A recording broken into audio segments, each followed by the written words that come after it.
The incumbent Prime Minister of Australia is Anthony Norman Albanese, who was sworn in as the 31st Prime Minister on May 23, 2022. I, Anthony Norman Albanese, do solemnly and sincerely affirm and declare. Anthony Albanese previously served as Deputy Prime Minister and Leader of the House of Representatives.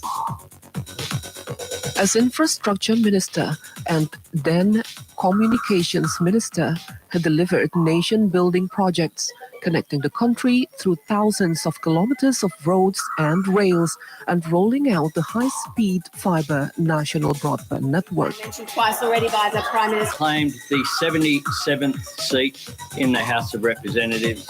Anthony Albanese was first elected to the Australian Parliament as the member for the Sydney seat of Grayndler in 1996. In 2019, he was unanimously elected as the leader of the Australian Labor Party. Together, and I will lead a government worthy of the people of Australia. A government as courageous and hardworking. The Australian economy has experienced continuous growth and features low unemployment, contained inflation, very low public debt, and a strong and stable financial system. The services sector is the most significant part of Australian economy, accounting for about 70% of GDP and 75% of jobs. In 2016, Australia faced a range of growth constraints, principally driven by a sharp fall in global prices of key export commodities. It also had to face the fact that the demand for resources and energy from Asia, and especially China, has declined.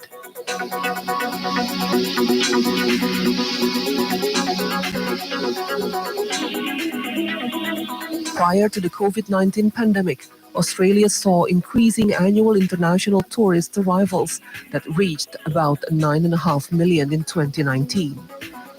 The figure injected about $45.4 billion into the Australian economy, making tourism as the fourth largest export industry for the country.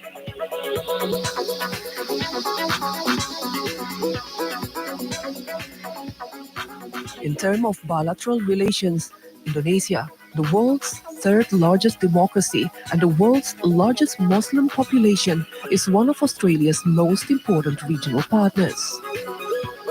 The bilateral relationship is underpinned by regular high-level meetings.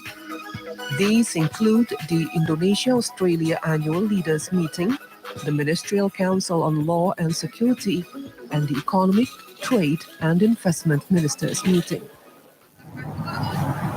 Right. Thank you for staying with us. Stephen, are you with us? Yes, but I'm terribly sorry. I've actually got to dash pretty soon in a couple of minutes to a media function myself. Okay. But happy to go through any last final reflections with you now. Right. So we've got the ultimate question for you. G20 summit is kicking off tomorrow and the next day.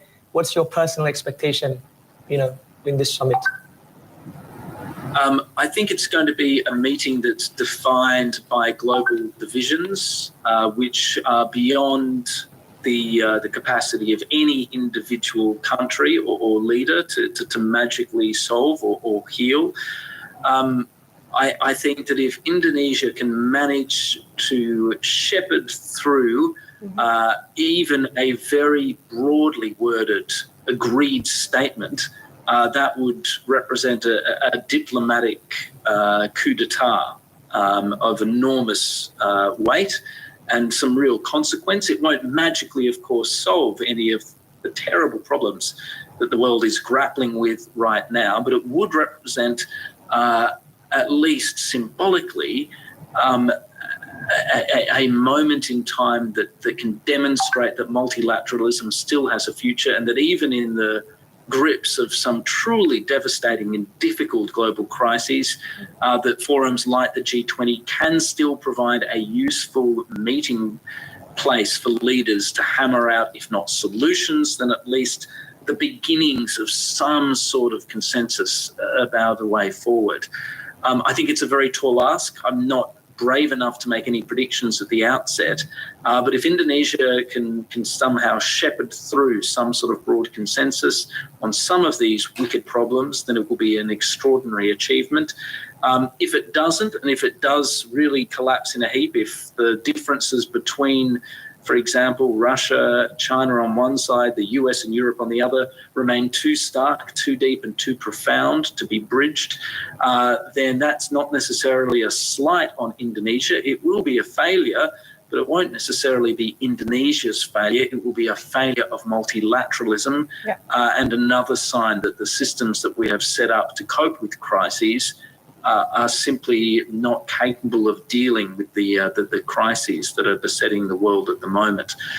So in brief, I hope that Indonesia manages to shepherd through some sort of broad statement, and that it can manage to hammer out some sort of broad consensus on some of these terribly, terribly fraught subjects. I'm not holding my breath in expectation, but I am hoping for a measure of modest success. Yeah, we do have the same expectation as you. We do hope that tomorrow would some kind like bringing us to a better future, a better world, and Indonesia will still can be a mediator of talk regarding this geopolitical tension happening between Russia and Ukraine. Thank you so much, Thank you so much for your insightful analysis. Appreciate it. No problem. I'm sorry I have to head off, but it's been a real pleasure to join you for such an extended period of time, and good luck over the next 2-3 days. Yeah. Thank you so much, Stephen. Take care. And now we're going to give you the next information that as many as 986 delegates of the G20 summit, including heads of state, have arrived in Bali since November the 11th. The head of the regional office of the Ministry of Law and Human Rights in Bali has disclosed. Head of the Regional Office of Ministry of Law and Human Rights in Bali Province, Anggiat Napitupulu, said on Sunday that the number of delegates for the G20 summit had reached 986 people, and the largest number of delegation came from the United States. From the data obtained by the Welcoming Dancing Group of the Badung Regency government, on Sunday, the delegates mostly came from Saudi Arabian, South Korean, United States, and Fiji. The delegates who are scheduled to arrive on Monday will come from the Netherlands, Canada, Argentina, China, Italy, France, the Council of the European Union, the United Nations, and the United Kingdom. The entrance to the VVIP terminal at Igusti Ngurah Rai Airport, Bali, or the place of arrival of the head of delegations or heads of state, has been tightly guarded by security officers. Since morning on Sunday, security officers have been going back and forth using 4-wheeled and 2-wheeled electric vehicles entering the VVIP terminal of Igusti Ngurah Rai International Airport in Bali. Meanwhile, outside the VVIP terminal of Igusti Ngurah Rai Airport on Sunday, there was an art troupe from the Badung Regency government of Bali who were assigned to welcome the G20 summit delegates from Saudi Arabia, who arrived at 1:30 p.m. Central Indonesian Times, and also to welcome the President of the United States, Joe Biden, who came at 9:30 p.m. local time. Executive Director of the World Bank, Wempi Saputra, said that more than 100 meetings have been held so far to contain tension among members of the Group of 20 or G20.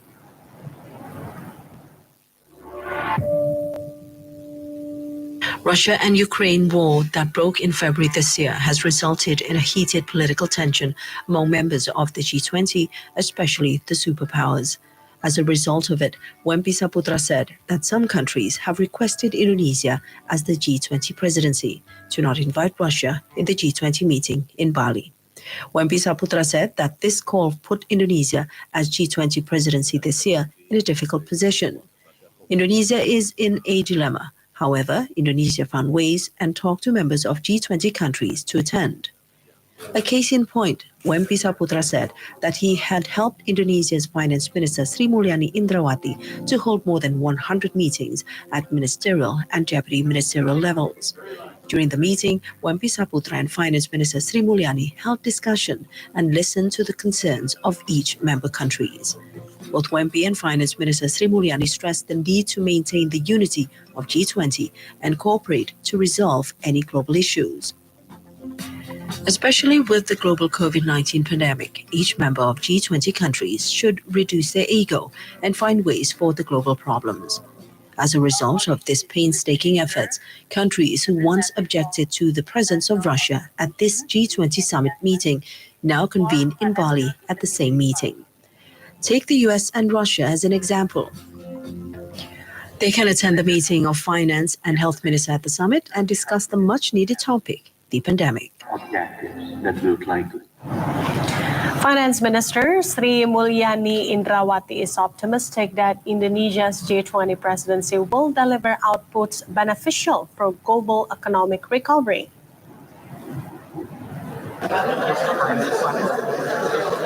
The finance minister is optimistic about global recovery prospects on the back of Indonesia's strong leadership in the G20. At a time when global risks are rising, G20 meetings are able to lower tension, mitigate conflicts, as well as seeking solutions. Sri Mulyani Indrawati is optimistic that Indonesia's G20 presidency will deliver outputs that can support global recovery in 2022 to 2023. Indonesia's leadership in the G20 is well acknowledged by the G20 members, as well as countries outside the G20. Health Minister Buni Gunadi Sadikin invites entrepreneurs from G20 members to invest in the health sector. What should the businesses take part to play a bigger role, I guess? Health Minister Budi Gunadi Sadikin explained several agreements in the joint meeting of G20 health and finance ministers that will open up business prospects. First, the establishment of the pandemic fund will open up business opportunities for medical emergencies such as diagnostic equipment, vaccines, and medicines. The fund, which has received $1.4 billion in commitments from 24 countries and international institutions, is projected to increase to $10 billion in the future. The fund will be used to tackle health emergencies, particularly for the lower to middle income countries. The health minister also mentioned business prospects for genome sequencing lab to identify new pathogens. Such venture in the biotechnology will be needed by the world, as pathogens carry major threat and can drain government's budgets if left behind. Minister Budi elaborated on other business potentials, such as a digital health certificate acknowledged by a global health institution that will ease cross-border mobility, and research and development of vaccines, medicines, and diagnostic equipment in South Africa, Turkey, Saudi Arabia, Indonesia, Brazil, and Argentina. For Indonesia, President Joko Widodo has instructed that government procurements will prioritize sourcing from companies operating in the country. So again, what are the business opportunities for you? President Joko Widodo yesterday officially launched the Pandemic Fund, which will be commonly used to repair the health system and close the budget gap for the following 5 years. Minister of Finance Sri Mulyani on the matter said the fund is an important milestone for world countries. The G20 finance and health ministers agreed to establish a pandemic fund as the outcome of the second G20 joint finance and health ministers meeting under the Indonesian G20 presidency held in Nusa Dua, Bali. And yesterday, President Joko Widodo launched the pandemic fund virtually. On this account, Minister of Finance Sri Mulyani mentioned the fund is a starting point for all countries to be better in preparing and responding to the possibility of a next pandemic attack in the future. So this is the starting point for all of us globally to be able to work together to better prepare and better respond. What is really encouraging from what you have already heard from all contributors for this pandemic fund, first, the G20 delivered. So under this very critical threat to the global economy as well as the safety of the people, the G20 as a group really responding effectively. This is one of the examples, establishing pandemic fund. The second one, which is also important from this pandemic symbolically, if you hear many of all the few today, whether this is from the United States and then European Commission and then China, India, which is going to be the next presidency, the spirit of multilateralism and collaboration is very, very strong. And this is not just the expression of normative statement, but also the ability to overcome many obstacles to cooperate. Because under current circumstances, I think the spirit of cooperation and multilateralism is very, very important. And we are all just heard that all committed to work together. Why? Because pandemic, just like climate change, these are all global public threats. So no country can actually address this threat alone. And that's why cooperation as well as working together in a multilateral institution or arrangement is becoming very, very important. The third one, the 20 contributor, which is today just been announced, 17 are countries and then 3 from the foundation or philanthropists. This is representing a quite diverse countries as well as philanthropies. So that's also showing that this pandemic fund will representing a diversity of source of income, and also in terms of the usage, it's going to be also diverse in terms of the need from many countries, especially low and middle income countries, to strengthen their health system, regional cooperation and mechanism, as well as the global arrangement. I think this is going to be a very, very good symbol of how all parties from different, in terms of a background or level of income, they can contribute and work together to address the issue.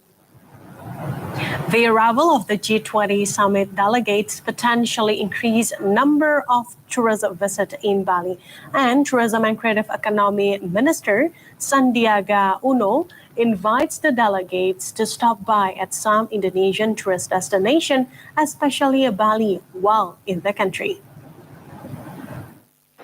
But thanks to all the hard work. Speaking in the B20 Business Forum yesterday, Minister Sandiaga Uno offered the B20 delegates to extend their stay in Bali for at least another week, because Bali has many tourist attractions, not only in the south, but also north part of the island. The South Bali area of Kuta, Legian, Tuban, Nusa Dua, Tanjung Benoa, Ngarasan, Jimbaran, and Uluwatu are popular destinations for beach tourism and mostly visited areas because of the close proximities to Igusti Ngurah Rai International Airport.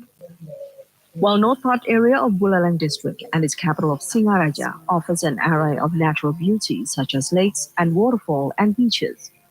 Besides Bali, Minister Sandiaga also offered the delegates to visit the 5 superiority destinations such as Lake Toba, Borobudur, Labuan Bajo, Mandalika, and Likupang, and other potential tourist destinations in 8 Indonesia Special Economic Zones or SEZ, which offer creative investment opportunities for the delegates. Still in the same forum, Minister Sandiaga also invited the delegates to plant 64 mangrove trees per person to pay for the carbon footprint they generated during traveling to Bali by plane. The B20 forum is part of a G20 summit that Indonesia will host tomorrow and the day after tomorrow, and thousands of delegates have arrived in Bali since yesterday. Between developed and developing countries.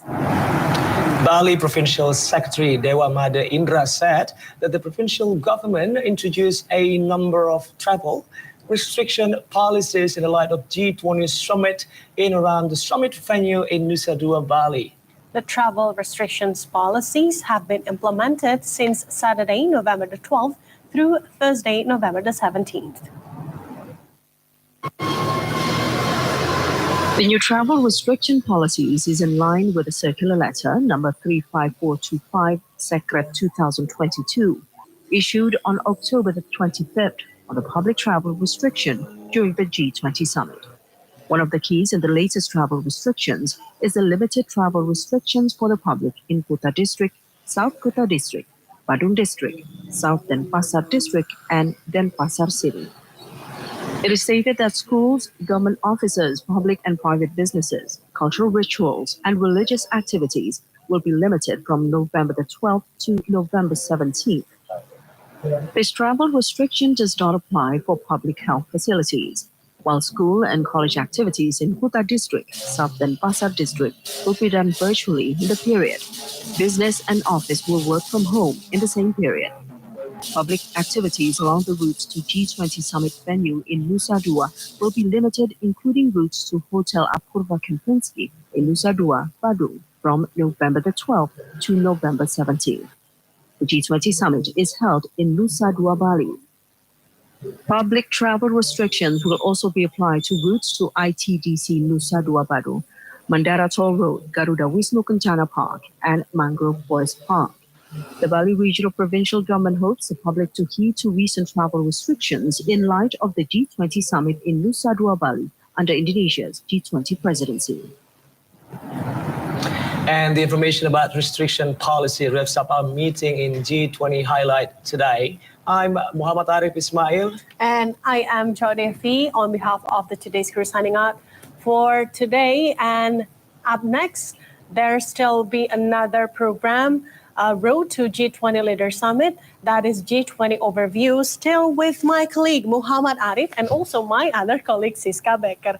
So stay tuned with us on TVRI World. Thank you for watching and goodbye for now.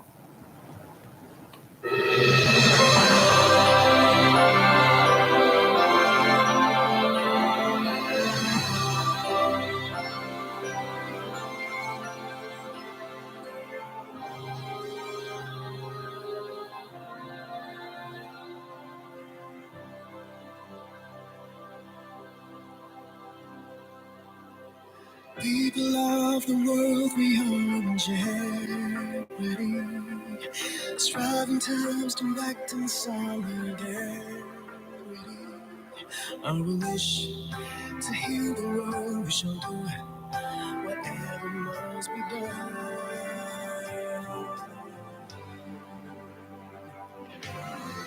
We cover together. Cover stronger, navigate the sea of change. We have always overcome hand in hand. We cover together. We'll recover stronger, reaching up for our children's future destiny.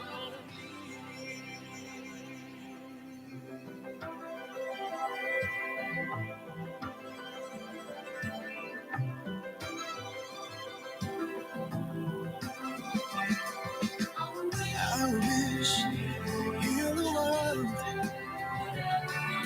whatever must be done, we cover together. We cover stronger, navigate the sea of change. We have always overcome hand in hand.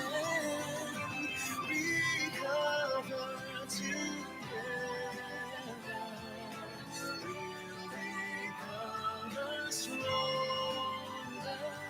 Reaching up for our children's future destiny. Yes, it's from God's history, bringing us ahead.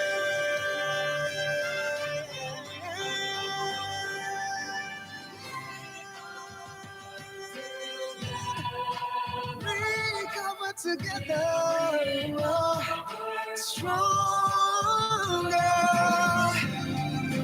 Navigate the sea of change. We have always overcome hand in hand. Recover together. We'll recover stronger. Reaching out for children's future. For children's future.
Tamblingan Lake is a lake located on the northern slope of Mount Lesung, Mundok village area, Banjar district, Buleleng Regency, in Bali. This lake is one of the 3 twin lakes formed in a large caldera. In the east, there are Buyan Lake and Beratan Lake, respectively. Flanked by the surrounding forest and due to its location in the highlands, this lake environment has a cool air. As one of the natural attractions, Tamblingan Lake is not developed towards modern tourism in order to preserve nature and the environment.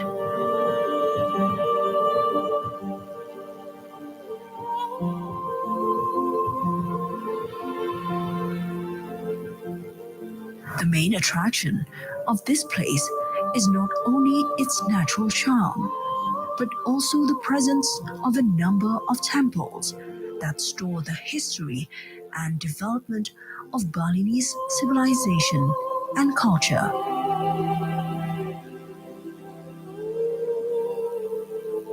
Especially regarding the formation and development of Tamblingan village.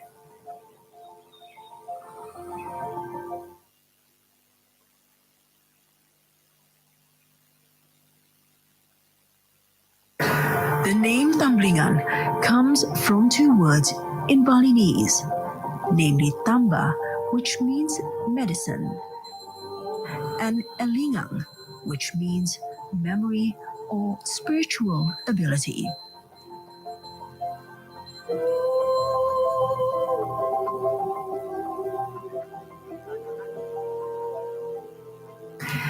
It is narrated in Lontar Kutara Kanda Dewa Purana Bangsul that people in the area said to have been hit by an epidemic outbreak.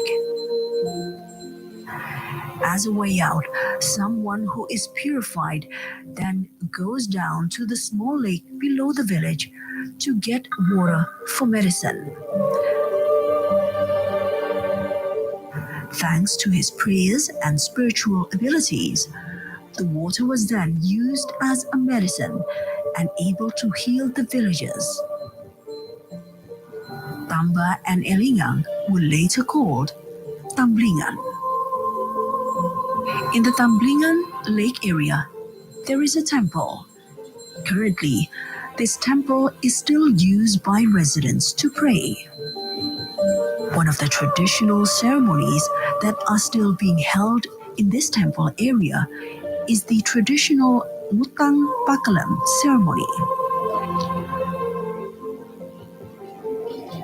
This is a traditional Balinese Hindu ceremony which is intended as a form of gratitude to nature who has given everything. Usually, this traditional ceremony presents a farm animal such as a buffalo, goat, or chicken. After being prayed for, the offering will later be brought to the middle of the lake to float.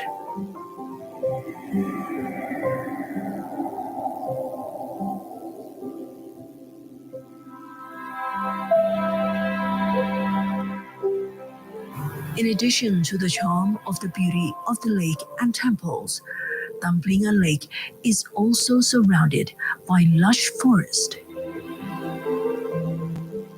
Here we can see beautiful big trees.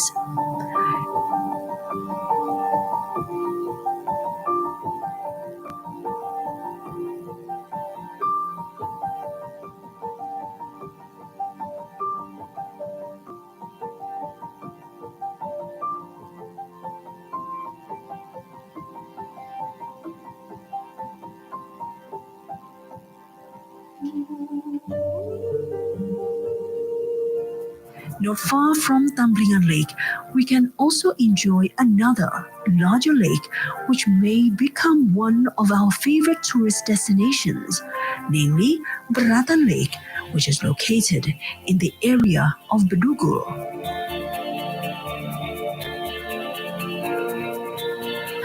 There is a temple in this lake area.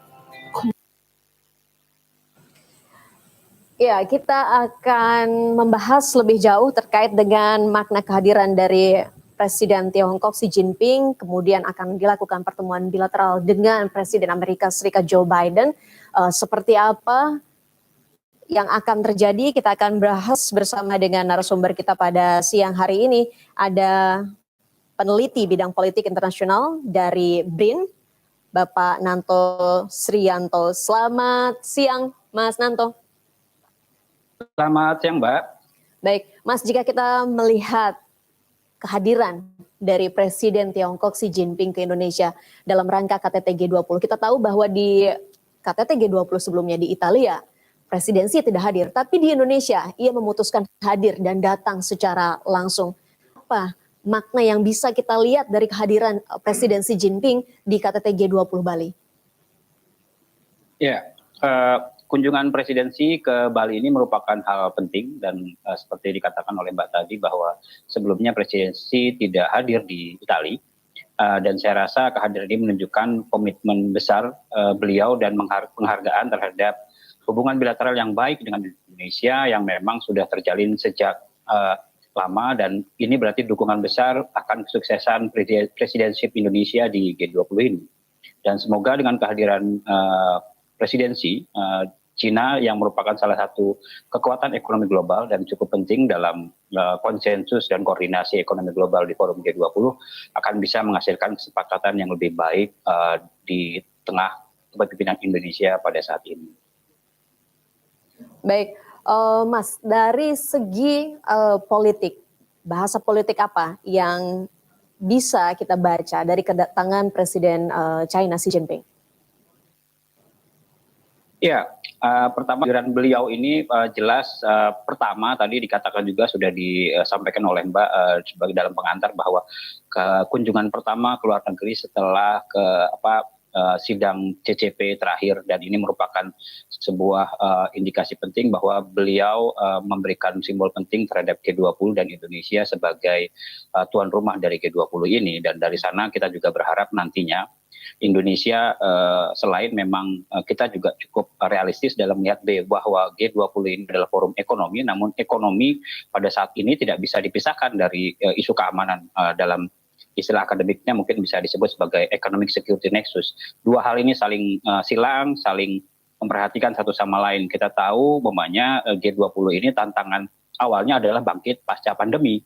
Namun ternyata ada persoalan politik di kawasan Eropa Timur dan itu juga menjadi sebuah isu penting dan bahkan menjadi tantangan yang lebih masif bagi kepemimpinan Indonesia terutama pada level summit 3 saat ini. Jadi saya rasa dukungan negara-negara besar seperti presidensi dan juga Presiden Biden dan sejumlah negara lain itu adalah bentuk concern kebersamaan kita terhadap upaya untuk bangkit bersama dan recovery bersama seperti itu. Baik, seperti kita tahu bahwa ekonomi akan beririsan dengan politik begitu, itu yang saat ini tengah terjadi dan menjadi masalah global. Lalu Mas, presidensi Indonesia dalam G20 ini sudah menghadirkan Presiden Amerika Serikat Joe Biden, kemudian juga akan menghadirkan Presiden Tiongkok Xi Jinping, tapi ada satu yang tidak hadir, Presiden Rusia. Vladimir Putin, bagaimana ketidakhadiran dari Presiden Rusia Vladimir Putin akan mempengaruhi jalannya KTT G20? Ya, di satu sisi kita tahu bahwa kehadiran Putin itu memang sangat diharapkan, namun sayangnya beliau tidak bisa hadir dan saya rasa mungkin ini juga cukup menjadi kendala dalam hal ini karena kita sebenarnya butuh komitmen Rusia untuk di samping bahwa memang konflik masih terus berjalan, namun bagaimana komitmen Rusia untuk bisa membantu pemulihan dan kemudian mencegah resesi yang memang sudah banyak diprediksi oleh para ekonom, terutama ke depan. Sehingga bagaimana konflik yang terjadi di antara Rusia dan Ukraina minimal mungkin berdampak kepada ketahanan pangan, ketahanan energi yang memang menjadi isu bersama saat ini. Jadi saya rasa itu cukup penting, tapi saya rasa kemudian dengan hadirnya kepala negara lain, dan G20 ini juga bisa dikatakan sebenarnya sebuah representasi terhadap kekuatan ekonomi global. Saya rasa the rest dalam hal ini yang kemudian hadir itu cukup bisa memberikan kemudian dampak-dampak komitmen yang lebih konkret. Meskipun ya saya pribadi cukup menyayangkan bahwa Putin tidak bisa hadir pada KTT saat ini. Walaupun tidak hadir, namun kemudian Rusia mengirimkan Menteri Luar Negerinya, ada Sergei Lavrov yang akan menghadiri konferensi tingkat tinggi. Apakah kemudian masih kita bisa lihat pertemuan-pertemuan bilateral antara berbagai pemimpin negara dan pemimpin pemerintahan? Ya, memang posisi Menlu itu boleh dikatakan sebuah delegasi yang cukup penting, tapi di tengah summit 3 saya rasa ketika yang hadir adalah kepala negara, saya rasa kehadiran Menlu itu terbatas karena memang amanatnya sudah delegasinya amanat yang diberikan kepada delegasi biasanya sudah fix, tidak seperti ketika kepala negara, di mana kepala negara ketika ada tawaran-tawaran mungkin yang lebih bisa dinegosiasikan akan lebih cepat diambil putusan. Ini yang berbeda mungkin. Tapi saya harap paket yang dibawa oleh Menlu Rusia itu cukup menjadi penyokong terhadap kesuksesan dan capaian yang memang sudah sejak awal Indonesia ingin capai di tengah puncaknya KTT G20 ini. Umpamanya saja bagaimana paket ketahanan pangan dan ketahanan energi itu menjadi isu bersama. Kita ingat bahwa dalam menjelang beberapa bulan lagi winter is coming dan itu menjadi isu bersama di Eropa, negara-negara maju. Sementara kita sudah melihat krisis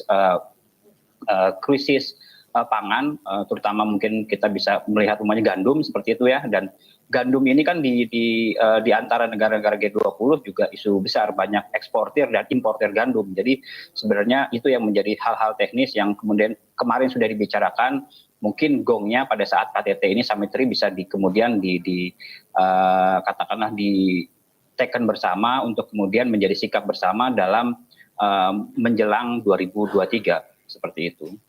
Baik, soal kesepakatan gandum yang saat ini masih terus dinegosiasikan, nanti akan hadir Presiden Turki Recep Tayyip Erdogan, kemudian perwakilan dari PBB juga akan hadir, artinya ini bisa membuka sedikit harapan di tengah-tengah KTT bisa menghasilkan solusi atas krisis pangan khususnya untuk perdagangan gandum. Ya, itu dia. Makanya sebenarnya persoalan gandum ini kan bukan persoalan hanya persoalan Ukraina dan Rusia, tapi juga persoalan banyak negara, baik negara berkembang, kemudian energi juga. Kita tahu betapa ketergantungan bahkan negara-negara Eropa itu terhadap ekspor migas Rusia, dan kita tahu secara infrastruktur memang upaya untuk mencari pasokan alternatif itu tidak semudah yang banyak orang bayangkan gitu loh. Umpamanya contoh negara-negara Eropa Barat itu bergantung sebagian besar ke Rusia, baik itu Jerman atau Prancis, dua negara besar di Eropa. Dan ketika kemudian dicarikan alternatif, umpamanya seperti dari Afrika Utara, infrastrukturnya tidak semudah itu bisa kemudian langsung dipindahkan. Ini yang kemudian jadi persoalan, dan bagaimanapun tekanan terhadap Rusia ini mungkin akan menjadi sebuah tawar-menawar dalam hal ini. Bagaimana isu keamanan, kita tahu isu di Ukraina dan Rusia ini menyangkut persoalan kedaulatan, sesuatu yang sifatnya sangat-sangat mendasar dalam masyarakat internasional, tapi juga ada isu-isu lain. Dan saya rasa secara terbatas isu keamanan akan bisa dibicarakan, tapi kemudian fokus utamanya adalah bagaimana meminimalisir dampak keguncangan suplai energi dan suplai pangan ini, yang terutama Indonesia. Berulang kali saya katakan kepada media juga, yang perlu ditekankan bahwa kehadiran Indonesia di G20 ini bukan semata-mata kita adalah negara yang relatif sukses menangani krisis global tahun 2008, tapi juga kita hadir di sana sebagai bagian dari suara negara berkembang, ASEAN terutamanya. Artinya Indonesia akan mengamankan isu-isu itu, dan itu menjadi hal yang buat saya diperlukan Indonesia dalam berkoalisi dengan kekuatan negara lain. Di G20 Indonesia punya semacam diskusi dengan negara-negara yang tergolong Mitra, yaitu Meksiko, Indonesia, Korea Selatan, Turki, dan Australia. Saya harap Mitra ini bisa menghasilkan dan mendorong, menjembatani kepentingan-kepentingan antara katakanlah dua kubu besar, di mana yang bisa dikatakan direpresentasikan oleh Tiongkok dan Amerika, yang buat kami para pengamat melihat Mitra ini bisa menjadi aktor penjembatan yang tidak hanya menggambarkan dunia ini semata-mata sebuah persaingan, tapi juga dunia ekonomi global ini tetap menjalin dan mendorong spirit kebersamaan, yaitu collective goods, yang memang sejak awal Indonesia terlibat dalam G20, Indonesia tidak pernah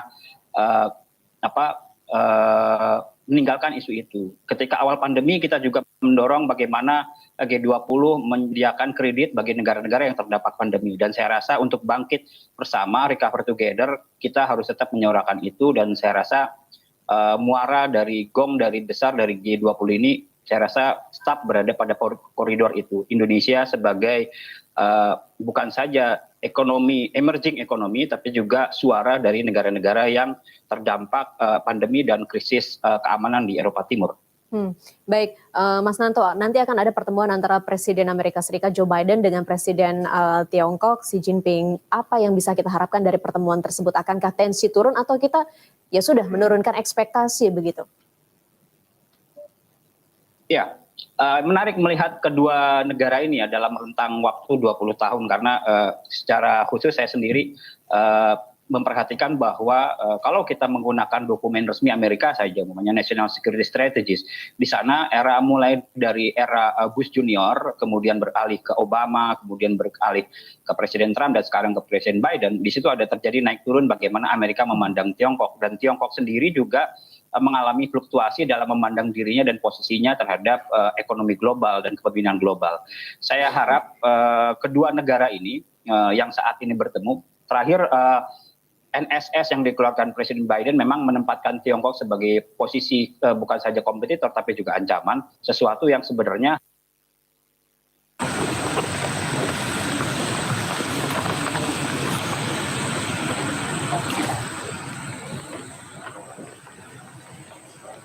Okay, and there he is, President Xi Jinping, And his State of spouse. China. Yes.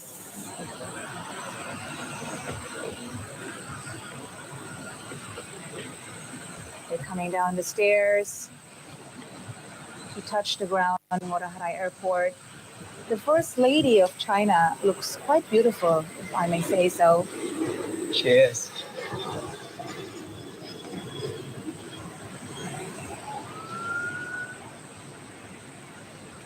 As we can see, it's quite a reception there for President Xi Jinping and the First Lady. Yeah. He is now greeting the welcoming committee from the Chinese embassy, I presume.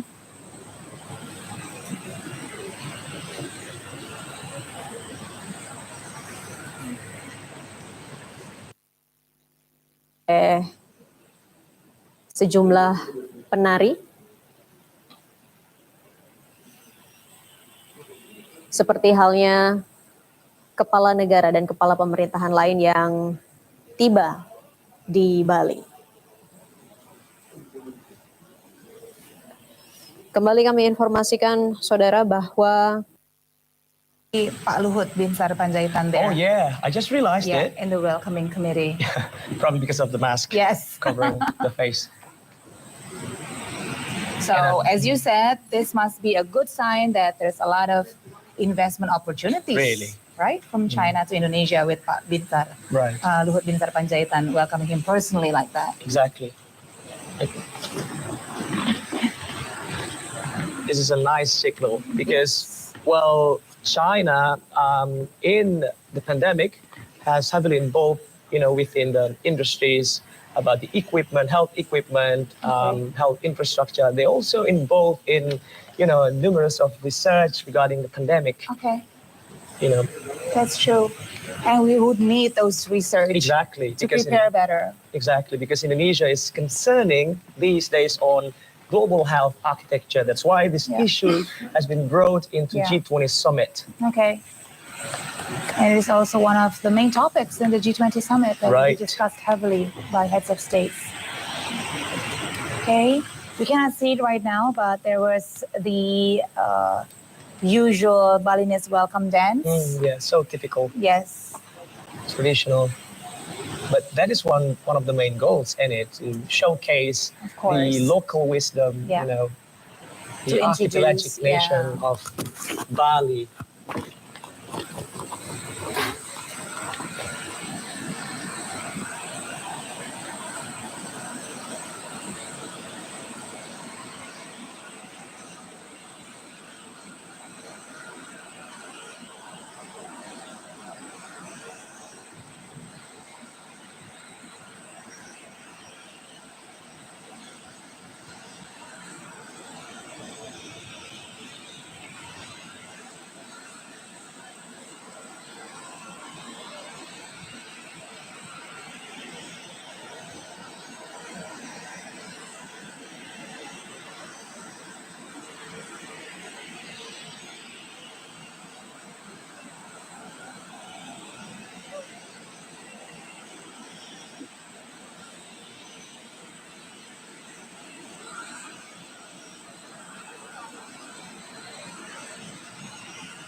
G20.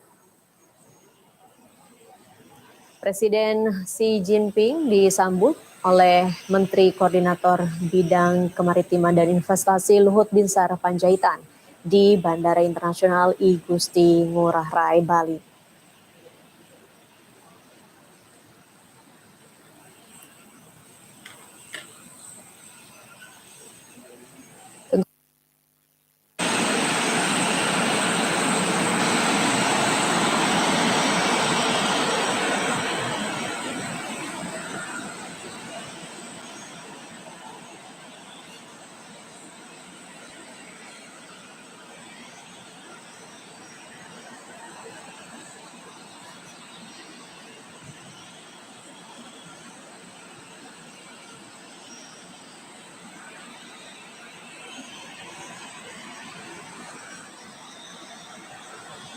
We see the flags of Indonesia and China waving about, celebrating the good bilateral relationship between China and Indonesia that hopefully can be strengthened through this visit by President Xi Jinping for the G20 summit. He has now entered his official car. It is now Bandara Internasional I Gusti Ngurah Rai, Bali. Pemerintah Indonesia sendiri menyiapkan sejumlah kendaraan untuk memenuhi kebutuhan kepala negara dan para pemimpin pemerintahan untuk menghadiri KTT G20, namun sejumlah kepala negara memutuskan untuk membawa kendaraan kepresidenannya langsung.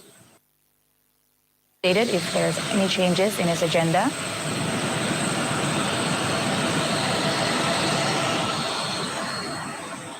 As for now, the motorcade for President Xi Jinping is slowly leaving the tarmac.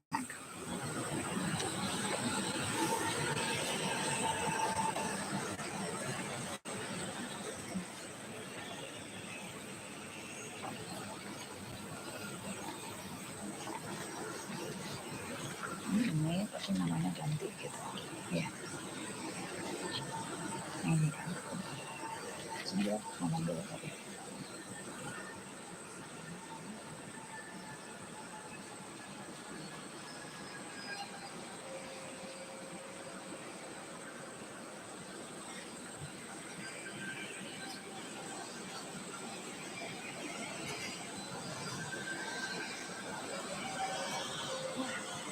Quite crowded at the airport. And the president is leaving the airport to go to the venue.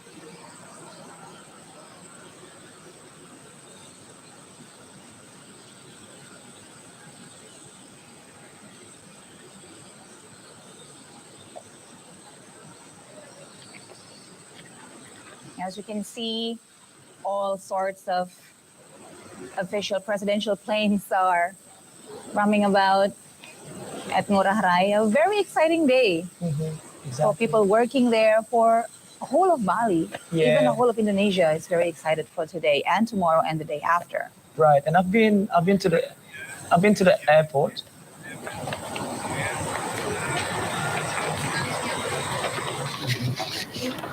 Right, so we've just seen the presence of President of China to attend the G20 summit. So with this, the influence of this president will surely provide huge contribution to the summit. We hope, for the best. And we shall move on to the our main agenda for this special segment with a special guest for sure.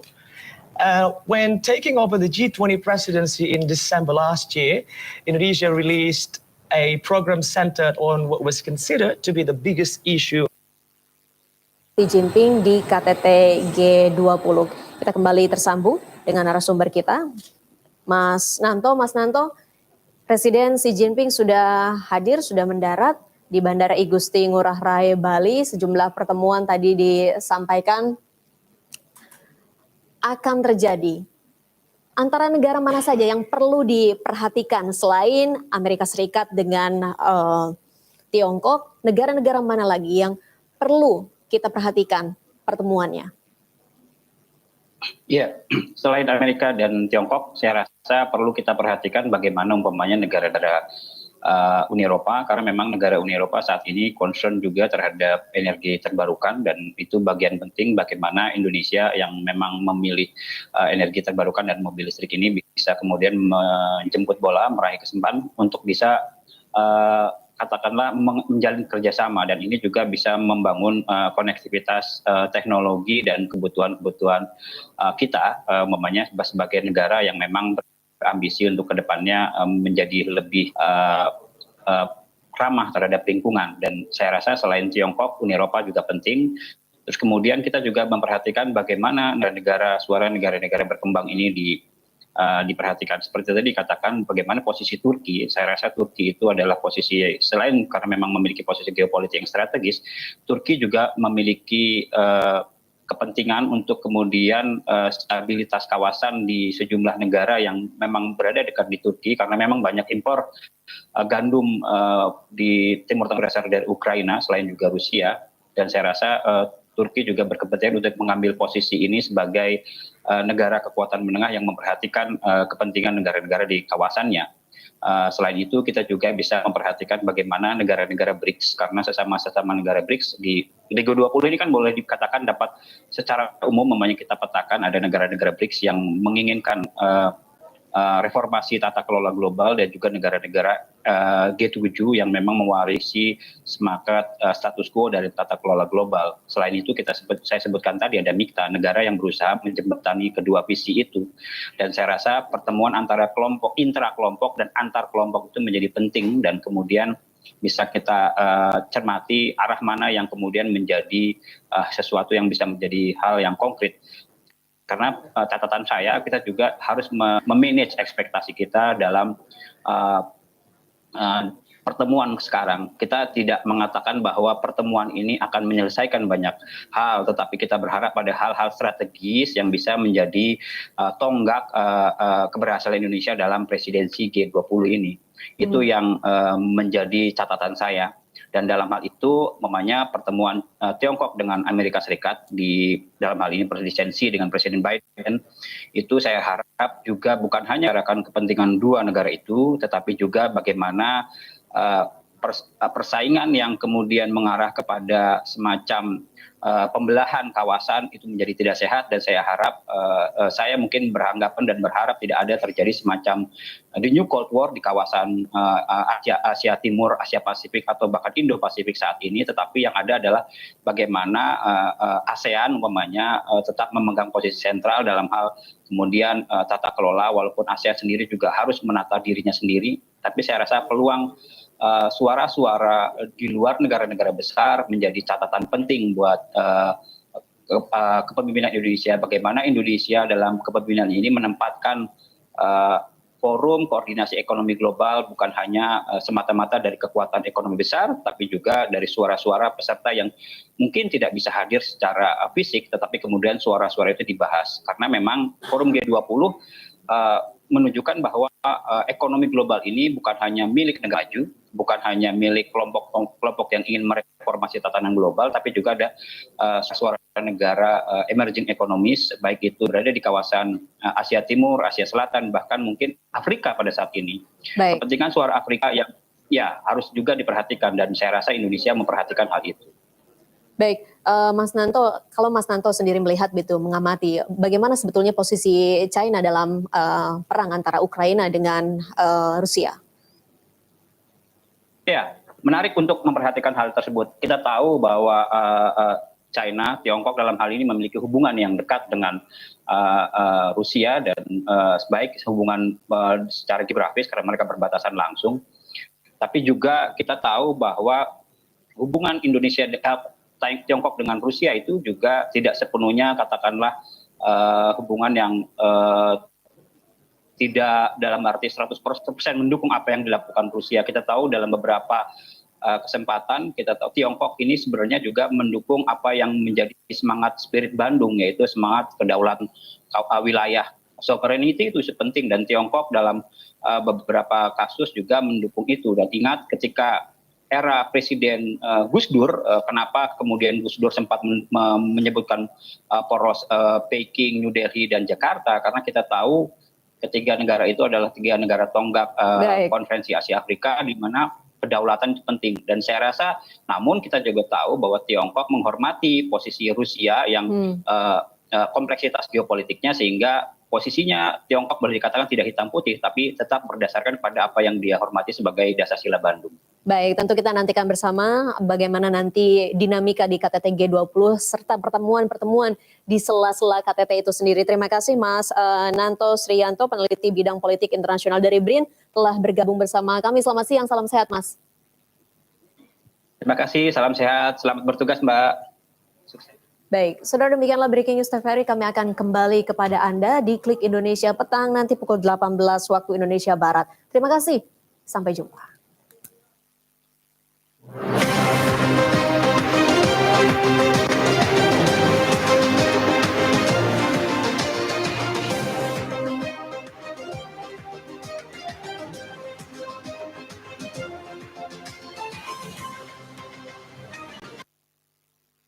Choose issues as well. So I think there needs to be a balance in between. And I think we have to also remember that G20 summits is not only about the summit itself, but all these different bilateral side meetings and so on. So I'm pretty sure there will be a lot of attention put in these bilateral meetings. For one, of course, everyone's excited about to see Biden meeting Xi Jinping. What will go on in these bilateral meetings between these two leaders, and I think a lot of geopolitical issues might be better off tackled in these side meetings and let the forum itself focus on what it's supposed to do on financial issues, especially now the world is recovering from issues created by the pandemic, right? Right. Yeah. And well, regarding Indonesia as the host of G20 summit, and so considering the global challenges and war out there, Russia and Ukraine, do you think the position of Indonesia is quite ideal to host the G20 summit this time? Sure. I mean, it's interesting. Indonesia's presidency is actually interestingly is the start of a series of G20 presidencies by developing countries. So next year will be India, the year after that will be Brazil, I think, and then South Africa. So I think this is going to be a series where people have labeled as, the beginning of how developing countries should have a bigger role in or bigger say in actually governing global affairs. So in a way, yes, it's a privilege to have the presidency this year. But I guess the challenges have been massive as well. So and I think Indonesia as a host is doing its best to make sure that the G20 summit tomorrow will go on as smoothly as possible. But we need to keep in mind that there might be other challenges, especially those in terms of the what goes on in the summit and the issues raised and so on. Things might be a bit more challenging in the next 2 days. And I want to make it a little bit more specific, Sure. Shafia. Some political international politics experts have said that Indonesia is a little bit under pressure as they have included Russia on the list, to attend the G20. Do you agree with this perspective? I mean, as the host, Indonesia has the responsibility again to make sure that the G20, the whole process of G20 runs smoothly, right? I mean, that's the responsibility of the host. And as part of the responsibility is that we have to invite each and every one of the G20 members, of course. It is not the place for the host to exclude anyone because G20 is as it is, and we have to do the proceedings as it's supposed to be. And I would like to also underline that there are a lot of important issues discussed in G20. Yes, geopolitical tension plays a huge part, but we can't neglect that some of the issues discussed, like climate change, economic recovery, needs the presence of all major countries, including Russia, in this regard. So I think, to be fair to the host, I mean, I think Indonesia has fulfilled the responsibility of a host, and in a way, I don't think that excluding Russia is the answer to any of the issues. Yeah. And there's also an opinion saying that this time Indonesia has done a very good decision because it shows neutrality of Indonesia in taking decision in terms of global challenges, showing neutrality and actually promoting peace to the world. Would you agree with this opinion? Well, I think you can analyze it from different perspectives, right? I mean, what I said earlier was from the perspective of the host, right? From the host who's supposed to fulfill certain responsibilities, including inviting all members. But you're absolutely right. I mean, if you want to look at it from, being neutral, and providing a platform for dialogue. I think this is what President Joko Widodo has mentioned a few times already, providing a platform for dialogue, of course, is a very important effort as well. Yeah. But we mentioned about the elephant in the room, the unavoidable topic of the ongoing war in Ukraine. But actually, the even bigger elephant not in the room is the absence of President Putin, who has confirmed that he's not coming to the summit. Do you think this will help in making the talks more productive, especially talking about the conflict? Okay. I think first regarding attendance, I mean, this is not the first G20 missing some leaders. Last year in Rome, there were actually 5 leaders not attending. Putin himself, Xi Jinping did not come. Both of them only attended virtually. And then I think leaders of Mexico, I forgot the other 2, but they were not available due to domestic issues. So not attending G20 summit has actually been quite a practice that has happened year by year. So this year we're going to miss 3 leaders. Three leaders. Hopefully they can join virtually as well. So that makes up for, that's actually not attending physically only, but still attending virtually. But in a way, we still hope that, them not attending and attending virtually should still, allow some discussions and negotiations to take place in a way that's as constructive as possible. So I would not put too much weight into them not attending physically. Yeah. Right. G20 summit, obviously the biggest theme is about financial matters. But do you feel a bit worried? Some people out there feel a bit worried that this summit can be overshadowed by the issue about Ukraine and Russia. Do you feel the same way? Definitely. I mean, we've discussed this. A lot of agenda is on the table. You mentioned about the 3 priorities, right? Those are important issues on the table. But, hearing or reading some of the statements from the leaders, what they want to do when they come to Bali and so on, you do get the impression that some leaders are here to voice their concerns about Ukraine, right? And of course, I think it's a very valid concern that these issues will actually derail what's actually on the table, the important issues at the table. And I think it's something that we can't escape. I'm sure it's going to happen. So the concern is valid. And I guess we'll have to see, what outcome we can have. Yeah.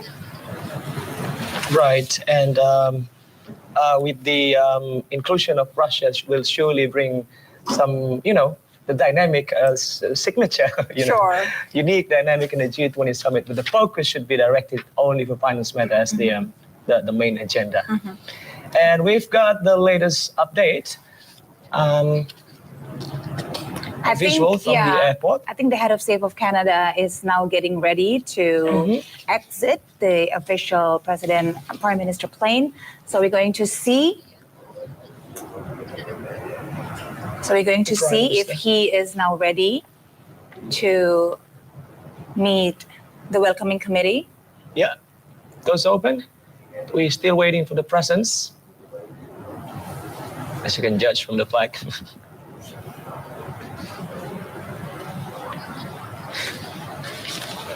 Right. I want to touch again about Canada. He is now greeting everyone from the top of the stairs. Right. Monsieur Justin Trudeau.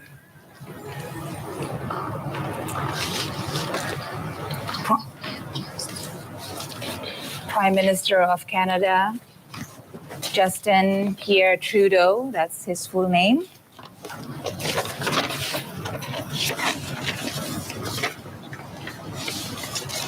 Justin Trudeau is the 23rd and current Prime Minister of Canada. He took office on November 4th, 2015, following the 2015 federal election, where his Liberal Party won a majority of seats, and he was invited to form the 29th Canadian Ministry. He was then subsequently re-elected following the 2019 and 2021 elections with a minority of seats. He was born in Ottawa. He attended Collège Jean de Brébeuf, graduated from McGill University in 1994. with a Bachelor of Arts degree in literature. In 1998, he acquired a Bachelor of Education degree from the University of British Columbia. He taught at the secondary school level in Vancouver before relocating back to Montreal in 2002 to further his studies. And then in 2006, he was appointed as chair of the Liberal Party Task Force on Youth Renewal.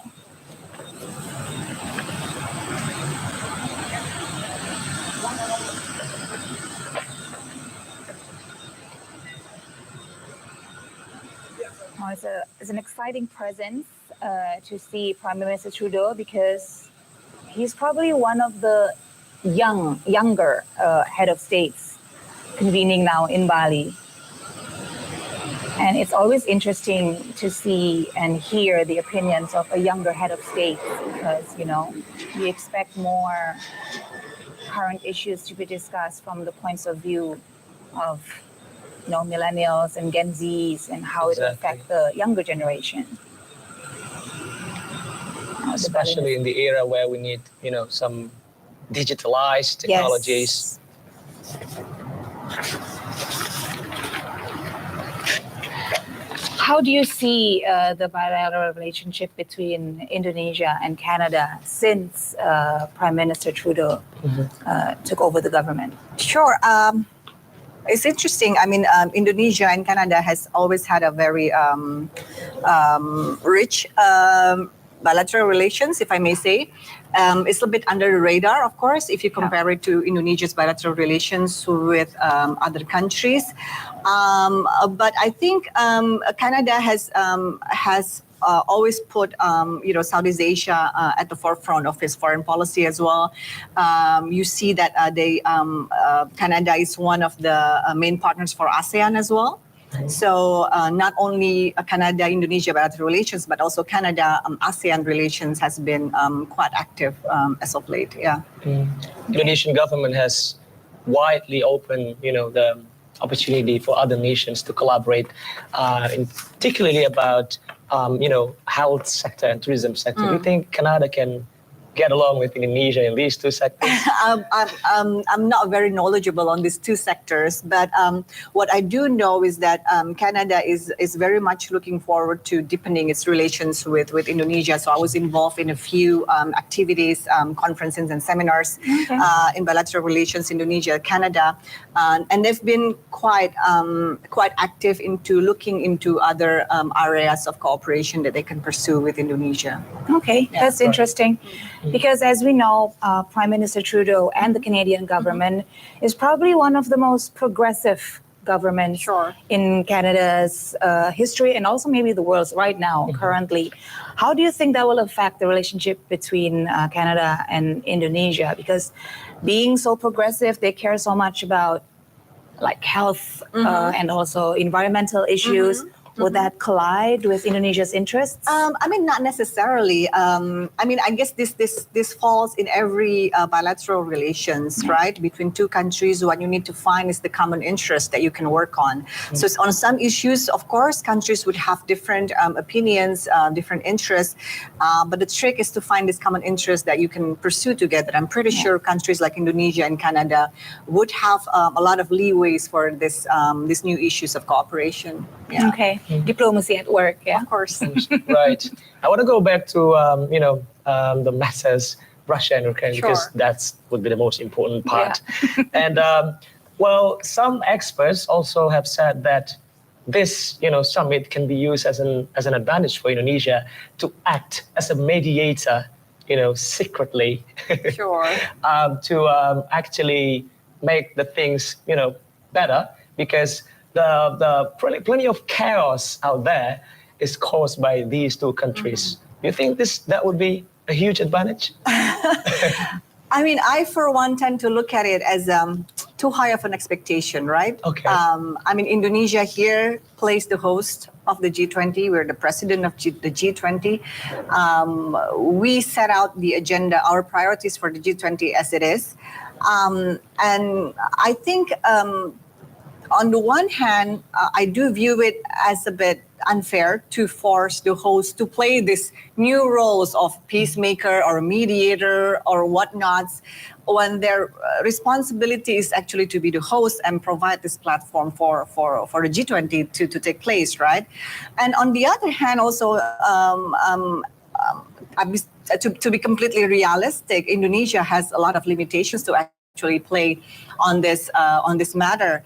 I mean, if you recall back in July when President Joko Widodo went to both Ukraine and Russia, I think there were kind of unrealistic expectations about what he could do, and I think the media also played a role in actually overhyping, what he was set out there to do. But I think, it is what it is, and there are limitations of what Indonesia can do. And I do think that, whatever goes on in terms of whether or not the discussions on Ukraine will take place during the summit or not, I think Indonesia should focus on actually creating this platform for discussion in the G20. Right, interesting assessment. But before we proceed, we've just got the latest update that Ibu Sri Mulyani, the Minister of Finance, would like to deliver a statement. Let's have a look. From last quarter 2021 and continue to 2022 third quarter. The continued strong economic recovery has been supported by our strong domestic demand, especially on a consumption, but also now followed by the recovery of the investment. But we also quite lucky enjoying the buoyancy of the export growth. Our effective pandemic handling and various policy support, both to demand, especially in the form of social assistance and subsidy, has protected the economy and the people from a huge shock, including food and energy prices. On the other hand, we also using our policy tool to support the supply side. This is in the form of tax relief, some incentive, and also in this case, financing support. Combination of these two should be always in the right blend, because the economy is not in one simple challenge or problem. So we have to continue recalibrated our policy, selective, targeted, but also at the same time be very pragmatic. Stronger economic activity has sustained and improved our labor market condition. The unemployment rate, which is increased to 6.5% in August 2021, now has been declined to 5.9% in August 2022.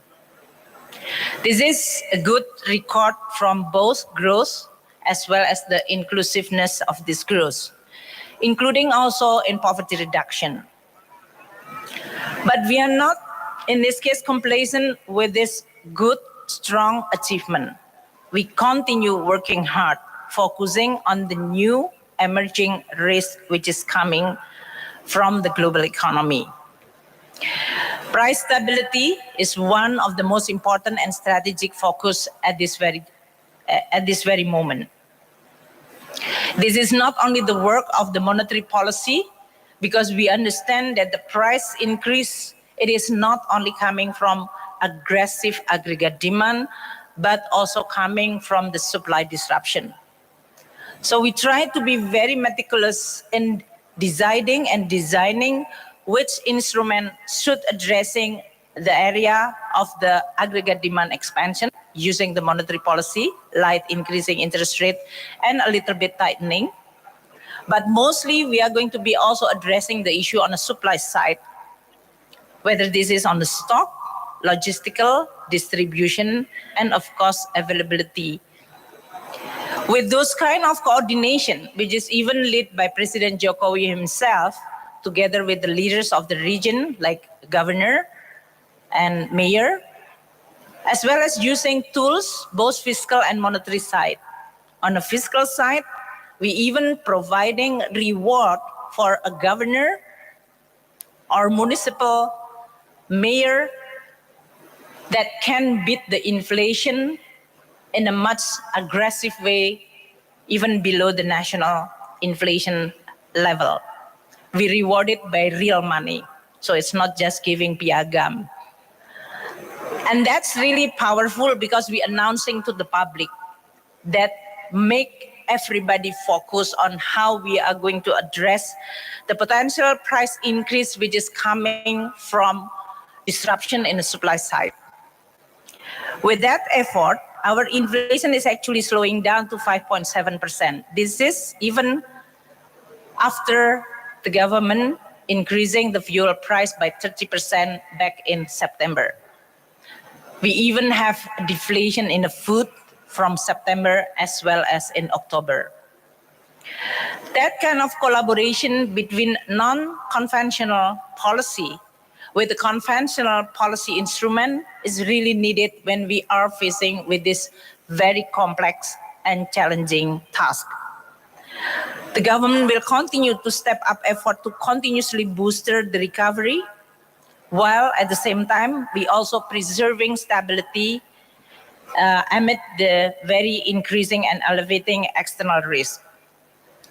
We also strengthening our collaboration and coordination with the Monetary Authority, Bank Indonesia, and Financial Sector Authority like OJK and Deposit Insurance in the Financial System Stability Committee. We look carefully how this global economic dynamic and risk can affect the stability of our financial system. We learned a lot from 97-98 financial crisis and 2008-2009 global financial crisis. On the fiscal side, we will continue committed to gradual fiscal consolidation. This is the bedrock of the credibility of macro policy. This is not ideology, but this is necessary condition for Indonesia to continue move forward in a sustainable and credible way. We are now enjoying some commodity boom revenue, and we are going to save some of it in order for us to be able to create a safety net for 2023, which is becoming even more unpredictable. So, ladies and gentlemen, despite the resiliency of the Indonesia economy, we continue calling for collective global action, because the nature of the problem that the global economy is facing is actually the one that cannot be addressed and overcome by any country alone. When you talk about pandemic, climate change, or even digital technology that can provide opportunity, but also sometimes also a risk in terms of instability, and of course, geopolitics. Within the G20 presidency, we continue maintaining this spirit of cooperation and collaboration. The spirit of peace, solidarity, multilateralism that should need to be continued strengthened. Differences in terms of position should not breaking the spirit of cooperation. We use this G20 presidency to continue communicating that the world needs even more cooperation rather than divided. This is good not only for the G20, but also for the whole world. And Alhamdulillah, in this case, as a finance minister, we were able to deliver a finance track with all very tangible and concrete results, which can hopefully creating a confidence not only to the G20 forum, but also for the global economy. We are hoping that this week, the Leaders Summit is going to also providing with this kind of result that can restore and strengthen the confidence of the global economy. In this case, I would like to express my appreciation for the B20 as one of the most prominent engagement group in G20. You've been also engaging very actively. Business, networking, and relationship is actually the one who can soften the tension at the geopolitical level as well as security threat. I do hope that the B20 will continue maintaining the spirit of collaboration and cooperation and voicing that to the world and especially to the leaders. Your role and your voice is very, very important. This gives Indonesia also continue in performing the G20 presidency, listen to the private partners on challenge and how we can promote partnership in a better way. We noted some challenges in the area of long-term priority and targets, data and standard, the need to a better enabling environment, and capacity to invest in innovation. The four main challenges require a collaboration effort between the government, private sector, donors, as well as MDB. The G20 delivered the framework on how to best leverage private sector participation, particularly to scale up sustainable infrastructure investment. The infrastructure funding and sustainability financing, those very, very important for all countries, whether you are advanced country, emerging country, or low-income country. I believe B20 has thought on how we can improve our way of having a partnership in order to accelerate economic development. The message we have heard today will be also critical to the next stage of our work and also for the next presidency of G20. We hope we can continue explore many creative ways to advance innovative, inclusive, and collaborative growth. Inclusivity cannot be attained with just the discussion. It needs to be implemented, and we should use all the tools, instruments, as well as our affirmative action in order for us to be able to achieve higher growth, better quality, and more inclusive as well as equitable. I would like to thank B20 for having me to provide this speech at the later of this afternoon. I do hope that you are all having a very productive meeting continuously, as well as enjoying Bali while you stay here. Thank you so much. Thank you, Sri Mulyani, the Minister of Finance of the Republic of Indonesia. Very powerful message indeed. So that was Sri Mulyani, our finance minister. She just talked about global cooperation, fiscal consolidation, and also teaming up with the private sector to accelerate economic growth. Now, as you mentioned before, financial issues, economic issues are actually the bedrock of issues to be discussed thoroughly during the G20 summit. So Ibu Sri Mulyani has actually a huge role during G20 to consolidate with all the member countries, the financial ministries, so they can all work on making a strategy to achieve the objectives of the summit. How do you think she's done so far? Oh, wow. I don't think I can make an assessment on that regard. But what I can say is that absolutely, I mean, the finance track of G20 is a very important part, and exactly the reason why G20 was established in the first place. So Ibu Sri Mulyani had a huge role to play. And I do think that there have been some good initiatives coming out at the finance track, even though we had some serious difficulties during the financial meetings that could not produce a joint communique. Yeah. But of course, I mean, that doesn't take away the part that it's still the most important issues in G20, and I do hope that the leaders tomorrow will take that into account. Yeah, you said some other summits have failed to produce communique. How optimistic are you, in the presence of G20 summit can provide sort of communique to tackle the global challenges? To be completely realistic, I have to say that I do see it as very unlikely that they will produce a joint communique tomorrow. Okay. The finance. Why is that? The finance ministerial meeting failed to produce one. Maybe I shouldn't say fail because it's such a bad word, but did not produce one. The foreign ministry meeting, ministers meeting also did not produce a joint communique. Basically, joint communiques at the leaders level is sort of like contains a summary of what was produced at the ministerial levels, right? Okay. And if at the ministerial levels they could not produce a joint statement, a joint communique, how are they going to produce one at the leaders level? So this is completely being realistic at it. But then again, I don't think that should be an indicator of a success of the G20 summit. We mentioned about this is not business as usual. So many events, so many circumstances have had an impact on how the G20 process have gone since the past year.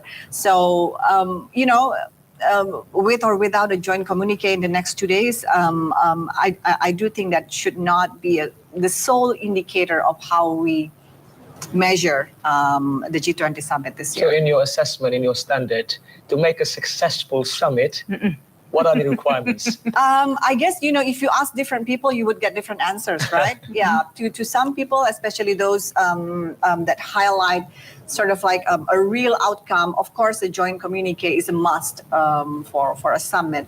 But then, like we mentioned about the different agreements produced, different initiatives produced. We heard during the B20 as well that was discussed, the new initiative, the pandemic fund. I mean, that's a real initiative, right? That's a real breakthrough, which can be considered also a very important result of our effort so far.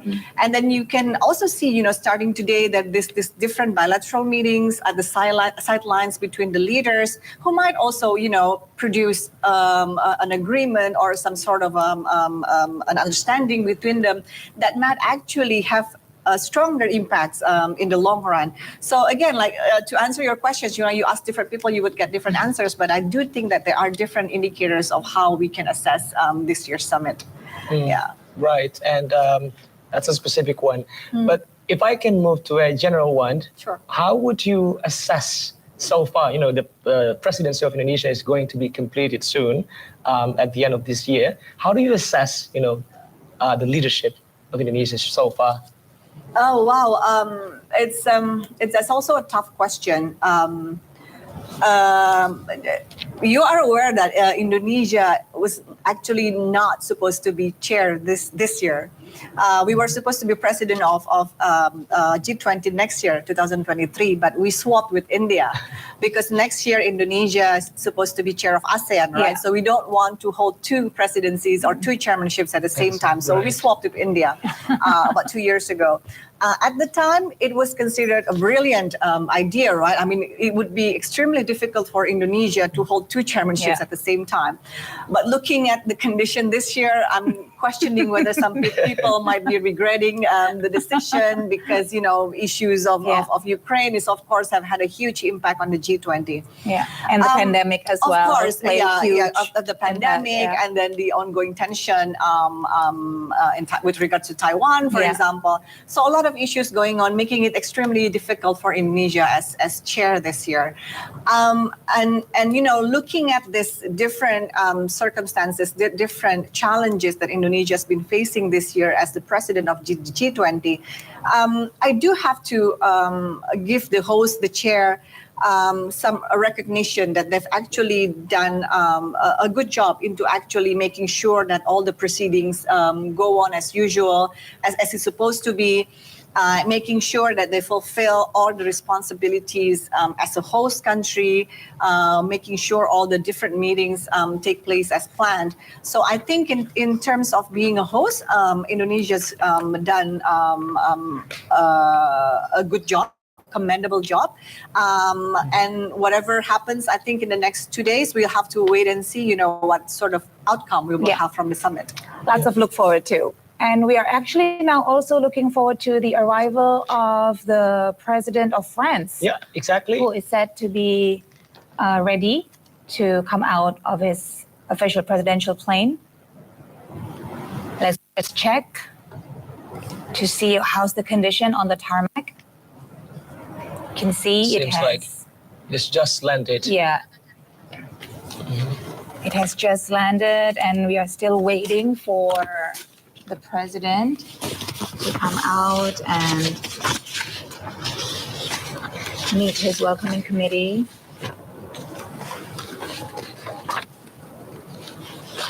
President Emmanuel Macron has also been quite active, playing the mediator, so to speak, with the war in Ukraine. Would you say he's going to be, the spokesperson for the conflict now at the G20 summit?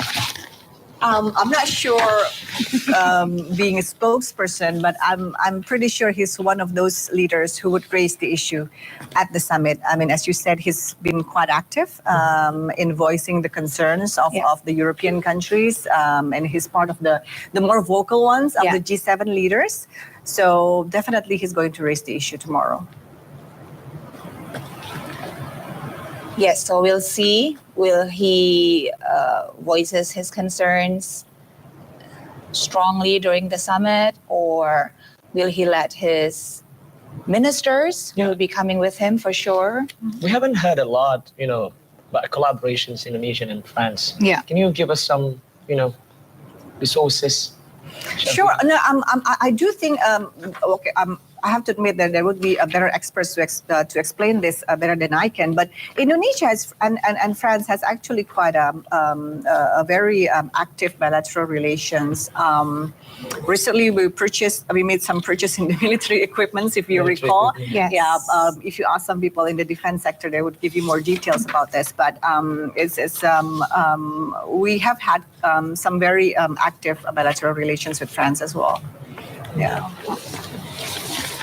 Right, and we're still waiting. We're still waiting, for yes. the presence of the president. I was just mentioning about Prime Minister Trudeau and how young he is now. President Emmanuel Macron is also one of the younger presidents. He was actually the youngest president in French history when he was elected at age 39. It was quite monumental and historical actually at that time, and quite exciting as well, because prior to being elected president of France, he had never held elected office before.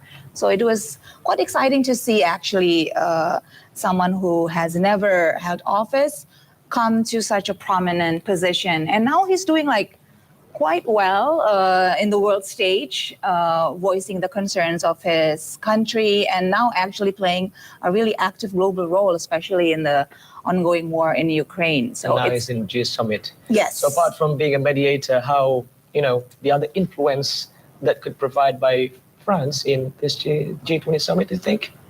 I think all of the G7 members would voice their concerns from their point of view, and I do think that's something that countries like Indonesia, the developing countries of G20, have always been quite aware of, and something that's we've been actually quite concerned about, because G20 is seen as supposed to be representing the whole globally, actually, and not just the 20 members, and it's actually one of the challenges put on Indonesia as a voice of developing countries, how we can respond to the concerns or to the interests of the G7 countries.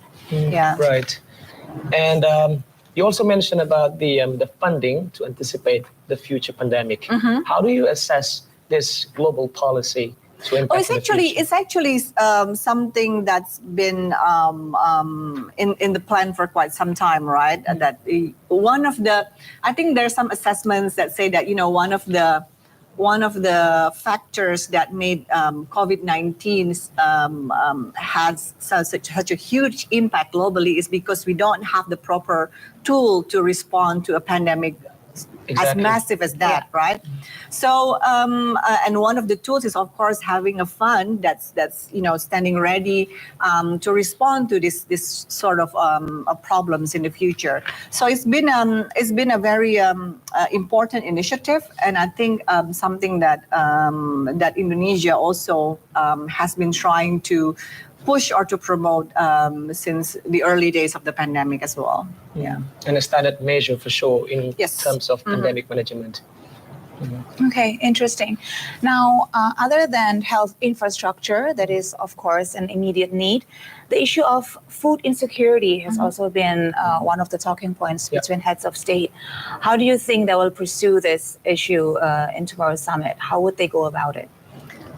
Well, food security, I think, is also it has been an important issue in the past few years, but I think this year it is also an issue that's had a lot of implication from the Ukraine war as well. How the food prices have gone up. We experienced it in Indonesia as well.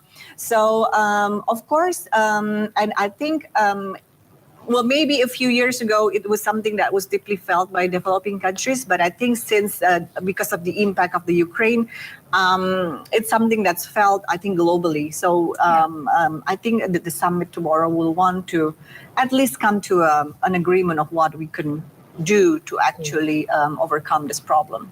Yeah. Well, relating to what Siska has said, food security crisis, this happens because of the global challenges.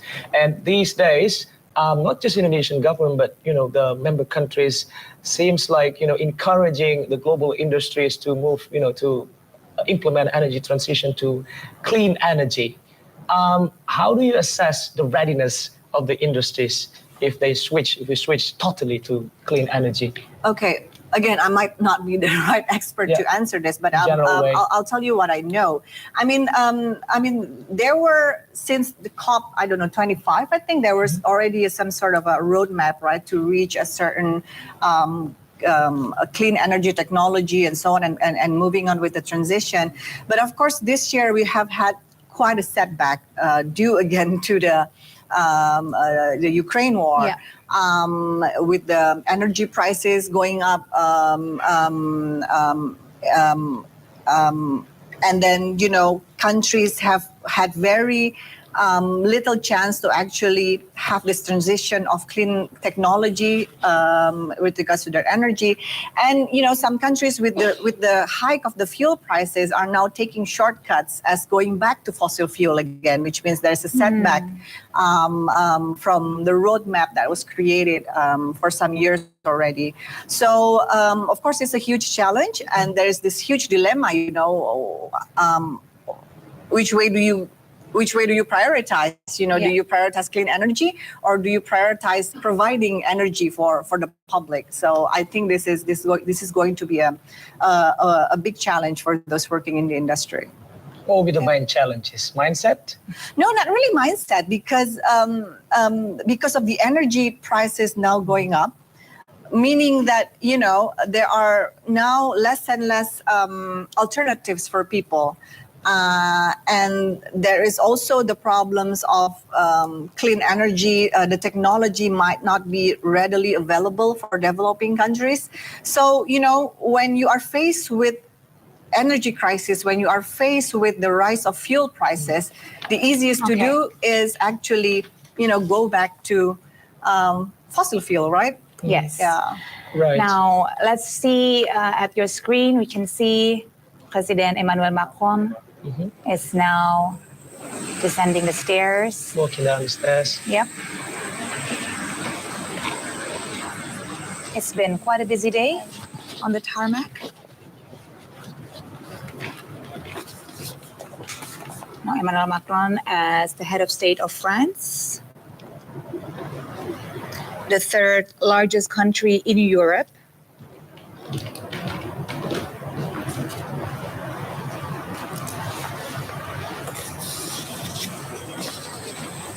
He's been in office since 2017, running as an independent centrist and reformer. As we mentioned before, the youngest president elected in France's modern political era.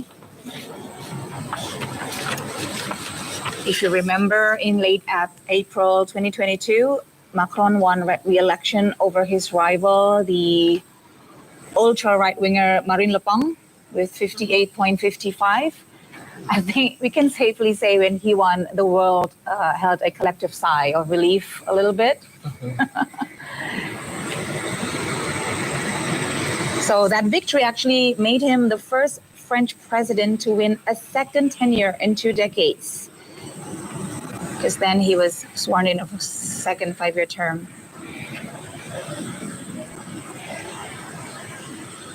We have the governor of Bali and industrial minister. Alongside. Yeah. Greeting President Emmanuel Macron. Mr. Agus Kumewang is right there. This will signify probably some opportunities for investment from France to Indonesia. Yeah. The Balinese dancers hard at work today, greeting so many heads of states. We truly appreciate them, of course, showcasing the beauty of Balinese culture to the world.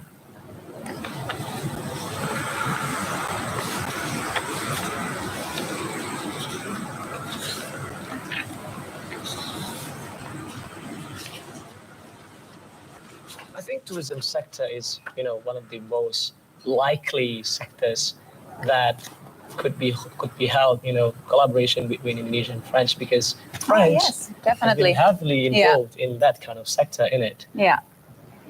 It is until now, I think, the city with the most tourists, Paris in France. So they have a lot of experience handling tourists. Surely they have signature. Yeah. Okay. It's a bit hectic right now. I see that the media entourage is trying to catch up with the French president as he leaves now for the G20 venue. Okay, so Shafia, going back to the energy crisis that you just mentioned, it is indeed a global crisis, but probably one of the most badly hit is Europe. And maybe that is why European Council has said repeatedly that they will take up the issue of the Ukrainian war to the G20 summit to make sure that they can solve the energy crisis that is going on in the continent right now. Because in a way, it all started with their decision to be so heavily dependent on Russia's energy, and now they're paying the steep price for it, and now they're trying to getting out of the trouble that they're in right now. How do you think their requests will be met at the G20 summit tomorrow? Oh, in terms of raising the issue, like we discussed, absolutely, they will definitely raise the issue.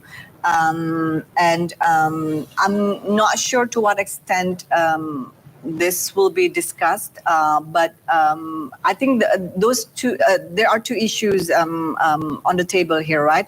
One is on energy security, and the other is on specifically on the Ukraine war itself. But I think for countries, these two issues are very much interlinked, right? Yes. And I do think that energy security is an important issue that will be discussed. I think it's because it's even one of the priorities that Indonesia set out, right, regarding the energy transition.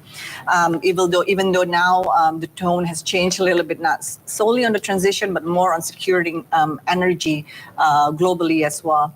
So definitely this issue will be discussed in the next 2 days. I do hope that the leaders would focus more on actually the energy security part of the discussion.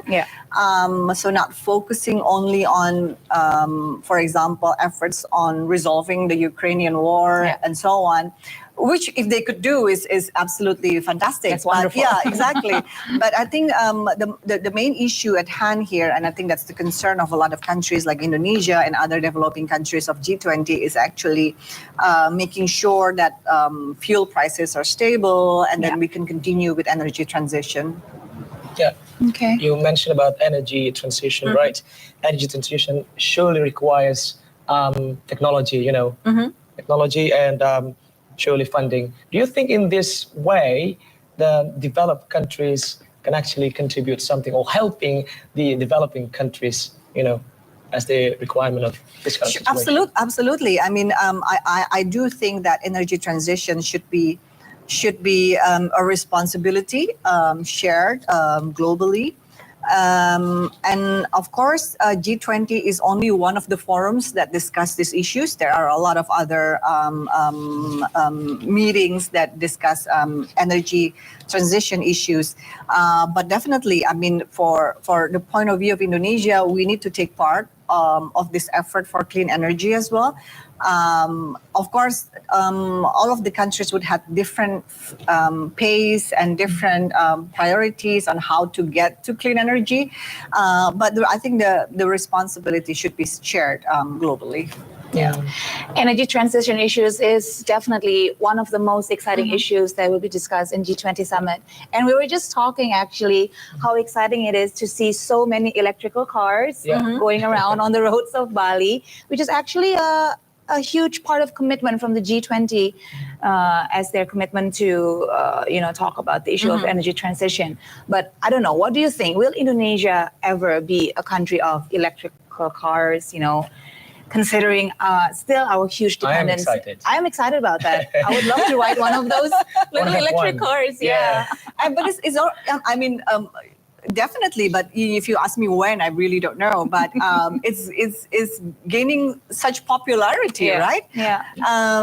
The waiting list for those vehicles in Indonesia is crazy, so I've heard.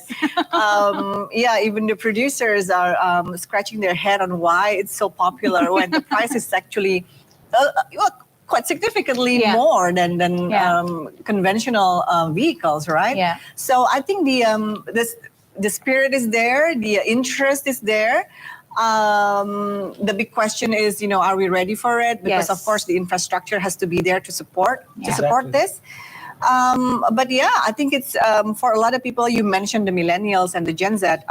It's part of their lifestyle, I suppose, and I think it's going to be more and more moving that direction in the future. Because everybody is getting more environmental conscious right now. And we just actually had a conversation, TV Area World, with the ambassador of Japan to Indonesia. And he mentioned to us that in the very near future, Japan will, Japanese car manufacturers, he didn't mention the brand, but there's going to be 2 of them. They'll be opening up 2 factories that produce only electric vehicle cars or hybrid cars. So that's exciting, right? Yeah. Hopefully we can see more of those electric cars that you want so much, Arif. And really interesting issue. And with the usage of electric cars, within the summit, during the summit, Indonesia is, seemingly doing a little campaign to show the world, of supporting the net zero by 2060. Yeah. Do you think this kind of action can be, like a campaign, or can be exemplified by other countries? Well, that's interesting. I mean, it depends, campaigning to the public here or campaigning to the world? To the world. To the world. Maybe a little bit both, actually. Maybe a little bit both. Why not? Yeah. But I think for campaigning, it takes quite a bit more than just showing off electric vehicles. Maybe practical example. But Indonesia, I think, still has a long list of homework of what it has to fulfill in terms of its responsibility. Some of the commitments made by the government. There's a long list of homework that needs to be done, and I do think that this year, because of the pandemic, and then of course due to the increase of fuel prices, there has been some setbacks, not only for Indonesia, but we discussed for a lot of countries as well. So it's going to be a huge challenge, and I think that's also the concern of the COP27 that's going on in Egypt. We discussed that there's actually quite a lot of setbacks from this year, a lot of commitments not fulfilled, which I think is a little bit expected, seeing the dynamics that goes on right now. Right. Okay. Global challenges. We still have more interesting things. Of course, but don't go anywhere. We'll be taking a little break, but we'll be back, of course, with Shafia Muhibat, our international political expert, right here in the G20 overview. We'll be right back.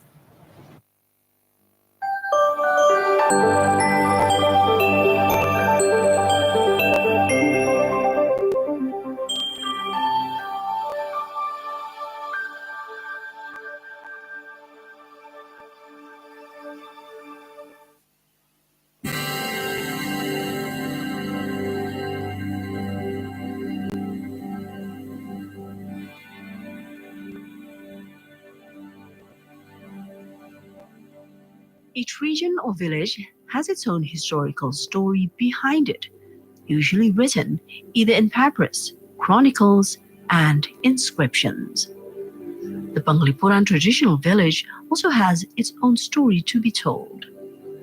Penglipuran traditional village is one of the neighborhoods of Kubu village, where the village's population mostly comes from Bayung Gede village, Kintamani district, Dati Regency in Bangli.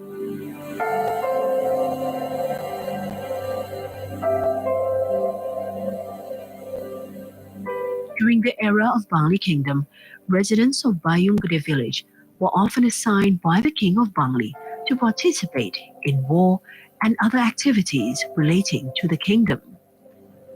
Because Bayung village is far from the location of the kingdom, the king then was given a place at Penglipuran traditional village that makes easy for him to perform activities. Originally mentioned in the inscription, the Penglipuran traditional village was called Kubu Bayung, which means Pondok Bayung Gede. Over time, villagers built a village in the neighborhood with Kahyangan Tiga, or 3 temples, called Pusat Temple, Dalam Temple, and the Village Temple.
Muhammad Hatta lahir di Bukit Tinggi pada 12 Agustus 1902 sebagai anak kedua dari pasangan Muhammad Jamil dan Siti Saleha.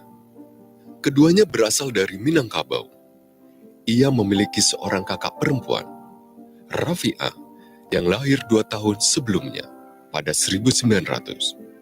Sayangnya, baik Rafi'ah maupun Hatta tak sempat lama hidup bersama sang ayah. Muhammad Jamil wafat ketika usia Bung Hatta baru 7 bulan. Masa yang teramat singkat untuk dapat mengingat sosok ayahnya. Lingkungan masa kecil umumnya menjadi tempat pembentuk tingkah pola dan watak kepribadian seseorang. Demikian pula halnya dengan Hatta. Lingkungan keluarga memberi pengaruh besar bagi minat dan perhatiannya. Dibesarkan di lingkungan pedagang dari keluarga, Hatta memiliki ketertarikan terhadap soal ekonomi kerakyatan. Hatta kecil hidup di tengah-tengah keluarga yang berada dan terpandang. Walaupun hidup Hatta berkecukupan, ia tidak lantas menjadi pribadi yang sombong. Sejak kecil, ia anak yang hemat, tak pernah jajan yang tidak perlu. Kegemarannya membaca buku. Waktunya sangat diatur oleh keluarganya, sehingga ia pun terbiasa disiplin. Ada waktu mengaji, waktu sekolah, dan waktu bermain. Ia tak banyak keluar rumah, karena memang teman sebayanya pun tidak banyak. Hatta kecil termasuk pribadi yang pendiam dan serius.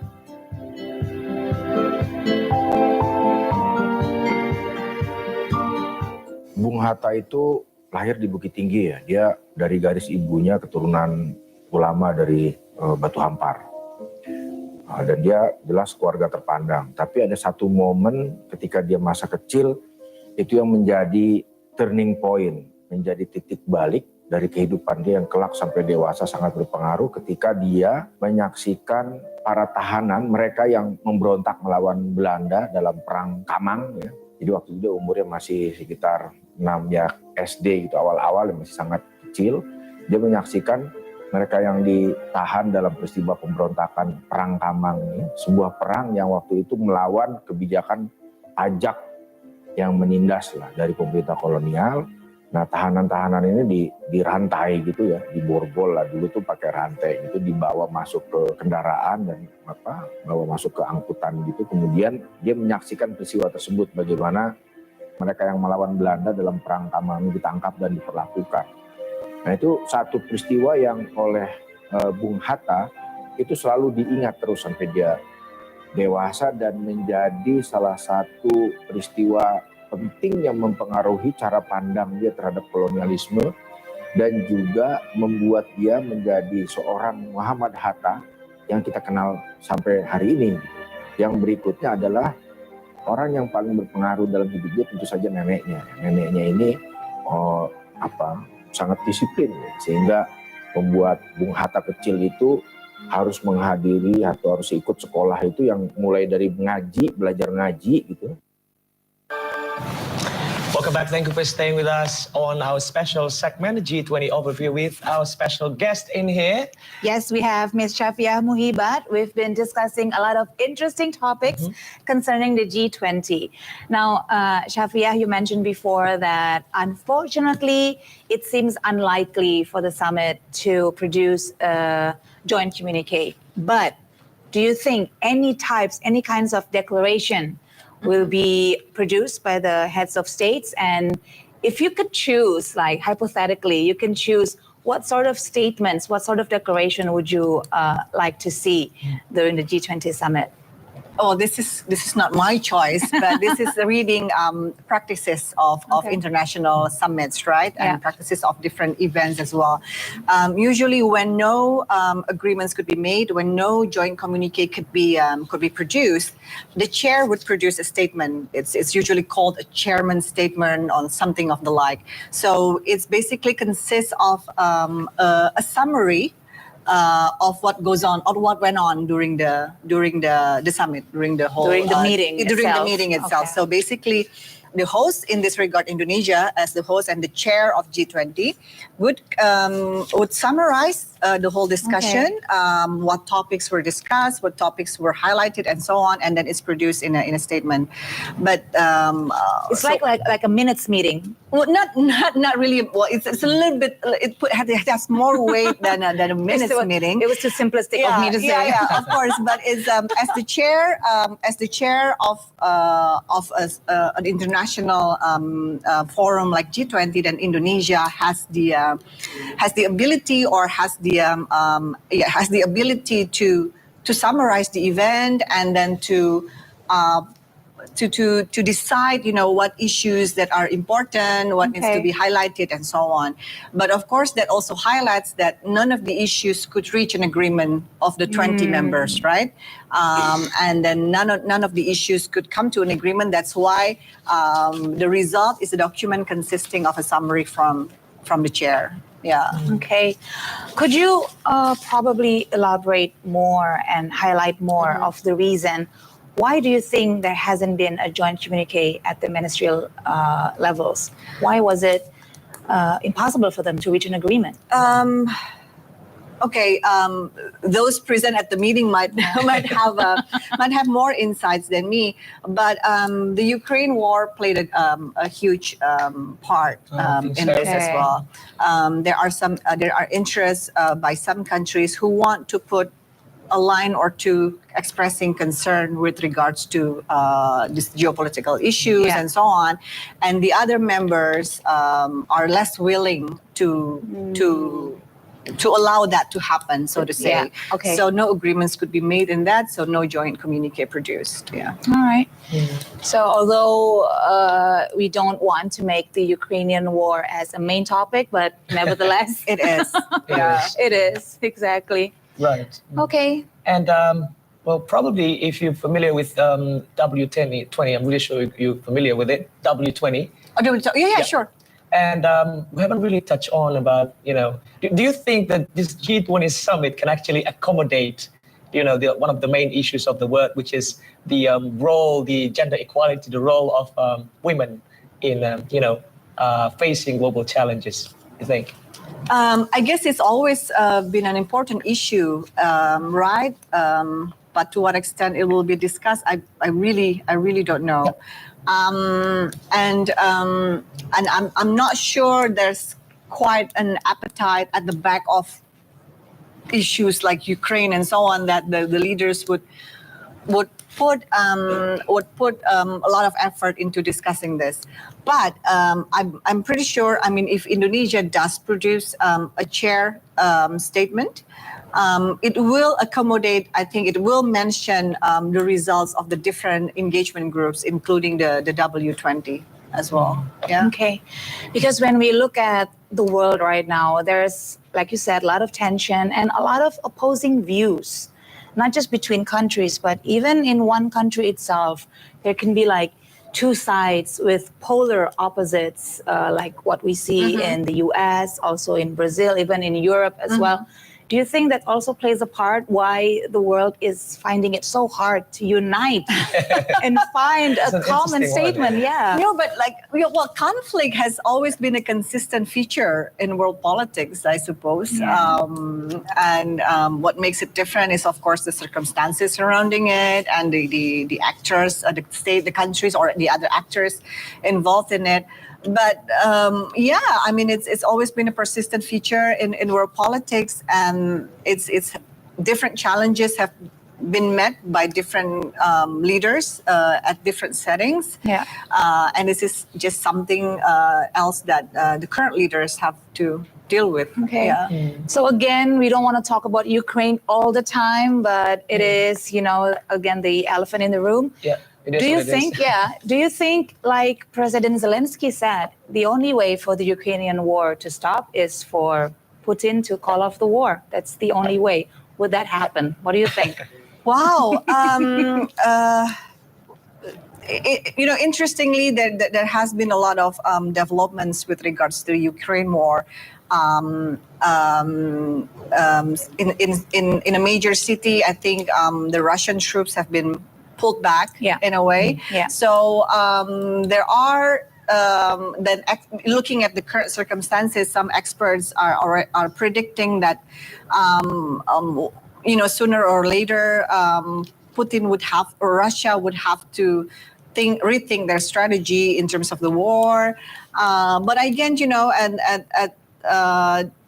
at the back of the minds of a lot of leaders, they're hoping that the war would end soon. Yeah. Those who are not, including those who might not be, directly in the neighboring areas of Ukraine, but those of us like Indonesia and those of us in Southeast Asia, we're concerned about the implications, of course, of the war, and we're also hoping that things would quote unquote get back to normal. Yeah. I want to follow up, the issue about women's role in the world. Sure. How do you assess, how do you see so far the role of women in international politics? Wow. Relating this to the G20 presidency. Wow. To be completely realistic, you just have to see the lineup of the G20 leaders tomorrow. How many women are there?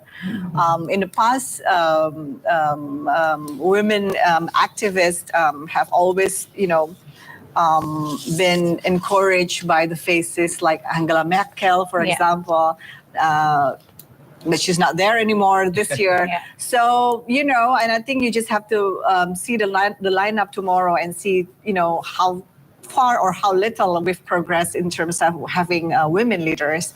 Although in some parts of the world, like Europe, for example, they have quite a number of female leaders at the moment. The Scandinavian countries, especially, and there were some experts actually analyzing how the female leaders have actually did a better job in terms of responding to the pandemic. If you recall, during the early stages of the pandemic, people were comparing one country's policy to the other, and there was one conclusion that countries with female leaders actually responded better one way or the other. But yeah, I think we still have a lot of homework to do into making sure that there are more female leaders in international politics.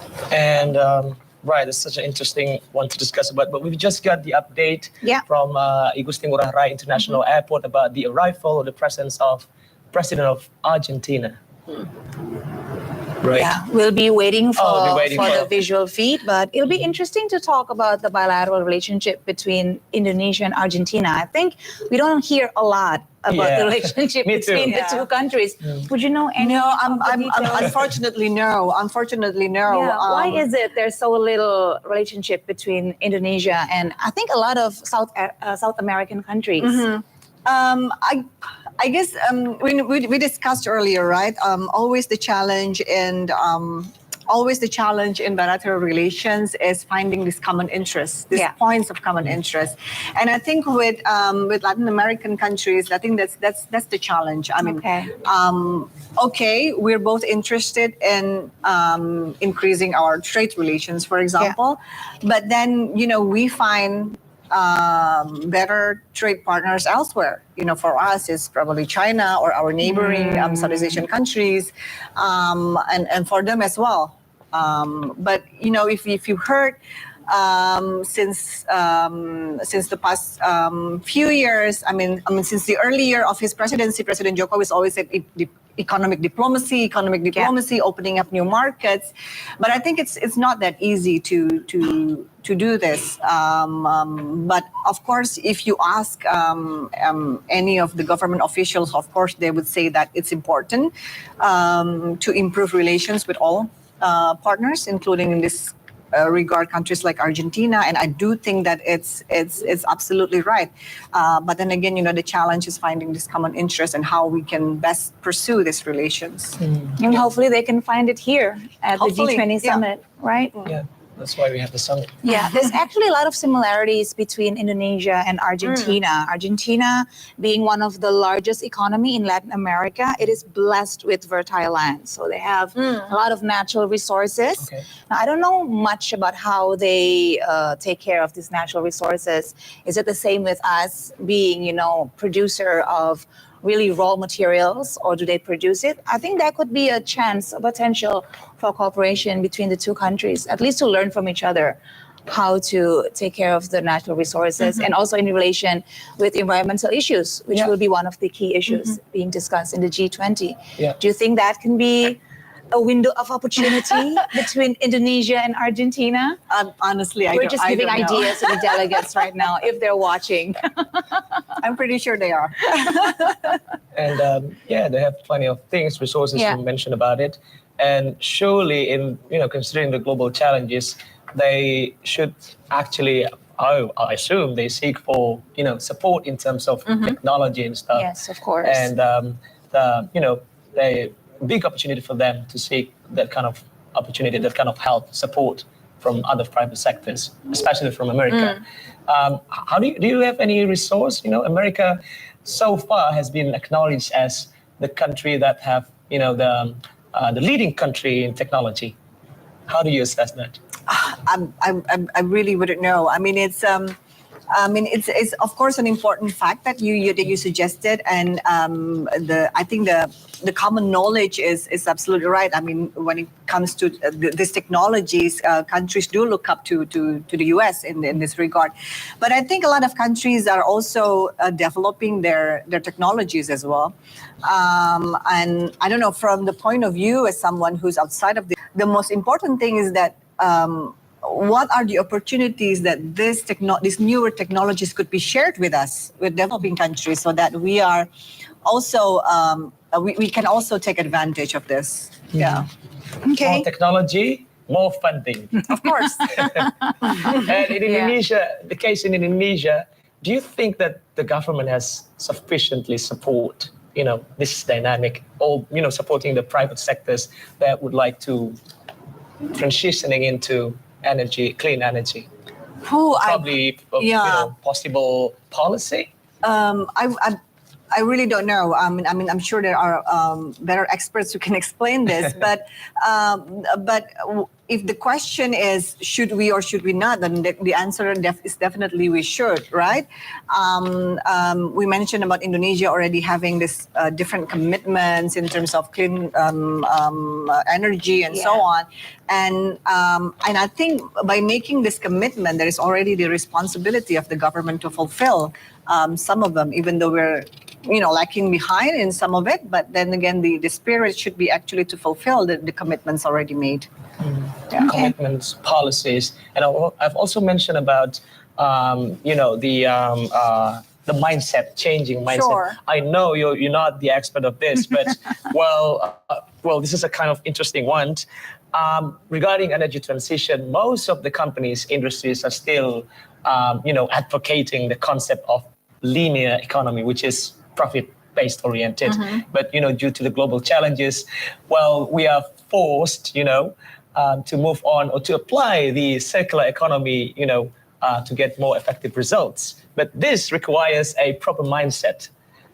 In your perspective, how to change the mindset? But you know this better than I do, so maybe you can explain to us. No, but definitely, I guess this sort of like dilemma of being practical and to fulfill what's ideal is it exists in different industries as well, right? And changing mindset is definitely not easy. Exactly. For looking at current practices, I mean, copying examples is always the way to go, right? When you see countries being successful in terms of changing the mindset and then seeing it works, I think would be examples that the other countries would like to follow. But you're definitely right. I mean, changing mindset is a huge challenge. Okay. I want to pick up on one of the points that you mentioned about America being the leading country in technology. But maybe we can talk more about the bilateral relationship between Indonesia and the U.S. Now that President Joe Biden is here, we are also expecting what kind of statements will be produced between the two countries regarding bilateral relationship. And maybe if I could pick your brain a little bit, especially considering the latest development from the US. They just had their midterms. It was somewhat a surprise result. The so-called red wave, what they expected to be a Republican win didn't happen. Actually, I think the Democratic Party still hold the majority in Senate. How do you think that will influence the bilateral relationship between Indonesia and the U.S.? Well, a direct influence might not be so much, but I do think the current condition with the Democrats holding majority in the Senate would make it easier for the president to carry out his policies as planned without having to worry about whether or not this would pass the Senate and so on, right? And so far, I mean, Joe Biden's policy with regards to not only Indonesia, but I think Southeast Asia and also Indo-Pacific as a whole has been quite promising. I mean, he does promise closer engagement. They had their recent Indo-Pacific strategy update, which clearly highlights the importance of relations with Southeast Asia. It mentions about ASEAN and so on. So these are quite promising, looking at it from a Southeast Asian point of view. And if he is able to carry out some of these policies, some of these promises, then it's a huge deal for us. I mean, Joe Biden has had, like I mentioned, the Indo-Pacific strategy, and then they have the Indo-Pacific economic framework and so on. So again, this is very promising, looking at it from a Southeast Asian point of view, and hopefully can bring closer relations, not only with bilateral with Indonesia, but I think what's also important is an ASEAN-US relations. Yeah, I mean, President Joe Biden, compared to his predecessor, President Trump, was indeed more of a globalist. President Trump was very clear about his US-centric policies. But how do you think President Joe Biden will actually follow up these policies, these strategies that he mentioned about, deepening a relationship between the US and Southeast Asia? Because as we know, he has some issues back home.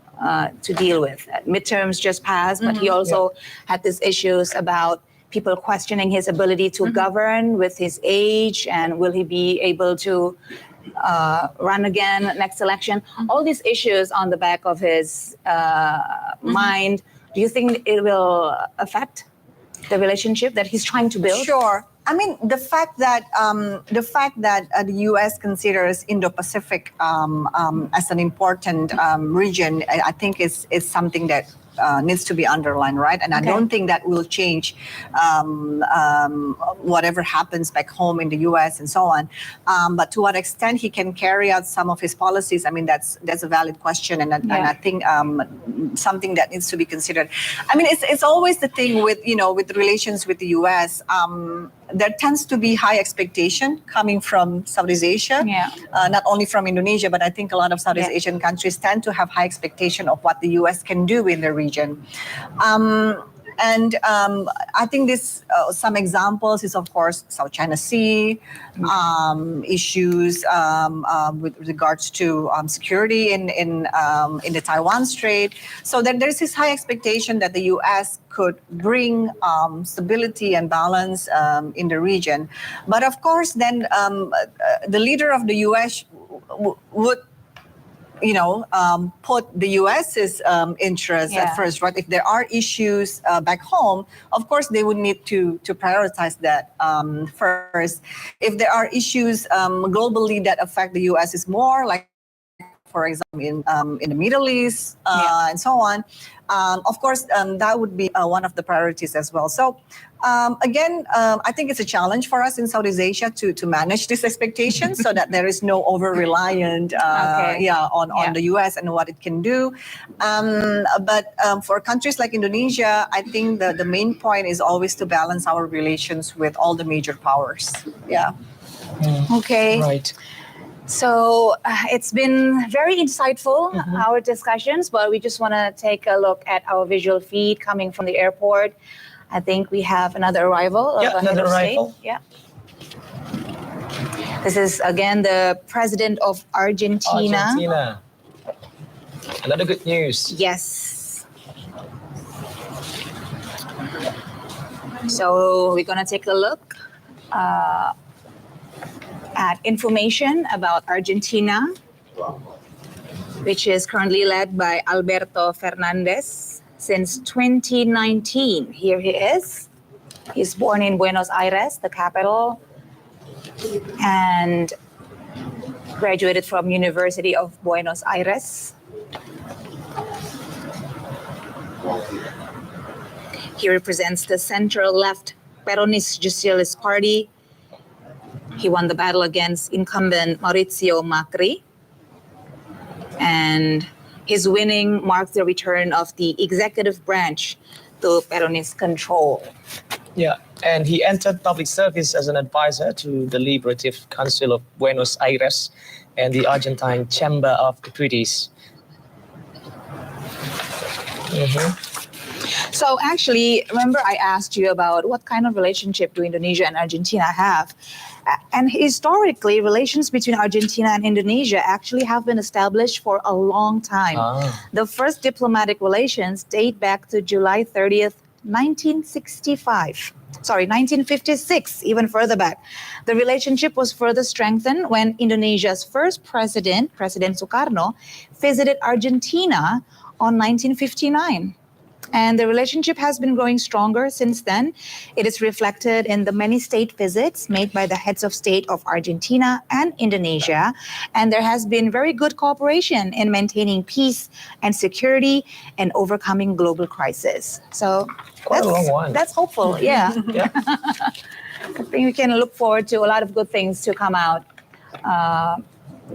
from the bilateral meetings between Indonesia and Argentina. Right, so we've just touched on many things. Yes. Ukraine, Russia, energy transition. Would like to hear your final statement, closing statement. What do you expect from Summit? G20 What do you Summit? expect? No, Resmi? I do hope that the G20 summit tomorrow, the next 2 days, will have fruitful outcomes. I don't have very high expectations, like I mentioned earlier, right? It's very unlikely that there's going to be a joint communique. But I do think that it's not the sole indicator of what to take from the summit, right? What I look forward the most is actually all the sideline bilateral meetings and how it's going to be. What most people anticipate is, of course, the meeting between Biden and Xi Jinping, of course, what they're going to discuss, because these are the two major powers. Whatever they decide will, of course, impact the rest of the world, be it on political security issues or even on climate change, because their talks have been stalled for the past 2 years, at least, with regards to climate change. Yeah, so we are really looking forward to all this sideline meetings. Looking forward. Yes. Ms. Shafia Muhibat, thank you so much, Thank you very much for your for joining time us. and My pleasure. insights. It's been a pleasure. Hopefully we get to see each other again for the rest of G20 Summit. Thank you. And that concludes our special segment with special guest today. So I'm Muhammad Arif Ismail and my colleague. I'm Siska Becker. It's been a pleasure to talk with you, Arif, on this very special segment. Still have more things coming out after this, but for now, goodbye.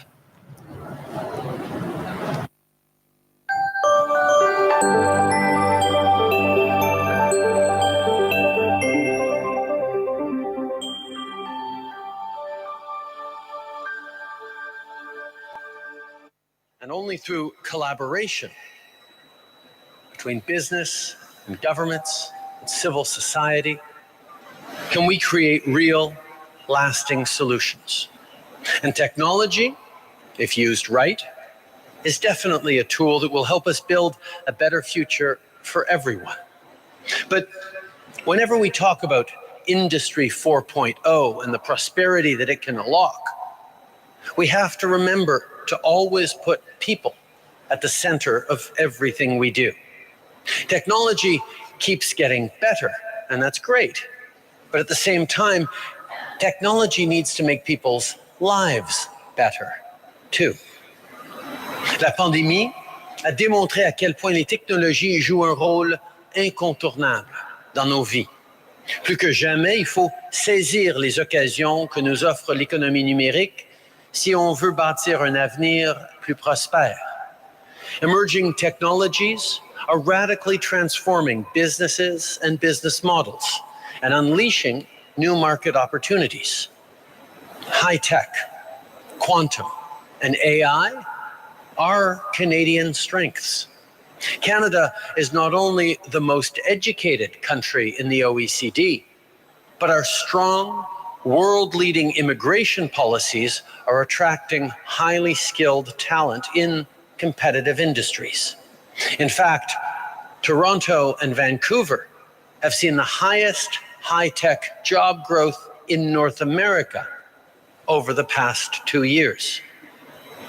New technologies can make global economies and international trade more accessible for people everywhere.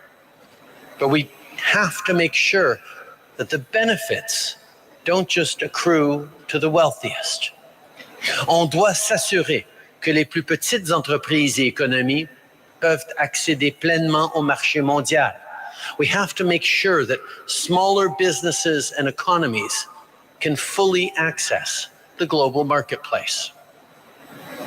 If we want to level the playing field, we must cooperate through the sharing of information and best practices. We must identify and develop common standards. For example, Canada is leading on the responsible development and use of artificial intelligence. We're also undertaking major legislative reforms that will strengthen privacy protections for Canadians, including specific provisions to protect children. See, while always ensuring and defending free speech, we must make it clear that it cannot be okay to bully and attack people online. Governments, and especially big technology companies, need to safeguard people's data and privacy and address online harassment and violence to ensure trust in technology. At home, we're focused on creating good, sustainable middle-class jobs now and into the future. Canada has some of the best, most talented workers in the world. These are the people with the skills and expertise to power our shared net zero future. I think of the innovators who are launching clean hydrogen projects everywhere from Newfoundland to Alberta. These are the people who will produce the clean energy that Canada will ship to German markets as Europe accelerates its transition to renewables away from Russian oil and gas. I think of our auto workers who are building electric vehicles in Ontario with batteries built in Quebec from nickel and lithium mined in northern Canada. And the steel and the aluminum they're using, also made in Canada, is the cleanest in the world because Canada's electricity grid is already over 80% clean and on our way to 100. Well,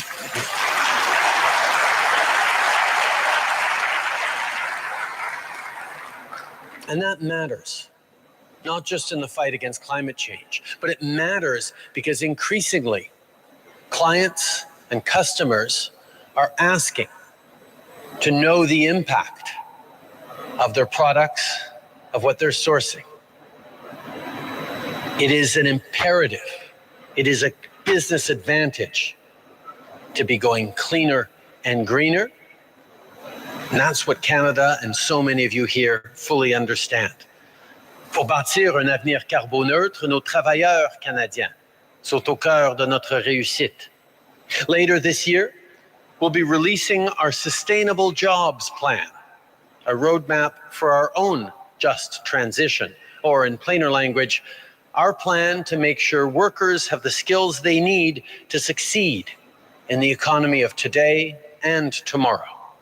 This builds on years of work our government has been doing to ensure that workers and citizens see that being open to the world can be good for them, not just good for the economy. That's how Canada has been able to avoid the protectionism rising around the world these past few years and sign a record number of trade deals. And that's how Canada remains the only G7 country with a free trade deal with every other G7 country.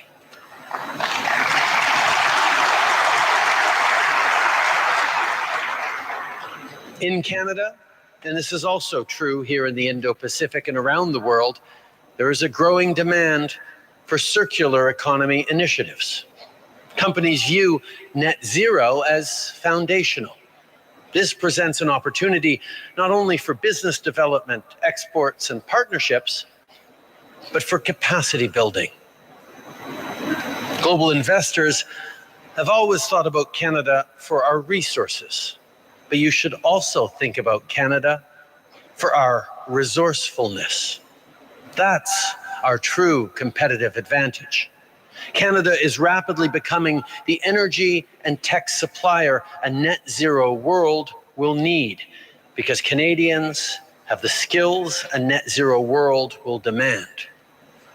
The world is changing fast, but Canada's core values like peace, democracy, stability, respect for human rights are here to stay.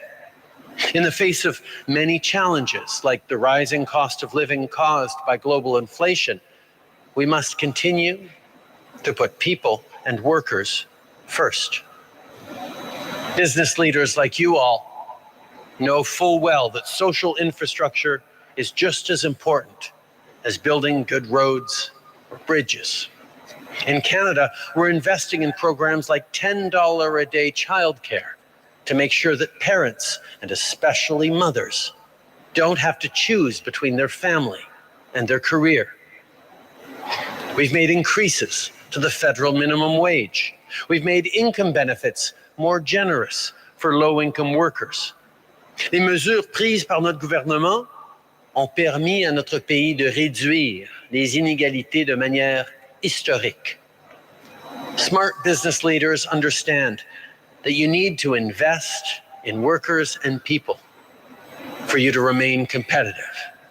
How you support, empower, retain, and grow your workforce is central to success these days.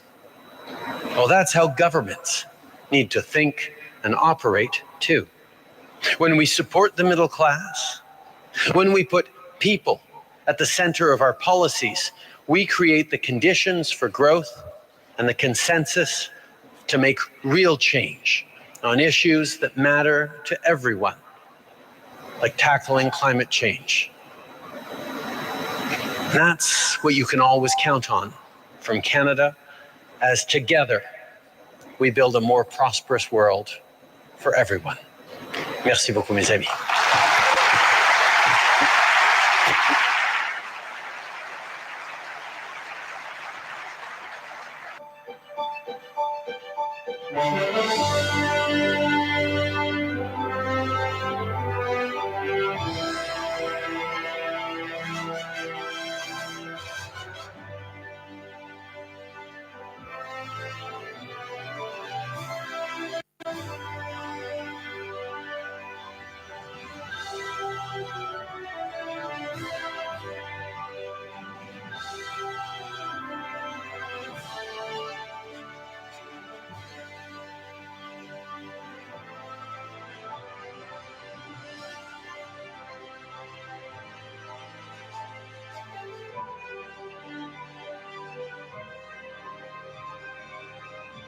Thank you, Prime Minister Trudeau, for the inspiration and expression of thoughts.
President Joko Widodo and U.S. President Joe Biden hold a bilateral meeting this afternoon in Bali.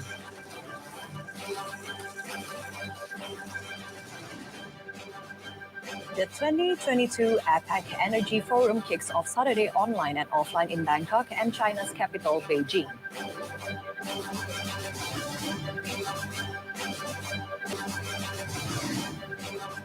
A 15-year-old breakdancer from the Netherlands crowned as world champion.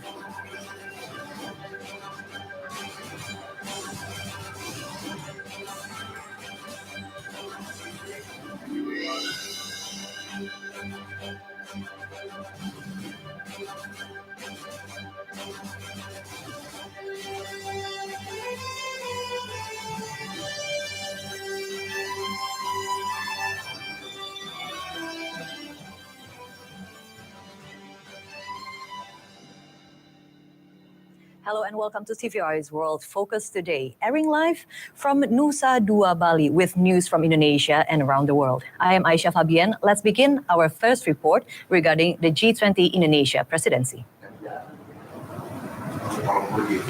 The G20 Leaders Summit scheduled tomorrow on November 15th and 16th, and series of preparations are done and some of the head of state arrive in Bali.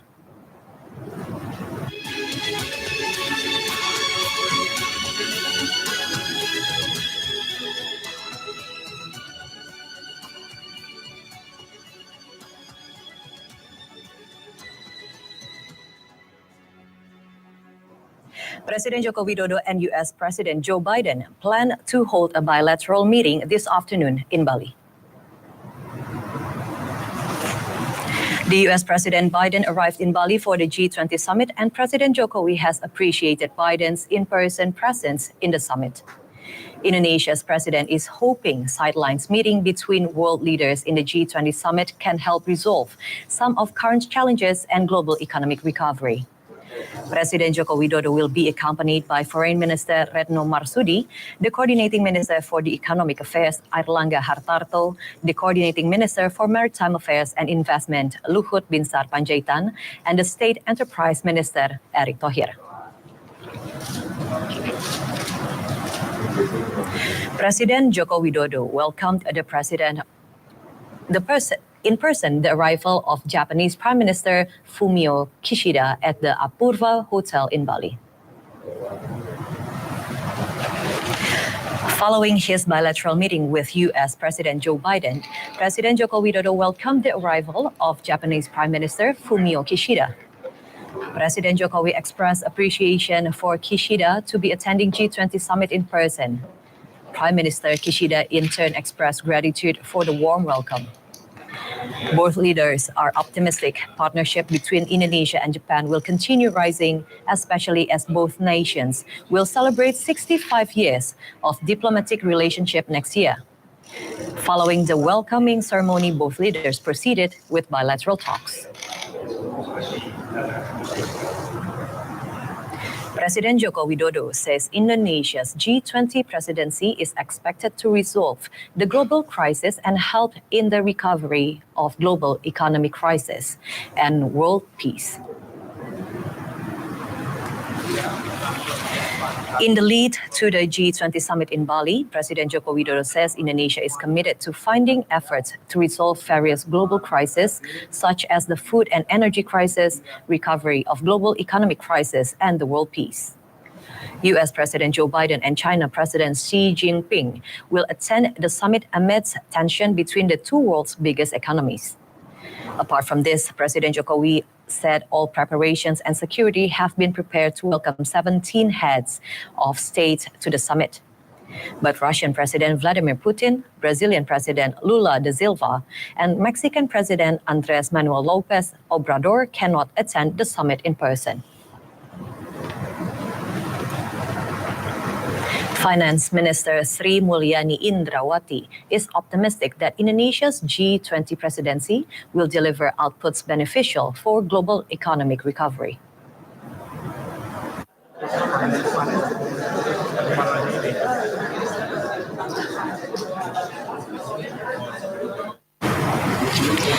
The finance minister is optimistic about global recovery prospects on the back of Indonesia's strong leadership in G20.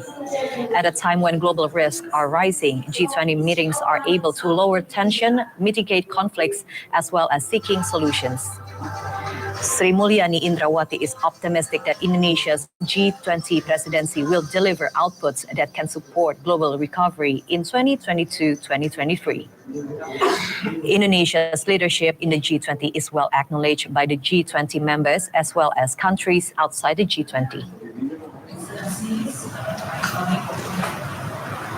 As many as 986 delegates of the G20 summit, including heads of state, have arrived in Bali since November 11. The head of the regional office of the Ministry of Law and Human Rights in Bali has disclosed.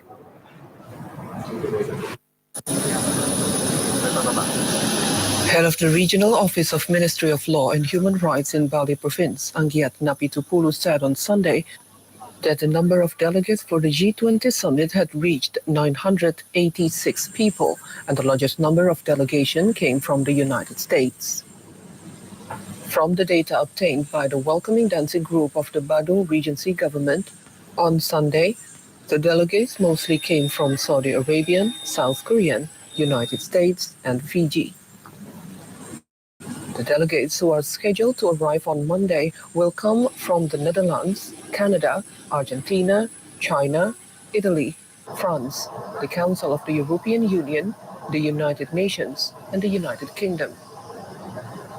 The entrance to the VVIP terminal at Igusti Ngurah Rai Airport, Bali, or the place of arrival of the head of delegations or heads of state has been tightly guarded by security officers.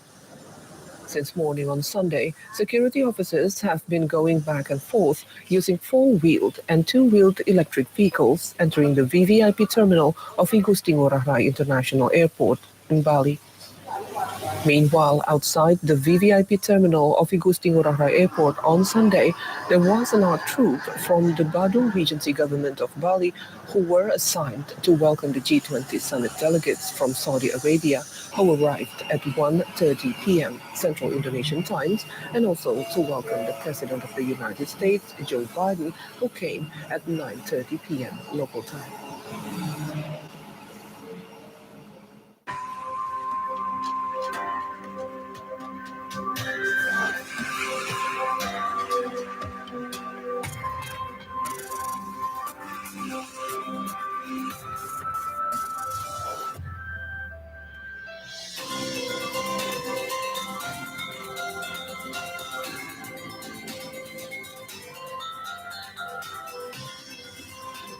From Indonesia for a better world.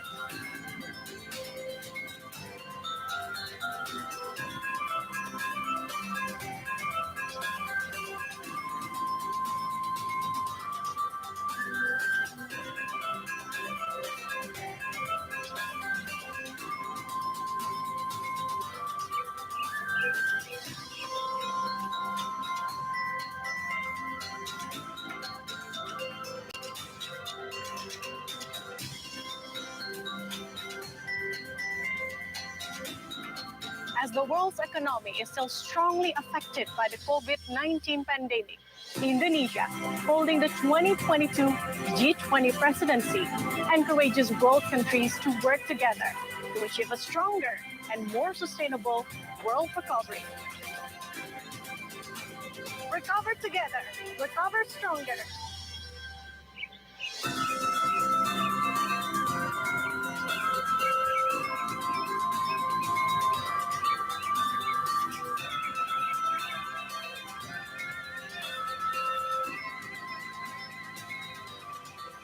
The three main pillars of Indonesia's presidency for the G20 throughout 2022 are namely global health architecture, sustainable energy transition, and digital transformation, with the strategic goal to achieve a developed and a more prosperous global economy in the future.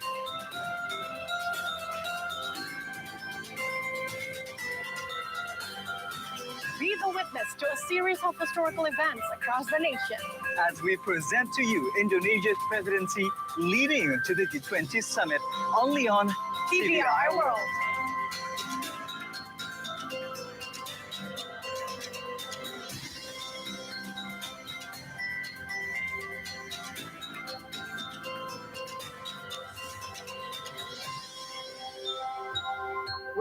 together. Recover stronger.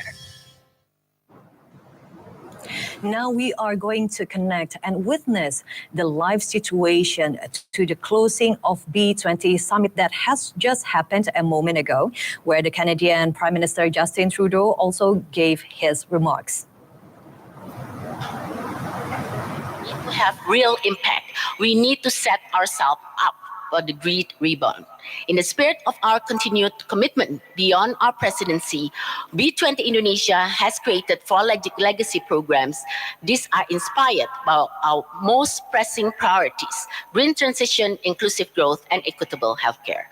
Mr. President, you will meet with the G20 leaders tomorrow, and I hope you can advance these priorities to the G20 as a joint vision between government and businesses to achieve collaborative, sustainable, and inclusive growth. Once again, thank you, Mr. President, for your stewardship in this challenging time. You have led many examples and have shown the true spirit of collaboration, inspiring us to develop more innovative ideas and more partnership to jointly drive stronger global recovery. To my chairman, Mr. Arshad Rashid, and the whole Kadin committee, all the task forces, Action Council, knowledge partner, network partner, and sponsor, thank you for all your hard work. It has been an honor to chair the B20 this year.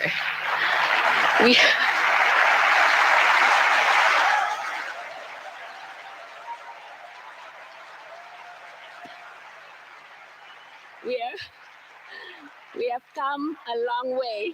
We have come a long way for a great rebound. And may we now work together and push the button to go forward and give and pass to India for a better together business and government for collaboration. Thank you very much.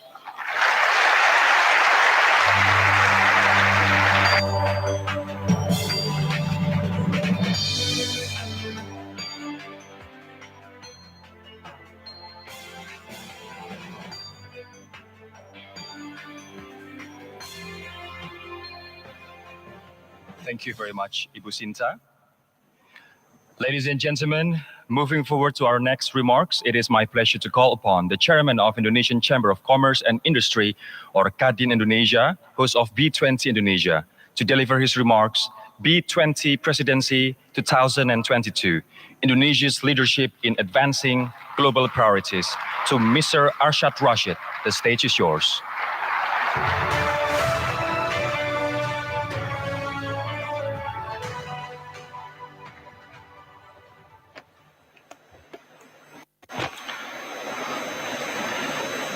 His Excellency Bapak Joko Widodo, the President of the Republic of Indonesia. His Excellency Mr. Anthony Albanese, Prime Minister of Australia. His Excellency and all honorable state leaders and distinguished guests. It is a great honor for me as the host of the B20 Indonesia to address you at this historic occasion. This is the first time that B20 and G20 summit has been held on Indonesian soil. It is also the first in-person summit since the pandemic. Coming on the heels of the world's emergence from a global pandemic, the Indonesian G20 presidency is timely. This year's G20 presidency takes place against the backdrop of intensified geopolitical polarization, as well as concerns that globalization has failed to affect equitable gain. In my view, Indonesia is uniquely qualified to understand such concern. Our equatorial country, which is literally situated between the global north and south, is a country of contrasts. As the only ASEAN country that is permanent member of the G20, Indonesia is able to advocate for both developed and developing economy on the global stage.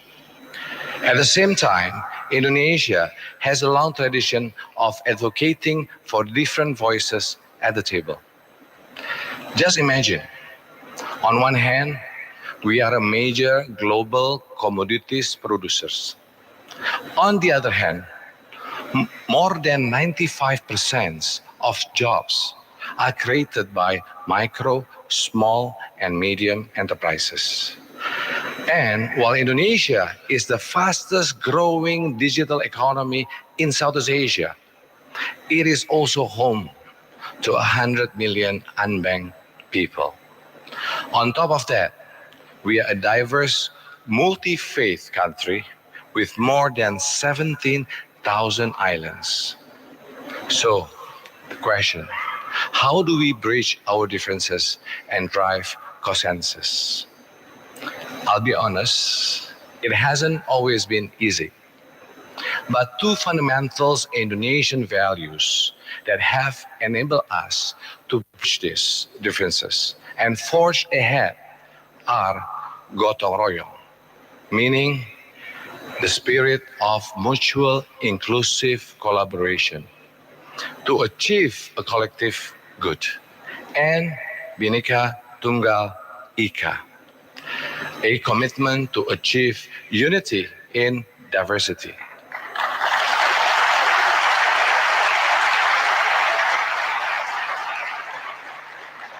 These two concepts have enabled Indonesia to maintain stability and improve prosperity over the last 20 years. We have tried to bring this sense of unity and collaborative action to this year's B20 proceeding. And with this year's, with the support of everyone involved, I do believe we have succeeded.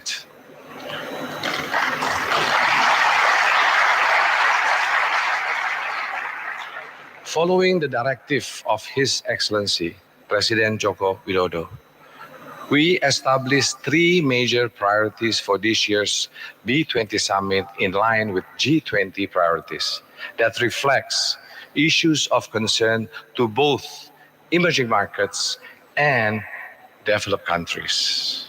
These are the green economy, the empowerment of MSME and women, and the strengthening of global healthcare resilience. These three elements are key to ensuring collective, sustainable, and inclusive growth for all countries. In particular, I would like to highlight this the first time that MSME has been highlighted as a major B20 topic despite the major role that small businesses play all over the world. With regard to green economy, B20 Indonesia has already begun to take concrete actions. Within Indonesia, we are actively driving the green transition through various pathways, including industrial decarbonization and facilitating green investment. A carbon center of excellence has been established in the hopes of accelerating global collaboration on net zero initiative. We have also established the first net zero hub in Indonesia to drive and facilitate the private sector's commitment to net zero. The second priority is to promote inclusive growth by empowering MSME and women. To this end, we have established the One Global Women Empowerment Initiative, which aims to facilitate the inclusion of women in the global economy through training, support, guidance, funding, and more. This initiative will be hosted by the International Organization of Employers, which will act as a bridge between successive G20 and B20 presidencies. We have also set in motion a number of MSME initiatives, including a platform that facilitates Indonesian MSMEs to participate in the complex supply chains. Given that MSME account for 60% of Indonesia GDP, this is expected to unlock substantial growth, and we hope that these programs can be replicated elsewhere. The third priority is to create an equitable global healthcare system. B20 Indonesia has mounted the Global One Shot campaign, a campaign that aims to bring together government, industry, and global health organizations for the purpose of creating a permanent worldwide vaccination programs. This will help decrease vaccine inequality between the global south and the global north, and help close gaps in health infrastructures across population and region worldwide. As part of increasing healthcare resilience in Indonesia, we also have helped facilitate local manufacturing capabilities for vaccine, strengthening Indonesian pandemic preparedness and response capabilities. Mr. President, ladies and gentlemen, before I end my remarks, I would like to emphasize the inclusive development framework I have introduced yesterday. The 5 P's: peace, prosperity, people, planet, and partnership. As we are past the baton to India, this framework will remain relevant in advancing global priorities and generating impact beyond G20 countries. In closing, I would like to thank you once again for the chance to report on B20 Indonesia's efforts, and I would like to express my heartiest thanks to all those who have participated in the B20 process throughout the year. Gotong Royong and Bhinneka Tunggal Ika have made this year's B20 summit a success.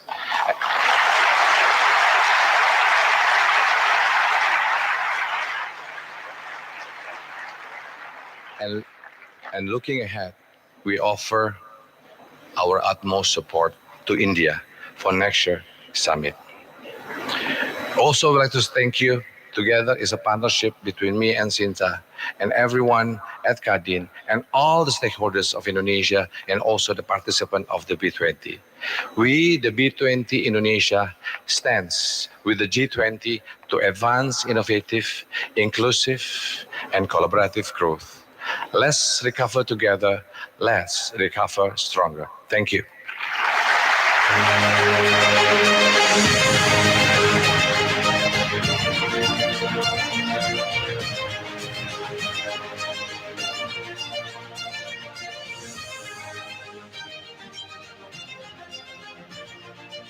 Thank you very much, Mr. Arshad. Ladies and gentlemen, to continue with our session, please allow me to present a video on the B20 market achievements and highlights of our proceedings and commitments.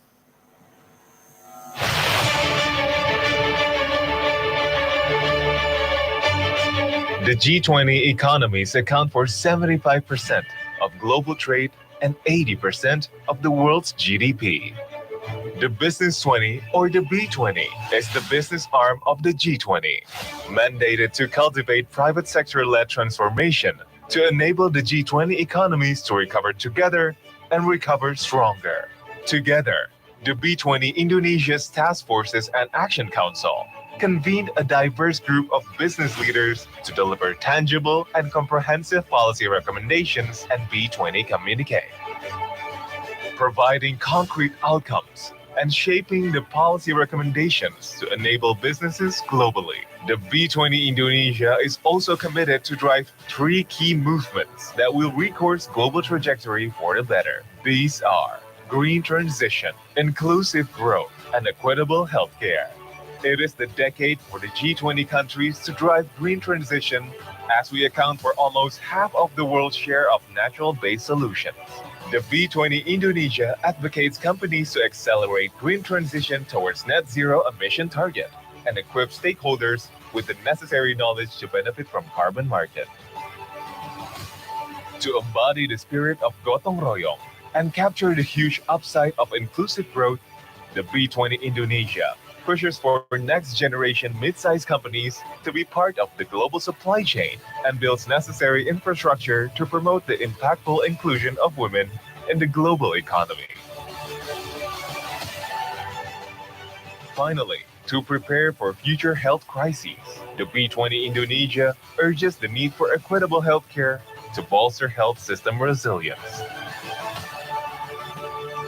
This journey has shown how collaboration and spirit to innovate can drive change. Through commitments and programs that we have built together, let's continue to realize an innovative, inclusive, and collaborative growth for all.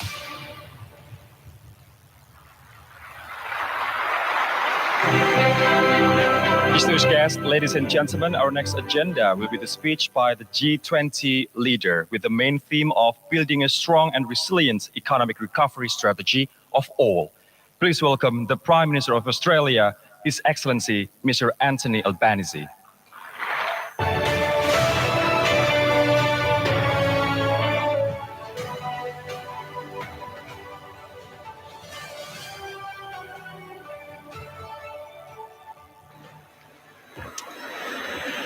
Good evening, everyone. Selamat sore.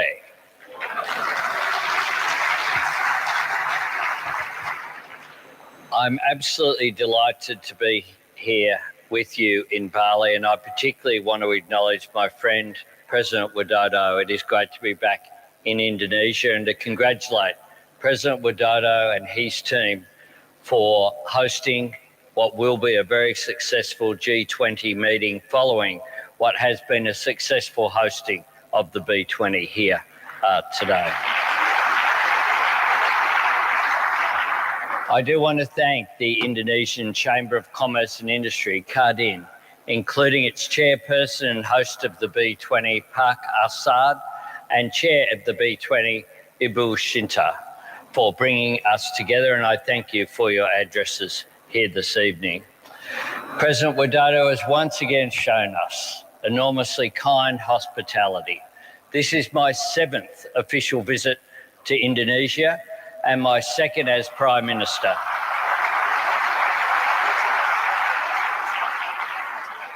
And the new government that I lead is determined to write a new chapter in Australia and Indonesia's long history of friendship and cooperation. I was reminded of that long history during my first visit here as Prime Minister, when I visited not just Jakarta, but also Makassar. Centuries ago, the sea route between Makassar and the top end of Australia was a flourishing trade corridor. Each December, the Yolngu people of Arnhem Land would look to the sea, waiting for the horizon to fill with the sails of Macassan vessels. The Yolngu immortalised those boats in their art, and you can find them painted on sandstone and bark, their sails forever full with the wind that brought them across the sea. The relationship between the Macassan seafarers and First Nations people of Australia was built around trade, but it was also built around mutual respect. It was a relationship of equals that set the template for the people-to-people contact that has always been at the very heart of Australia's relationship with the people of Indonesia. So much has changed since that era, but what has remained, and indeed thrived, is our mutual respect. Knowing this history gives us perspective, and it also reminds us that relationships between nations are always bigger and broader and deeper and richer than just leader-to-leader conversations, as vital as they are.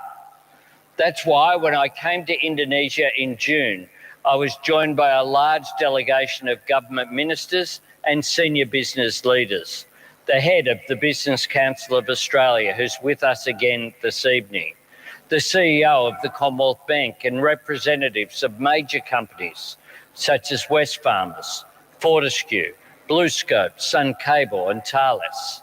And I'm delighted that so many Australian business leaders are joining me here again today. Australian businesses are energised by the tremendous opportunities that this nation and this region hold. This B20 gathering, bringing together influential business leaders from around the world, draws on that same spirit, recognising that innovative, inclusive and collaborative growth won't be built and sustained by the actions of government alone. It will depend on the insights and enterprise and cooperation and investment of businesses and financial institutions and civil society and workers' representatives as well. So I welcome the B20's insights on the way forward, and I thank you for the care and effort that you have put into crafting your recommendations. And I embrace the goal that you have set. Innovative growth, because the challenges we face are different to previous economic downturns, and the policy response must be different too. Inclusive growth, because the quality of our response and the measure of our recovery must hold no one back and leave no one behind. And collaborative growth, because in a globalised economy, it is not just markets and products and technologies that we hold in common, it is challenges but also opportunities as well. Right now, we face a collective economic challenge new to the G20, indeed new to our generation. It was the global financial crisis and the seismic upheaval in the banking system which first elevated the G20 to a leader-level meeting. Leaders gathered in Washington in 2008 to unfreeze global credit markets and shore up the capital positions of financial institutions. And they came to London in 2009 to craft a global economic stimulus package. As Infrastructure Minister, I had the privilege of being part of the Australian delegation at that meeting. The financial crisis we faced then produced a global demand shock. The economic challenge that we face now is primarily a global supply shock. The long tail of the pandemic is constricting supply chains and stretching workforces. And Russia's invasion of Ukraine is inflicting severe, ongoing disruption to food, fuel and energy markets. Inflation is biting advanced economies around the world, and central banks are responding with the sharpest and most synchronised tightening of monetary policy that we have seen in decades. For governments to see off the threat of inflation, to prevent runaway inflation from eroding national prosperity and devaluing people's wages, we must ensure fiscal policy is working in concert with monetary policy, not contradicting it. And macroeconomic policy coordination, along with cross-border collaboration between businesses such as those in this room, has an important part to play in that. I will always remember the sense of purpose and urgency with which world leaders in London worked to coordinate that $1 trillion global stimulus package, while at the same time laying down a shared commitment to free market principles, to the rule of law, to open trade and investment, to competitive markets and to effectively regulated financial systems.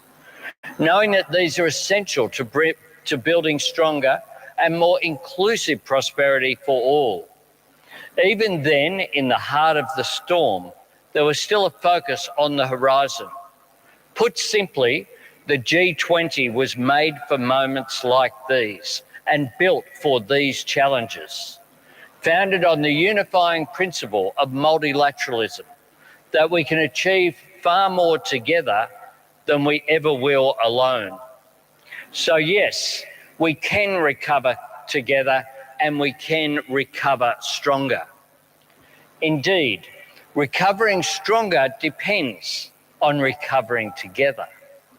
We do this by ensuring that our tax systems reward people for their hard work and repay the initiative and enterprise of our businesses and job creators, by building the resilience and diversity of supply chains so we are better prepared for global shocks, and by helping developing countries to manage rising debt sustainably, risk by implementing measures such as the G20 Common Framework for Debt Treatment, and achieving the innovative and inclusive and collaborative growth that the B20 have challenged us to seek also means investing in the skills and productivity of our workforce and increasing participation opportunities, as well as unlocking the potential of people who have historically been locked out of career opportunities because of gender, race,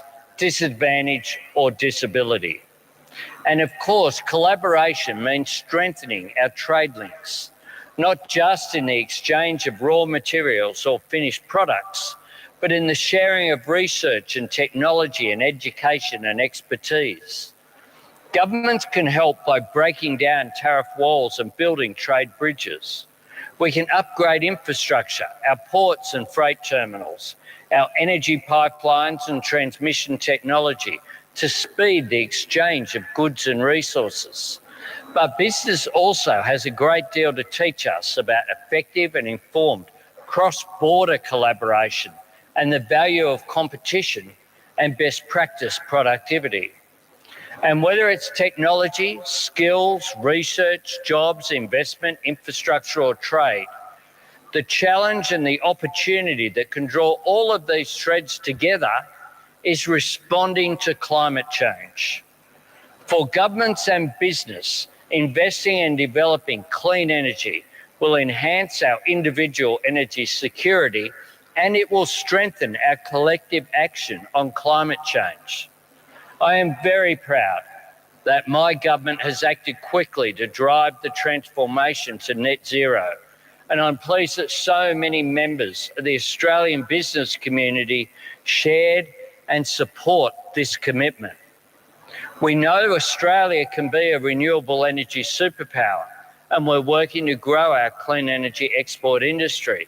But we want to do it in cooperation with Indonesia and other nations to help reduce their emissions, to grow their economies and improve their living standards. Because just as none of us are immune from the global challenge of climate change, all of us have a part to play in the solution. And I know that President Widodo is very passionate about this.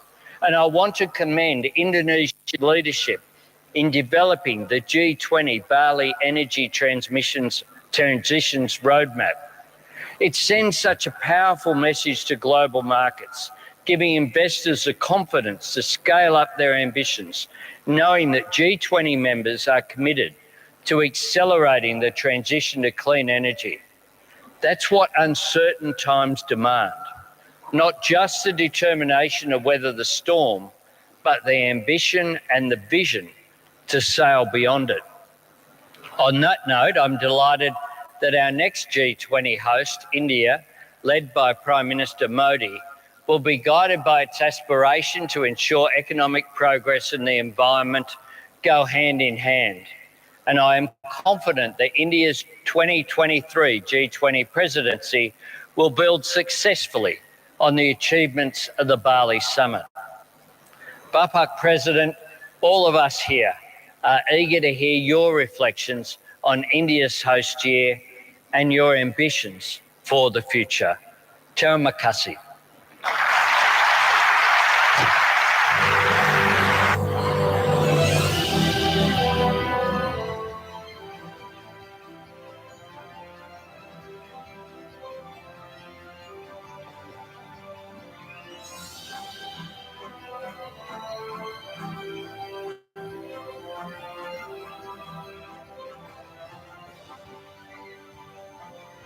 Thank you, Your Excellency. Ladies and gentlemen, we will now proceed to our next ceremony, which is the B20 presidency handover to India. And to hand over the presidency, I would like to invite to come up on stage Ms. Sinta Kamdani, the chair of B20 Indonesia. And to receive this presidency handover, please come up on stage as well, Mr. Chandrajit Banerjee, representing the Confederation of Indian Industry as the next host of B20.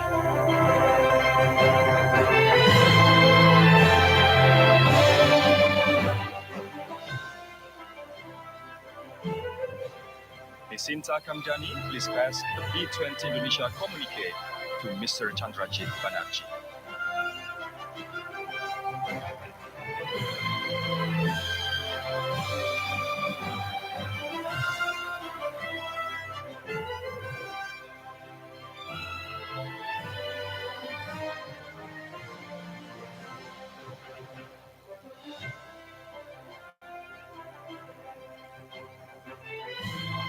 Thank you. Ladies and gentlemen, we will now proceed to our ceremony, which is the symbolic submission of the B20 Indonesia Presidency Report to the President, the B20 Communique. To pass over this document, I would like to invite to come up on stage Mr. Arshad Rashid, Chairman of the Indonesian Chamber of Commerce and Industry, or Kadin Indonesia, host of B20 Indonesia.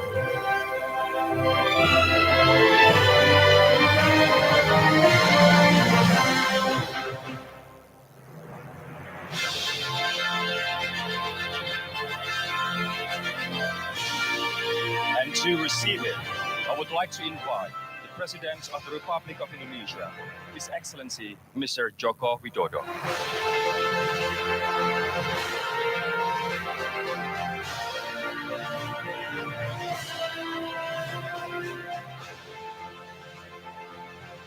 The B20 Indonesia Presidency Report is the outcome of the B20 Indonesia Presidency, emphasizing the final B20 policy recommendations and legacy outcomes.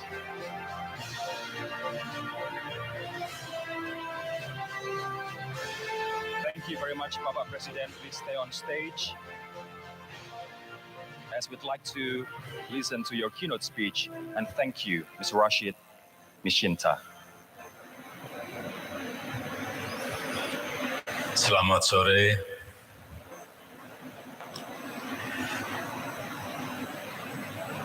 Yang saya hormati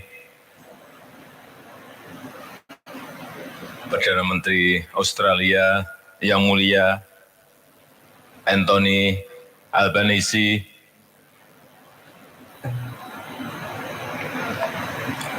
yang saya hormati Ketua DPR Republik Indonesia, Bapak Ibu hadirin undangan yang berbahagia. Bulan Januari yang lalu, saya berbicara di depan P20 pada awal masa tugasnya. Masih pandemi berat saat itu. Saya menyampaikan bahwa di setiap kesulitan, bahwa di setiap tantangan pasti ada peluang. Jangan pesimis. Titipan saya saat itu saya ingat, jangan pesimis.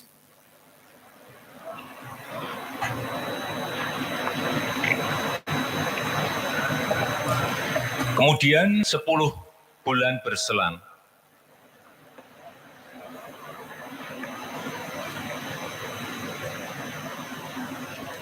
Pandemi masih ada perang, ada krisis pangan, ada krisis energi, ada krisis keuangan.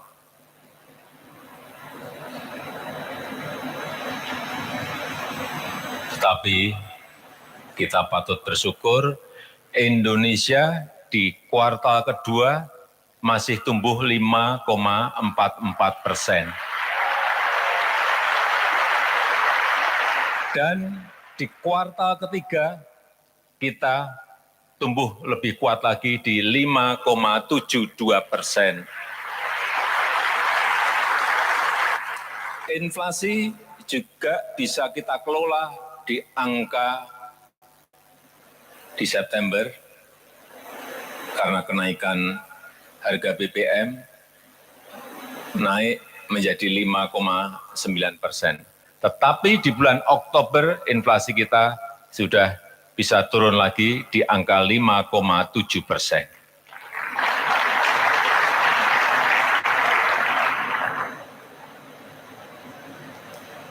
Managing Director dari IMF menyampaikan, Kristalina menyampaikan, bahwa Indonesia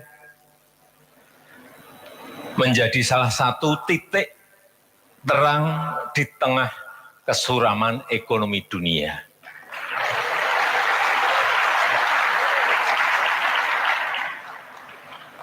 Oleh sebab itu perlu strategi besar yang sudah sering saya sampaikan itu secara konsisten terus kita jalankan. Yang pertama, hilirisasi. industrialisasi, bahan-bahan mentah yang kita miliki,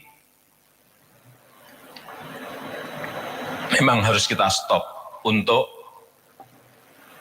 mendapatkan nilai tambah di dalam negeri, baik yang berkaitan dengan pendapatan, baik untuk negara, baik yang berkaitan dengan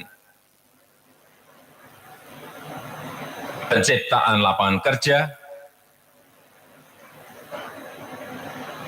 dan sudah kita mulai dengan nikel dalam rangka membangun sebuah ekosistem besar EV baterai listrik untuk mobil listrik. Saya hanya menawarkan kepada Prime Minister Anthony Albanese, di Australia ada litium, kita punya nikel. Kalau digabung itu sudah jadi baterai mobil listrik.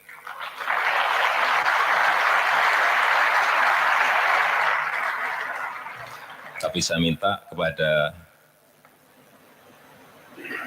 Perdana Menteri Albanese untuk litiumnya bisa dibawa ke Indonesia saja.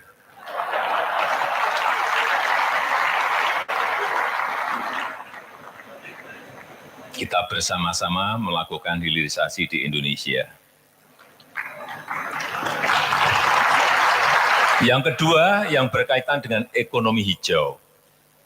Sudah sering saya sampaikan bahwa potensi energi baru terbarukan, renewable energy di Indonesia itu sangat besar. Ada potensi 434.000 megawatt, baik dari hidropower, baik dari geothermal, baik dari solar panel, baik dari angin, baik dari tidal wave, semuanya ada.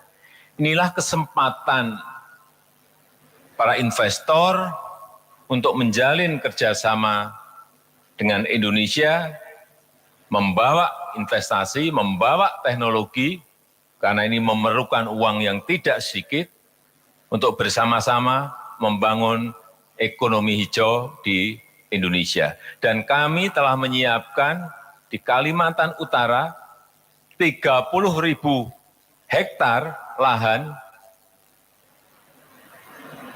untuk Green Industrial Park yang nantinya saya yakin akan berbondong-bondong investor datang untuk membangun produk-produk hijau dari Indonesia. Karena di dekat kawasan itu ada Sungai Kayan yang bisa memproduksi energi bersih, energi hijau sebesar 13.000 megawatt, yaitu hydropower. Kemudian yang terakhir, yang berkaitan dengan digitalisasi. Saya titip yang besar agar membawa yang kecil. Yang besar mau membesarkan usaha-usaha kecil, usaha mikro, agar mereka tidak tertinggal. Kita sudah 3 tahun ini memasukkan usaha kecil, usaha mikro untuk masuk ke digital platform. Dan sudah sampai saat ini sudah ada 19 juta usaha kecil, usaha mikro yang sudah masuk ke platform digital. Dari 64 juta UMKM yang kita miliki. Target kita nanti di 2024 kita harapkan sudah mencapai di atas 30 juta. Artinya yang kecil-kecil jangan ditinggal. Saya titip kepada India agar nantinya juga yang usaha-usaha kecil, usaha mikro ini juga masih dibawa lagi, diteruskan. Dan terakhir saya mengucapkan selamat bekerja bagi presidensi B20 India di tahun depan. Saya optimis B20 akan semakin solid dan terus berkembang. Terima kasih. Selamat sore.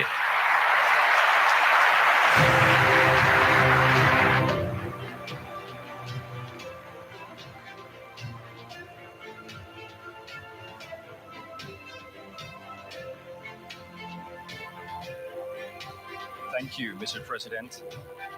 Distinguished guests, ladies and gentlemen, Bapak Ibu yang terhormat, today we had a thoughtful discussions and intriguing insights from all of our respectable speakers. On behalf of the committee, we would like to thank all of our guests and speakers for attending this event. And now we would like to invite the President of the Republic of Indonesia and the Prime Minister of Australia to leave the venue. Ladies and gentlemen, please rise.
That was the closing ceremony of the B20 summit that just happened a few moments ago, where we witnessed the keynote, speaking notes from the chairman of Indonesian Chamber of Commerce and Industry, Mr. Arshad Rashid, also the Prime Minister of Australia, Anthony Albanese, and not to forget our President Joko Widodo, where he put that Indonesia has become a bright light amid in global economic crisis. It's a bright spot in the dark. And also he mentioned about green economy.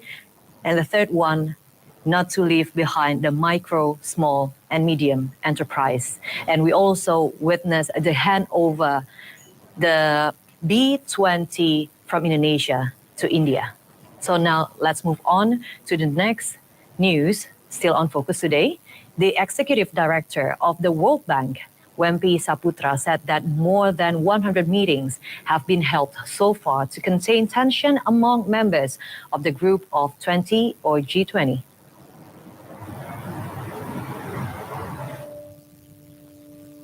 Russia and Ukraine war that broke in February this year has resulted in a heated political tension among members of the G20, especially the superpowers.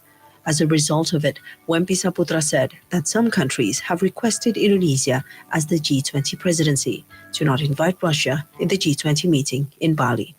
Wempi Saputra said that this call put Indonesia as G20 presidency this year in a difficult position. Indonesia is in a dilemma. However, Indonesia found ways and talked to members of G20 countries to attend. A case in point, Wempi Saputra said that he had helped Indonesia's Finance Minister Sri Mulyani Indrawati to hold more than 100 meetings at ministerial and deputy ministerial levels. During the meeting, Wempi Saputra and Finance Minister Sri Mulyani held discussion and listened to the concerns of each member countries. Both Wempi and Finance Minister Sri Mulyani stressed the need to maintain the unity of G20 and cooperate to resolve any global issues. Especially with the global COVID-19 pandemic, each member of G20 countries should reduce their ego and find ways for the global problems. As a result of this painstaking efforts, countries who once objected to the presence of Russia at this G20 summit meeting now convened in Bali at the same meeting. Take the US and Russia as an example. They can attend the meeting of finance and health ministers at the summit and discuss the much-needed topic, the pandemic. Objectives that we would like to achieve. Director General of the World Health Organization, Tedros Adhanom Ghebreyesus, said the world has seen a historical event with the launching of the Global Pandemic Health Fund, which aims to help avoid and repeat of the COVID-19 outbreak. G20 Health and Finance Ministers has launched a $1.4 billion fund to tackle the next global pandemic ahead of the group's summit in Nusa Dua, Bali. World Health Organization Secretary General Tedros Adhanom Ghebreyesus said the new financing mechanism will be a crucial building block of a stronger global health security architecture. He added, the fund has been designed with inclusive and effective governance and operating arrangements with high standards of transparency and accountability. The fund was initially planned in the 2021 summit in Italy. This year, the G20 also set up a governing board led by Indonesia's Core Finance Ministry Khatib Basri and Rwandan Health Minister Daniel Nyamuje. The Pandemic Fund Governing Board is responsible to select all proposals for diagnostic devices, medicines, and vaccines. And now we are going to connect with a live situation from the I Gusti Ngurah Rai International Airport in Bali, where today and tonight we still welcome the heads of state arriving in Bali for the G20 summit that is going to be held tomorrow and the 16th of November.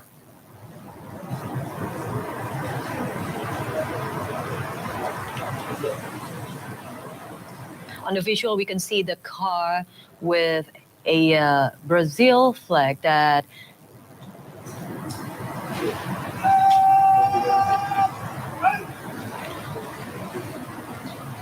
is now at the I Gusti Ngurah Rai International Airport in Bali.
This has been a signature to welcome the head of state who arrived in Bali with a traditional Balinese dance.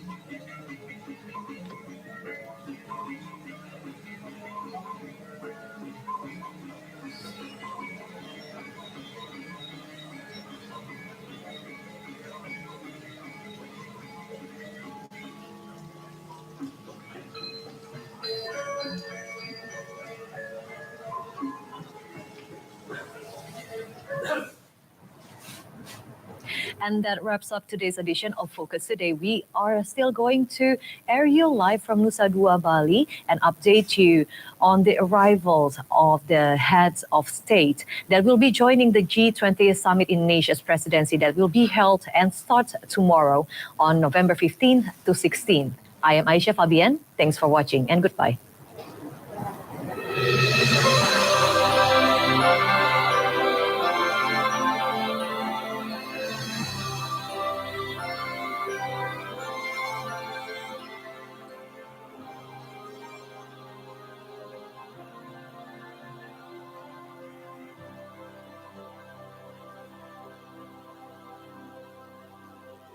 People of the world, we are in jeopardy. Striving times to act in solidarity. Our wish to heal the world, we shall do whatever must be done.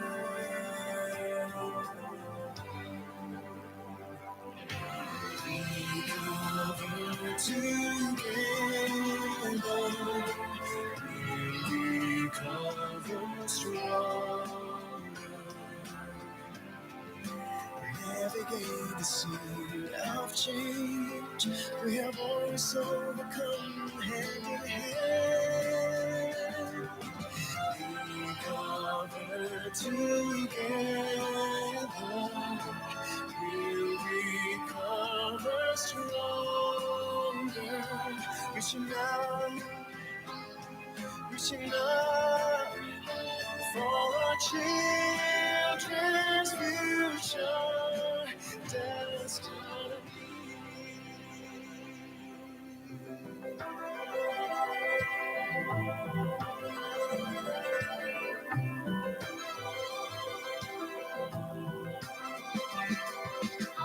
I wish heal the world. Whatever must be done, we cover together. We cover stronger. Navigate the sea of change. We have always overcome hand in hand. We cover together. We'll recover stronger. Reaching up for our children's future destiny. Yes, it's from God's history, taking us ahead.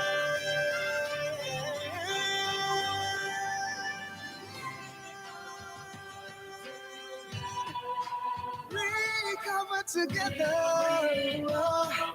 stronger. Navigate the sea of change. We have always overcome hand in hand. We cover together.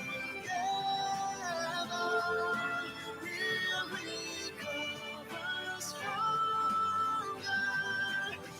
Reaching out for children's future. For children's future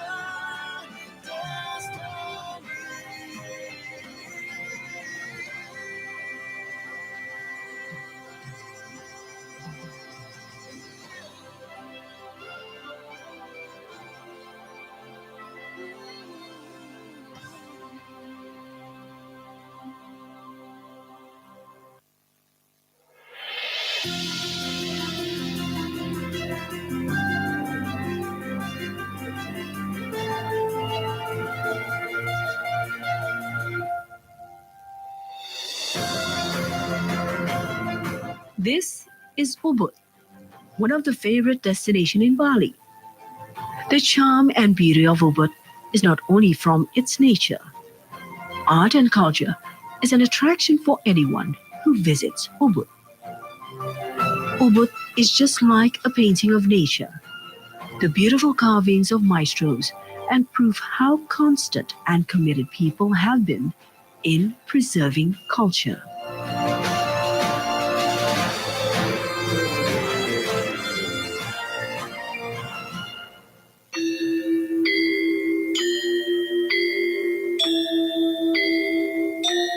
Tegal Alang is a sub-district that is part of Gianyar Regency and is approximately 8 kilometers from Ubud. We can visit Tegal Alang Rice Terrace by driving 15 to 20 minutes from Ubud. The green vast rice fields becomes a charm to anyone visiting. Here, we can also enjoy a cup of coffee as we mesmerize the beautiful scenery.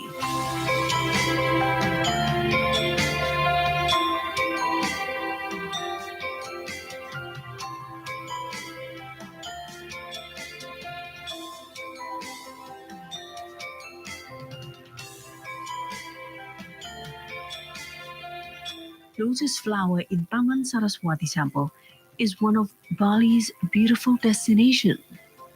Taman Saraswati is a temple that was founded only to worship the goddess of science, Dewi Saraswati. Although it serves as a place of worship for Hindus, Taman Saraswati Temple is also often visited by visitors for tours. While in front of the Pura Taman Saraswati courtyard, you can see two large ponds filled with lotus flowers. It's so full of lotuses. The water in the pond seemed to disappear from sight.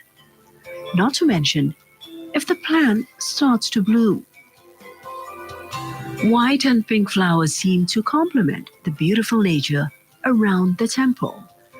The existence of this lotus pond is a main attraction for visitors to come visit Taman Saraswati Temple.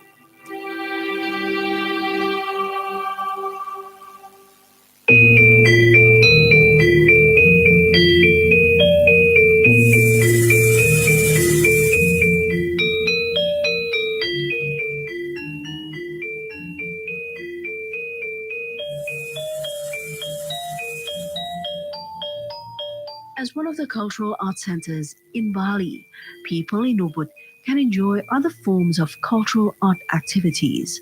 One of it is dance. This is where the island's youth unite and together preserve the local tradition. With great enthusiasm, they practice regularly every week. Here, also almost all cultural art activities are carried out, from dance, sculpture, and painting, as well as traditional music.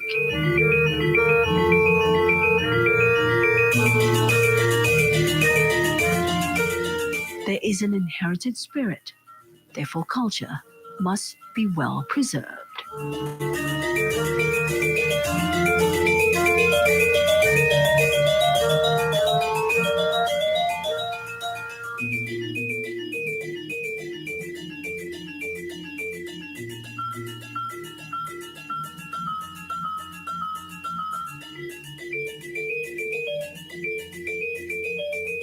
Visiting a local area is not complete without tasting its culinary dishes.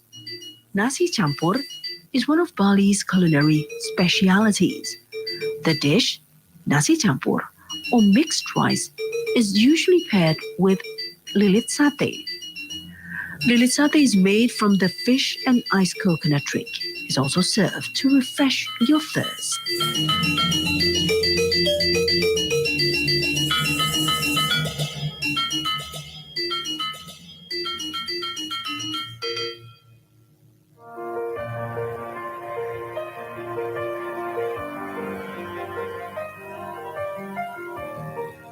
In addition to temple buildings, in Ubud, we also visit one of the favorite places for tourists. This is the Ubud Art Market. Inside is divided into two areas, the western and the eastern area. In the eastern part, there are more of basic daily necessities, as in the western part, we'll find handicrafts and works of art. As the name implies, the main attraction lies in the crafts and works of art. Many sellers in this traditional art market take their sold goods straight from local artists and craftsmen so that the price becomes cheaper, but still with good quality.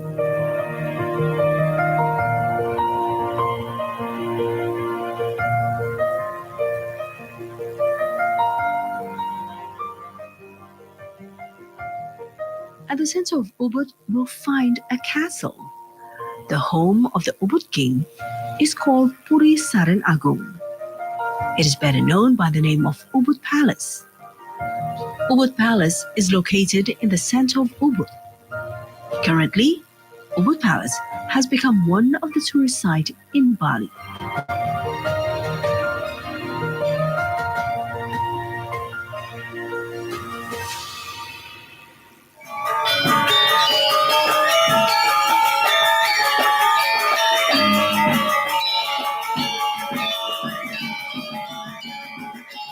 Almost every night at Ubud Palace, dance performances are held, such as Baris and Legong Mahabharata dance.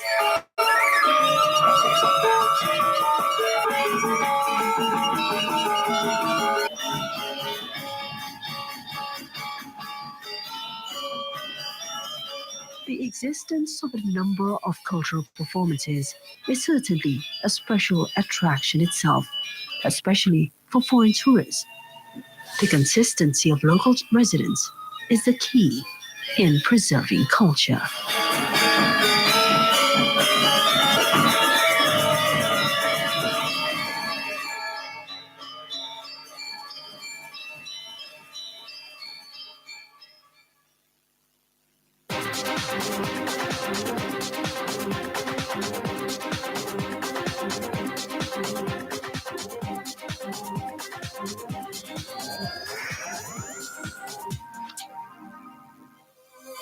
Indonesia merasa terhormat untuk meneruskan presidensi G20 tahun 2022.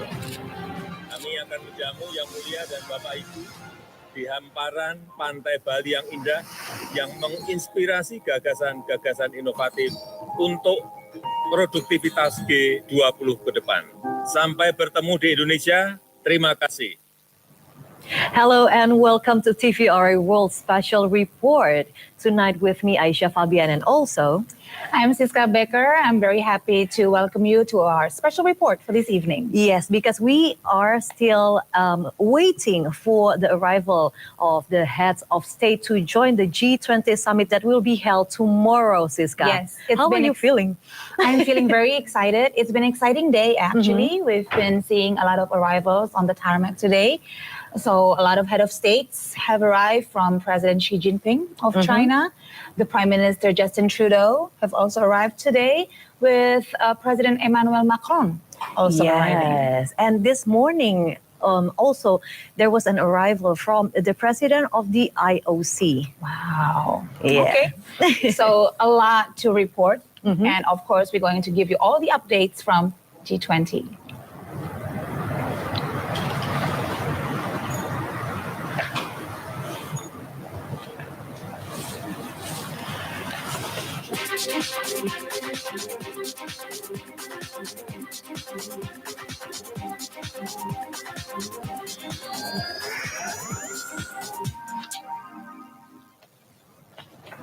So on today's special report, it is very, very special, Siska, because we are now joined by the chair of the Trade, Investment and Industry Ministerial Meeting, or TIIMM. Yes, we have Pak Jatmiko Biswicaksono here with us. Hello, good afternoon. Thank you so much for joining us.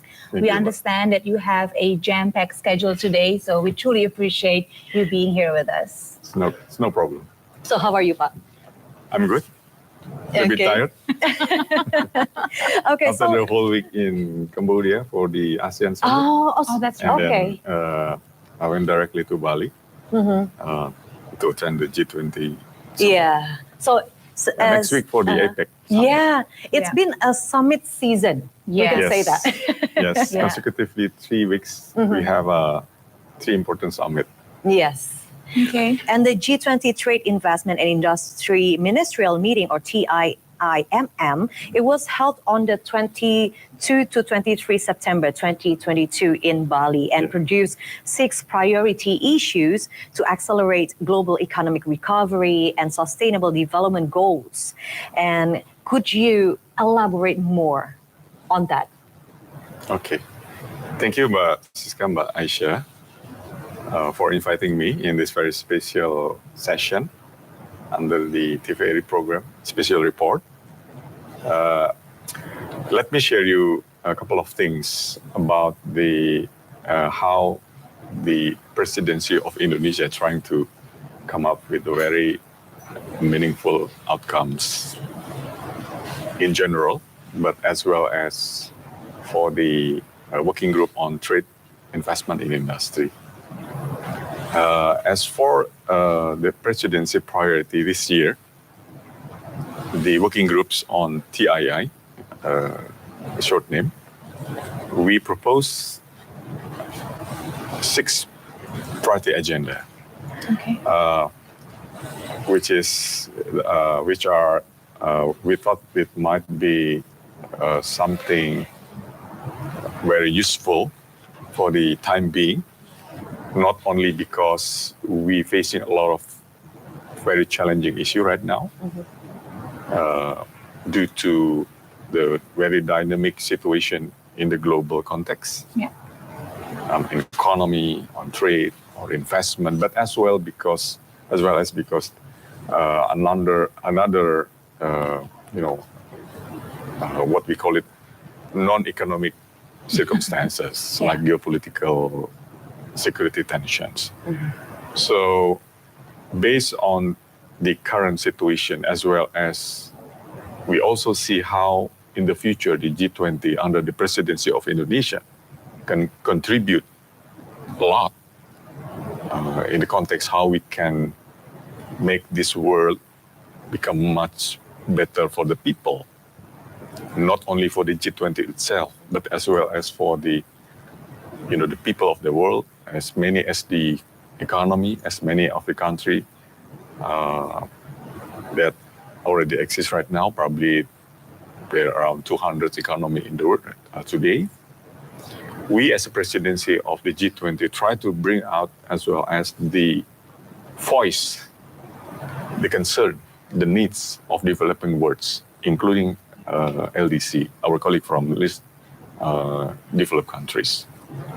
So in that perspective, we are able to come up with 2 priorities dealing with the multilateral issues, namely WTO, in simple ways. And another 2 issues is dealing with the current pandemic situation, as well as one of the priority of our presidency, digitalizations. And another 2 agenda priority is dealing with the investment, the sustainable investment, as well as the industry aspect. Because we understood that the economy, the real economy, really depend on trade, investment, as well as industry. So we believe under this presidency, Indonesia can contribute on how the G20 can delivering certain messages, certain actions, a bold initiative on those 3 pillars. For the first 2 priority agenda in the context of international trade, we would like to bring the attention of the G20 members for the 2 specific issues. One is WTO reform, and then another one is the system of under WTO, which is multilateral trading system. So currently in the world, there are one single unified system for international trade, which is multilateral trading system under WTO. So WTO was established in 1995. In fact, the Bible of the WTO itself has already been established long before the establishment of the institutions.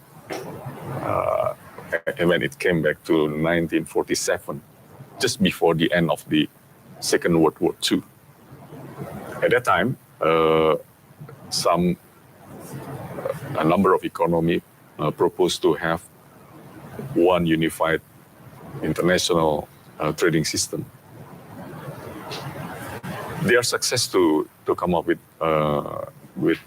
the with the Bible. We call it a General Agreement on Tariff and Trades. Okay. And another book is General Agreement on Trade in Services. So basically, trade, if you know about the trade is dealing with the goods, one dealing with the services, trade in goods, trade in services. But at that time, there was a failure to establish international institution like we have right now, WTO. So WTO actually already been initiated to be established long before the 1995, but because for some reason the founding father of before we tried to establish International Trade Organization, not World Trade Organization, but we failed because some of the country cannot fully success, securing the ratifications of the establishment. So what we would like to have in the presidency is the first on WTO reform, the second one on how the multilateral trading system can support the achievement of sustainable development goals. So right now, under the UN initiative, I think in the midst of 2010, something like that, in the past decade, UN have initiated the UN SDG. Yeah. I think everyone familiar with that words. There are 17 SDG targets, and the deadline or the target to achieve that sustainable development goal is 2030. But we have a problem. What is the problem? The problem is because it's regularly been reviewed, right? The achievement, how as many as country under the UN can achieve that target. Now we just only, probably only 7 to 8 years left before the 2030. But the achievement is still very low. So we, as a people, trade people, we try also to, make a real contribution, how we can support the achievement on number of targets that have been set up by the UN. Not have to be all 17, but we can select, we can identify which one. Yeah, the number of the targeted item is already been identified by WTO. So, two things related to the WTO and multilateral trading system. And another thing is about the digital trade. As for information, Mbak Siska and Mbak Aisyah, President Jokowi, I think end of last year or at least early this year, when we took the presidency, we already set up 3 main priorities, which is global health architectures, digitalizations, and then energy transition. So our working group on TII also would like to, make a contribution how the G20 can achieve that 3 priorities. So that's why the working group also decided that we, whatever we are going to discuss, we must attaining how these 3 aspects, trade, investment, and industry can get together to support the development of global health architecture that already been decided by Indonesia presidency. Another issue is about the global value chains. We also set up this is as the main priority of the TII working groups. Why this is important? Because if we look at the condition right now about the developed economy, developing one, and LDC, there is a very huge gap between those economies on how we can get into the overall architecture of global value chains. Normally, the LDC and developing one, they just have got the opportunity or involving in a very low value chains. So the biggest one, the big chunk, is always went to the developed economy. So we would like to improve this condition. We would like to encourage how the global economic player hand in hand can, elevating up the position of developing economy as well as the least developing economy. By giving up the opportunity, open up the opportunity for the company, the exporters, the farmer, the growers into the high positions.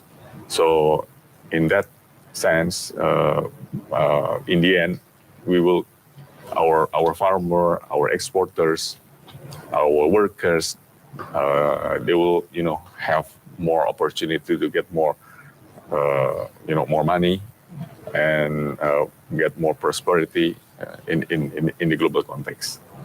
And last but not least, we also propose another important things which is related to the industry issues. The industry become important. We know that our industry people play a very important role on making the economy more sustainable, more dynamics. But we also understand that the changing of technology is so fast. Yeah, without efforts to keep up with the change of the technology, I think we believe there will be many people will left behind. Yes. Okay. So that's why we also come up with try to propose this issue under the presidency of Indonesia. Okay. Pak Jatmiko, thank you so much for that thoroughly detailed overview of the great work that the TII working group has been doing so far. Thank you so much for everything that's you've done with your team, especially for the trading communities in Indonesia. But for now, we would like to see some live feed from Ngurah Rai Airport, where we can see the British Prime Minister, Rishi Sunak, just newly elected, has just arrived in Ngurah Rai Airport. Now, as we wait for the Prime Minister to exit the official United Kingdom plane, maybe Pak Jatmiko can also comment a bit, based on your knowledge, how is the trading opportunities between Indonesia and the UK? Well, actually, last year, we have signed a memorandum of understanding with the UK government. At that time, the Secretary for Trade is the ex-Prime Minister, the lady one, before the... Prime Minister Truss, former Prime Minister Truss. Former Prime Minister Liz Truss. Yeah. Last year, she's still as the finance Secretary of State. Oh, okay. And before Secretary of State, she was a Secretary for Trade. Oh, wow. Okay. It's very dynamic, yeah. Very dynamic. So we actually also surprised. Okay. When she was been assigned as the Prime Minister, because the previous one, I think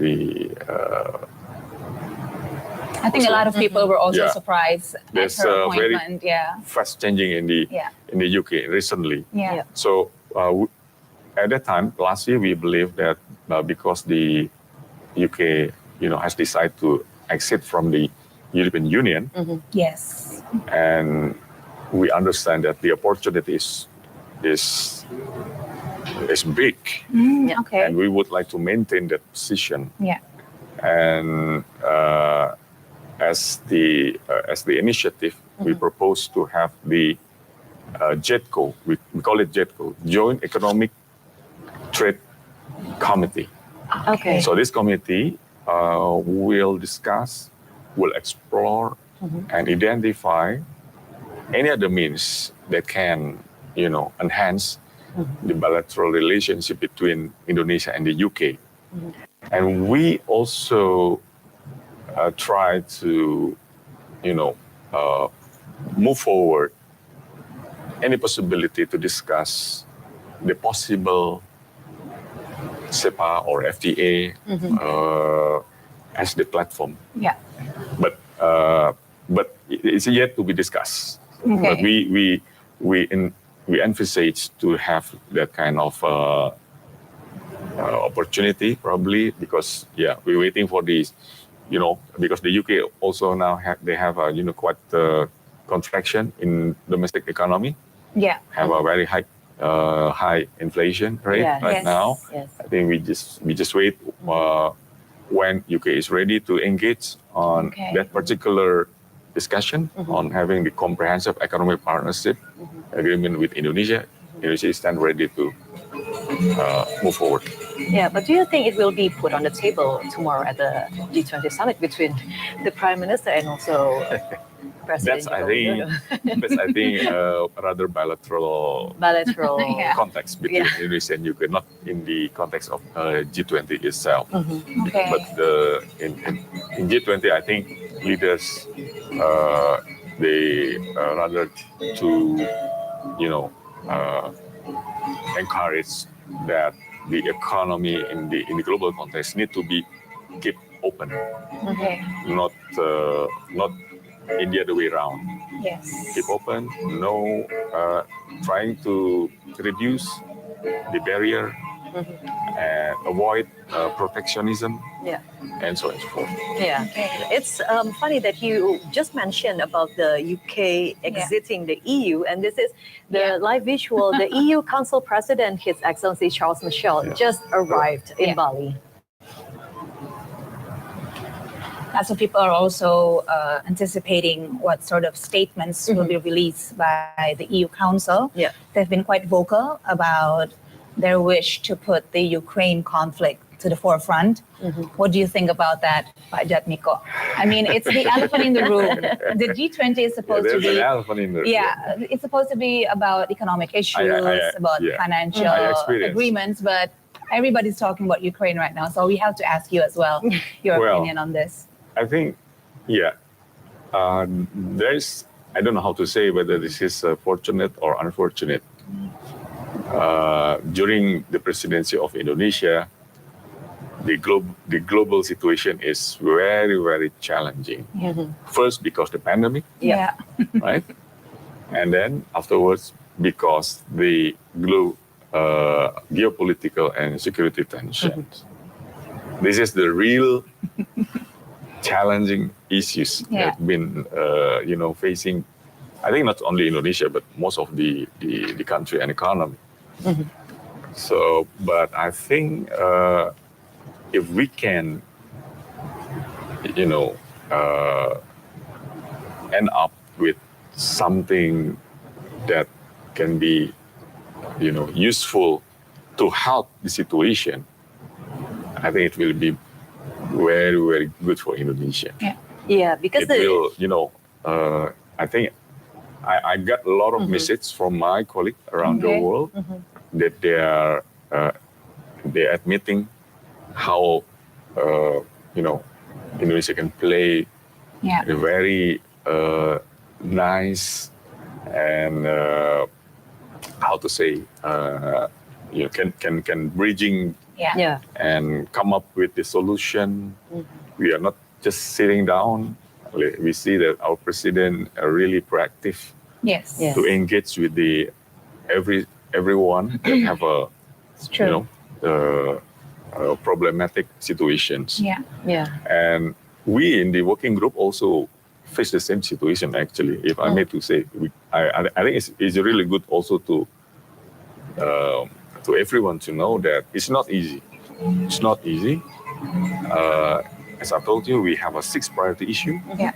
We describe, we try to come up with the joint communique during the presidency from Working Group of Trade Investment Industry that addressing what will be the best solution to address this those 6 priority issues. We can do that not smoothly. It's also quite challenging because there's 2 divided, not parties, but Like 2 groups, factions, yeah. like the groups. And we have to be in the middle, right? Yeah. As presidency, we have to be neutral. We have to be balanced. We have to be innovative. We have to be very smart to find what will be best for the world right now. So for your information, Mbak Siska, Mbak Alia, during 19 until 23rd of September, we have 2 different back-to-back meetings. The first one is working group, which I was chairing that working group. And then after working group, is continue back-to-back with the ministerial meeting, chaired by my minister, Pak Zulkifli Hasan. Until the end of the working group, my working group, we have a 28 proposed paragraph, but none of them already agreed in the last day. Okay. So that simply demonstrates how difficult the situations. 20 members, plus in I think 11 invited countries. With different perspective, different opinion, different comment, different suggestion. I think it is a very trying time for us. That it is, we really divided into different groups of concern, different perspective, and we, Indonesia, there's no choice rather than we have, try to get them together. That's the only option. How to make this opportunity to get them together in one, understanding, in one, action. Yes. One solutions. So I think at that time, I always end up, start to fall asleep at 3 a.m. in the morning. And in the last day, during the ministerial meeting, we closed the meeting at 7:30 a.m. in the morning. Wow. At 9 a.m., we need to start the ministerial, and I need to report to the minister that from 28 paragraph, we can finalize 27, but only 1 paragraph we cannot resolve. That paragraph consists of the geopolitical and security tension. I think right now we also have that kind of situation here in several level. I think so. But I think we can, we need, there's no choice for the G20 member rather than we have to get together. We have to, to be more positive on how we're looking the futures, and this is not good. The situation currently in the global context, we because by the pandemic itself, we already have a lot of problem, and having this geopolitical dynamics, it will create another problem for most of us. Yeah. Okay. Pak Jatmiko, there's a lot to pick on from what you just described and explained, but we want to go further back to what you told us that you were just in Cambodia. Would you mind telling us what was reached in that event and what are the opportunities between Indonesia and Cambodia? Because we actually have some information about Indonesia and Cambodia that we would like to show our viewers, but please tell us based on your experience. Yeah, Cambodia this year, they play as they've been appointed as the chairmanship of ASEAN this year, 2022. And what next? Next year, it's going to be handed over to Indonesia. It's already handed over already last week during the summit. So last week, Indonesia has taken the chairmanship from the Cambodia. So this year, the ASEAN chairmanship under Cambodia, they come up with the theme ACT, addressing challenges together. Okay. ACT. So that's the tagline of the Cambodia chairmanship. And for next year, the Indonesia chairmanship, we are going to take the tagline. Wait a moment, I need to recall. From so many meetings that you attend, I can only imagine. ASEAN Matters. ASEAN Matters. Okay. ASEAN Matters. Okay. Epicentrum of the growth. Oh, okay. That's when Indonesia will be hosting the ASEAN Summit next year. For that one, I to be honest, I don't get the fixed schedule for the summit. Probably around November. Probably. Okay. I think it still can be changed. Yeah. But normally in November. Normally about the date, when, where. I think the national committee still need to decide later on. But as for the tagline, I think during the last summit in Cambodia, Indonesia already informed to the ASEAN that the tagline for chairmanship of Indonesia for the ASEAN next year will be ASEAN Matter, epicentrum of growth. Epicentrum of growth. Yeah. Wow. Okay. Wow. Yeah. That's indicating exciting. that's a very powerful message to the world that amidst the global economic turbulence, the ASEAN, the South Asia region, still, as a very positive region in terms of the economic, macroeconomic, the performance, including the growth rate, and the inflation. We can manage the inflation very well in most of the ASEAN. I think most of ASEAN can still at the very positive growth rate, including Indonesia, about 5.4%, and under ASEAN, they in the same number probably. Okay.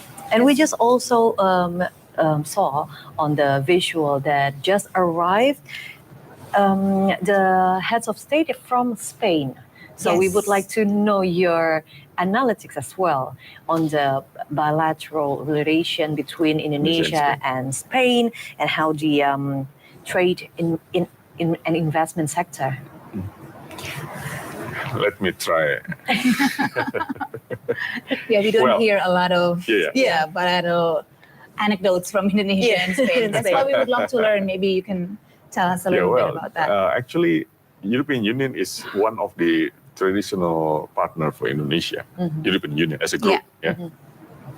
Traditional market, traditional partners. We have a very long-standing relationship between Indonesia and EU, as well as the EU member state.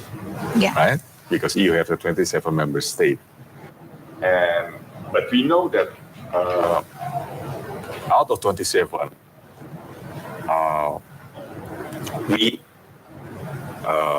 up until today, we manage a very good relationship with number of those members, including Spain. So, as long as my recollection, there are a couple of EU member states that have a very, high and a strong, very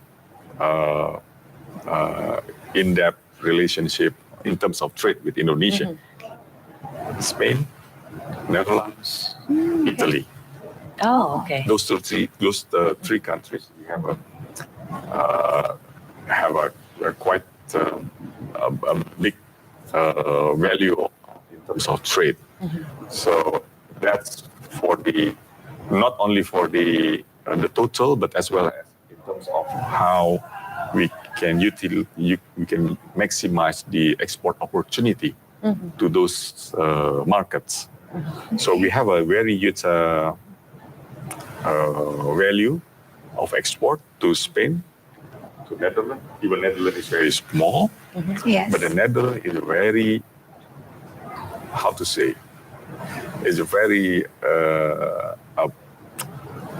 a lucrative trading partners for Indonesia because they play as a hub in the European market. Okay. Even though they're relatively small compared with the other EU member states like Germany, France, or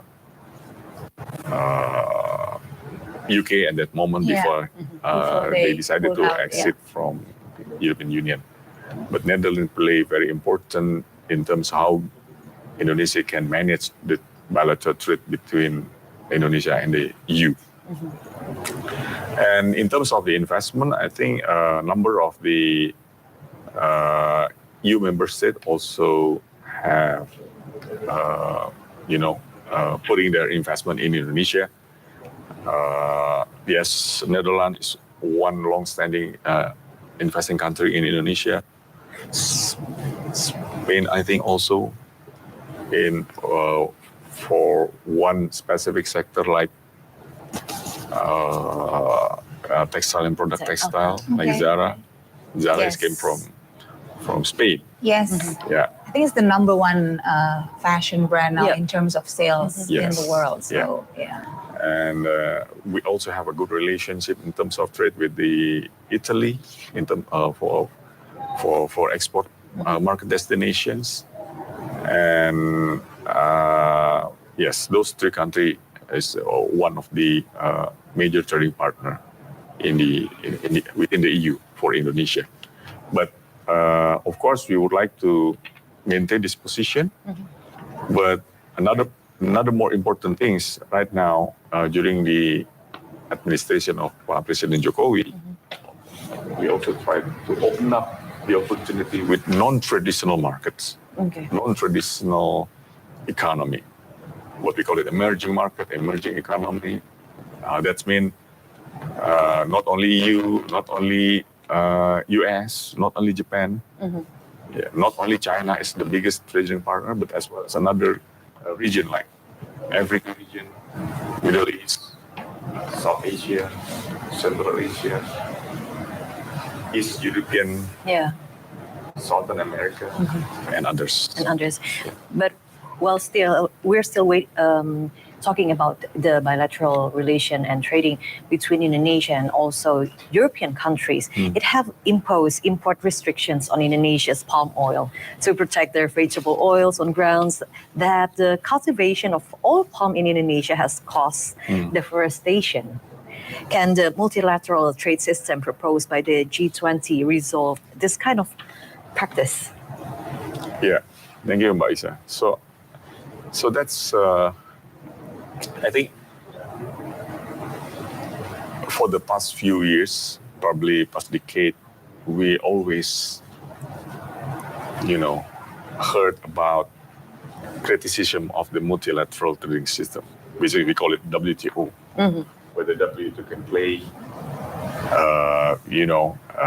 nicely, can play effectively to address this kind of issues, to ensure that there will be a very fair, open, transparent, equitable trade between its member.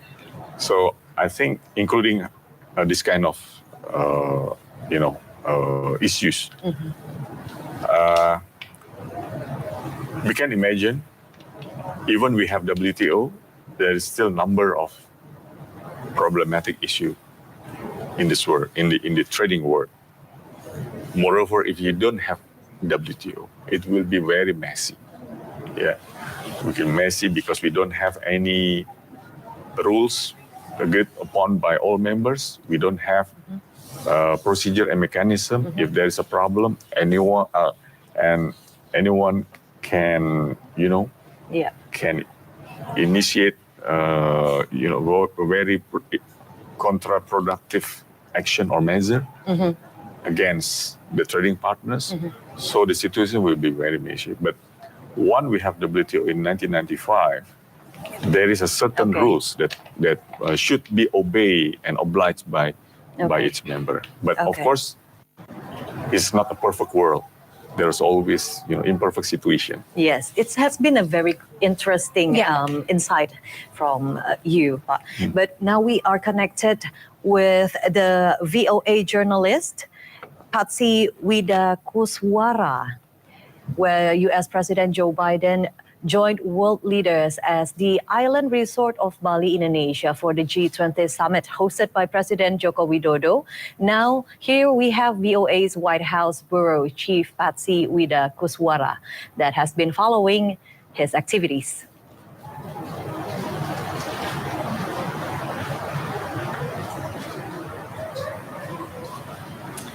Hello, Patsy. Go ahead, Patsy. Hi, yes, I'm here.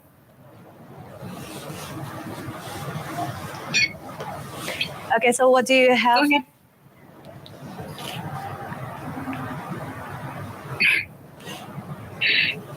Go ahead, please. What would you like to know? Okay.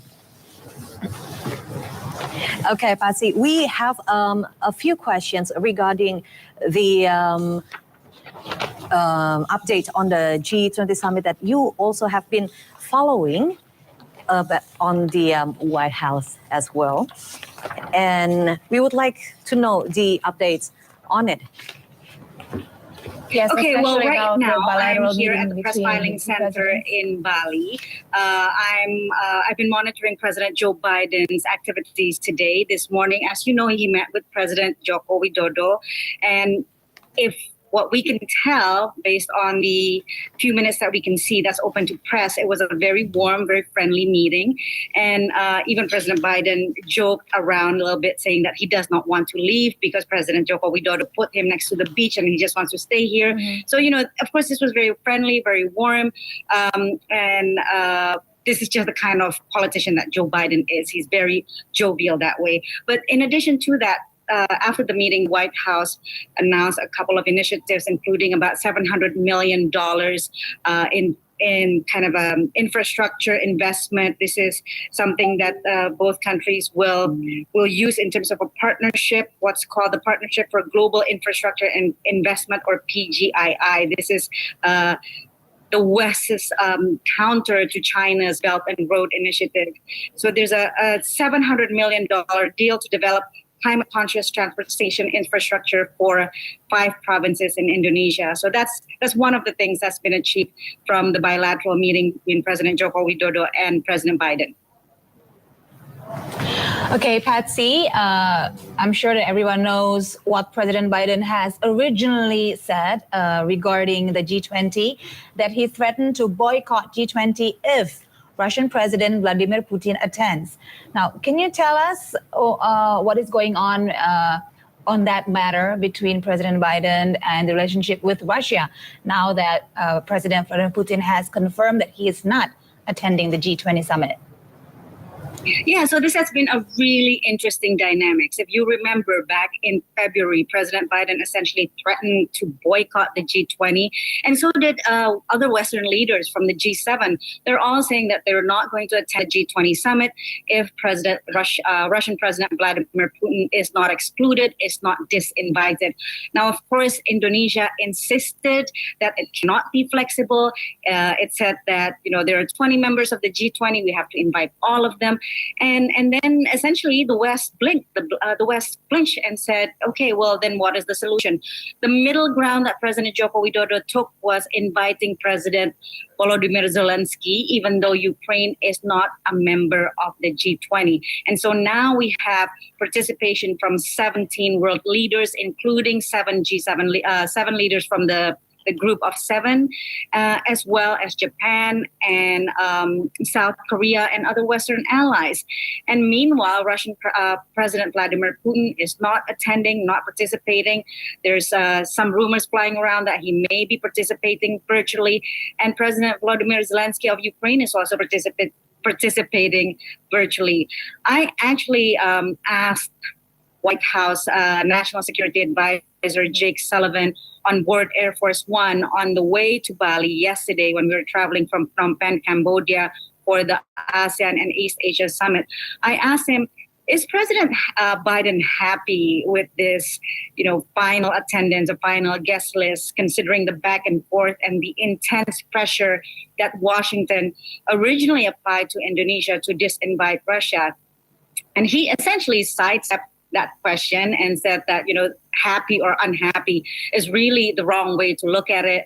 President Biden is here. He's focused on the issues that are important to G20 members, including debt reform, including food security, energy security, and the fact that Russian President Vladimir Putin is not showing up speaks for itself. So that's about as much that I can get from the White House in terms of the dynamics that went on between President Joe Biden saying, no, I'm not going to attend, and then this morning when he and President Joko Widodo had a really warm meeting. Yes, where President Joko Widodo and President Joe Biden had a bilateral meeting this morning. Meanwhile, President Biden is also meeting President Xi Jinping. Do you know, and can you give the insight, what's the goal from this meeting? Yeah, so we've been asking White House officials for maybe about a month now since we heard that there's a possibility of a Biden-Xi summit on the sidelines of the G20 meetings. And White House officials have been very careful to manage expectations, to say that, there's not going to be any deliverables, there's not going to be any kind of joint statement. This is more of an keeping lines of communications open between Xi Jinping and President Biden. As you know, there's a lot of tension between U.S. and China over the issue of Taiwan, over the issue of the semiconductor bans, and so on. So both sides, I think, are trying to manage expectations and saying that, this is just face-to-face diplomacy in the hopes that the two countries can lower tensions. And I think there's a good sign, at least, in terms of what we can read from the body language of the two presidents. They're still meeting right now. They've been in meeting for just about over half an hour or more right now. And, we saw their body language. They were very friendly. They were smiling. There was no hesitation when they were shaking hands. And both of them stressed at the beginning that there's absolutely no substitute in face-to-face encounters. So we'll see what comes out of this meeting, but both sides have been very careful not to overpromise, so to say. Patsy, thank you so much for your report and your insights. It's been an absolute delight, and we look forward to more report from you as you travel with the White House Corp to Bali. Probably for some journalists, that's like the dream gig. So we hope you enjoy the rest of the assignment, and we'll talk to you soon, hopefully. Thank you, Patsy. Thank you. Bye. Okay, so back at the studio. Okay. Okay, Pak Jatmiko, yes, there's a lot of issues that we would love to dive in more, but of course, because of the restraint of time, we cannot go into too much details right now. But maybe we can ask you to conclude on your own assessment. What would you be your best scenario, best hope for the G20 summit? I mean, everybody is saying that it is unlikely that the summit will produce a joint communique because at the ministerial level already it's so hard. What do you think and what do you expect? Well, I think amidst the difficulties, the many challenging issues that we have encountered with right now, as part of the G20 or as individual, sovereign countries.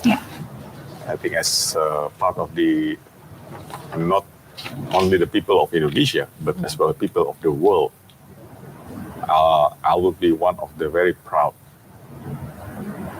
for having, Indonesia as presidency. Why? Again, now we have become the seventh, largest economy. Yeah. We cannot imagine in the past decade or in the two past decades that Indonesia are going to be as big as like this. So this is we get a very a blessing from the God Almighty that even though in the very turbulence, the most turbulent circumstances, in which we can still manage a very good performance in terms of economy, in terms of political situations, in terms of democracy, even though next year or 2 years down the road, we are going to, having the presidential election. But I believe we are going to come up with a very peaceful process, and we still become, improving our economic performance. So whatever the outcome is, by the end of this presidency, this week, I don't see this as, but the substance will remain. Okay. Whatever the package, Yeah. whether this is only chair statement from the presidency, or even much better, you have a joint communique at the leaders level. Yeah.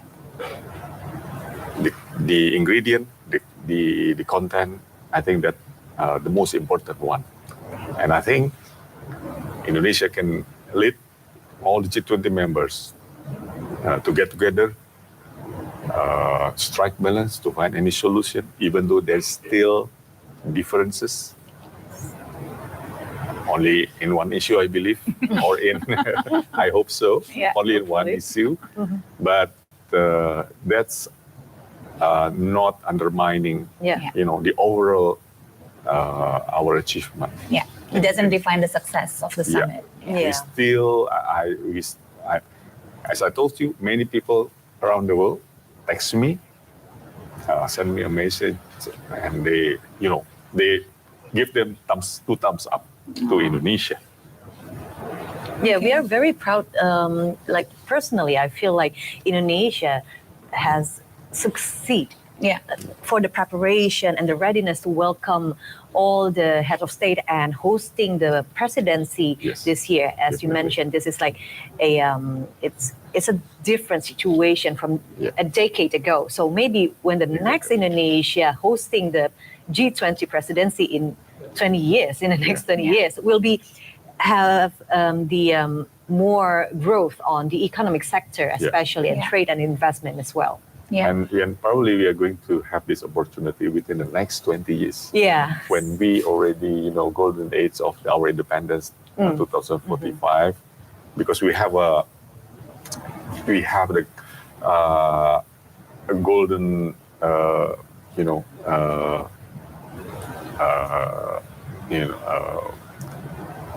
wishing we would like to achieve as a developed country by 2045, after 100 years of independence. Yeah.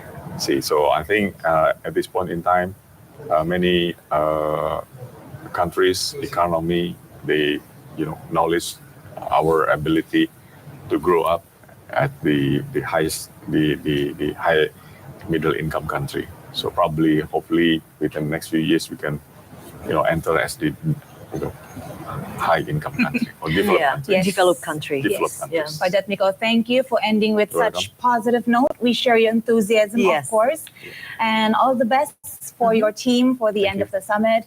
And hopefully we can meet again for the remaining stay in Bali. Thank you, Padjatmiko. Thank you, Padjatmiko. You're welcome.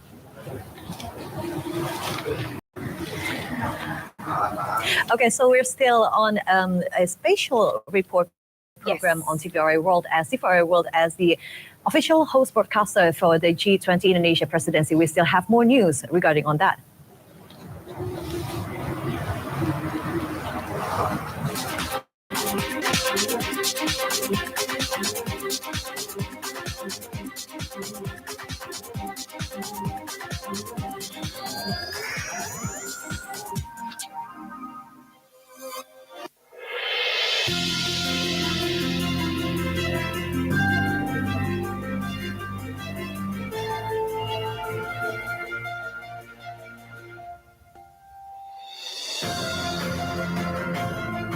This is Ubud, one of the favorite destinations in Bali.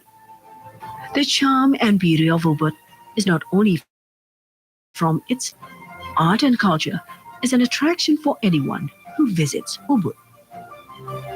Ubud is just like a painting of nature. The beautiful carvings of maestros and prove how constant and committed people have been in preserving culture.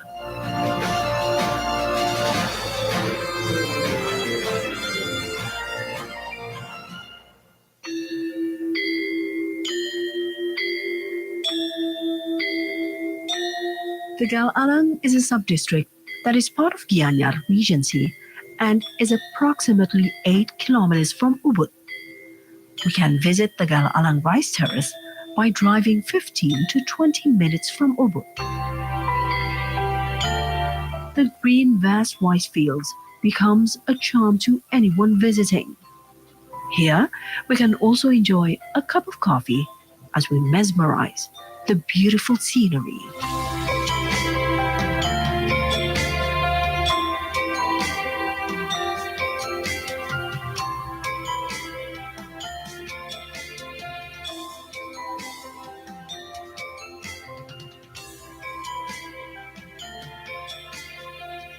Lotus flower in Taman Saraswati Temple is one of Bali's beautiful destinations.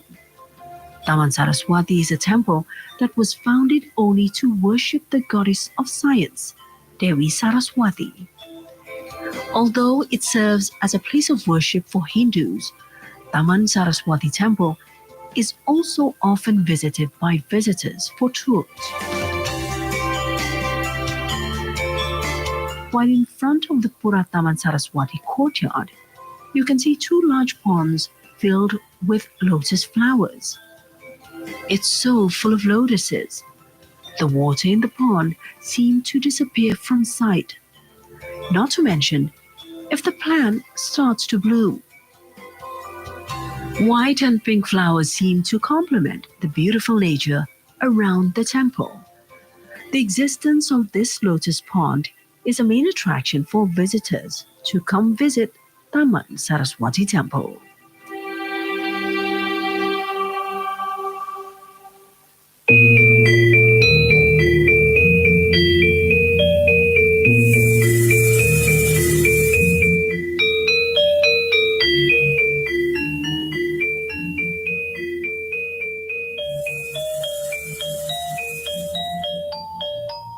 As one of the cultural art centers in Bali, people in Ubud can enjoy other forms of cultural art activities.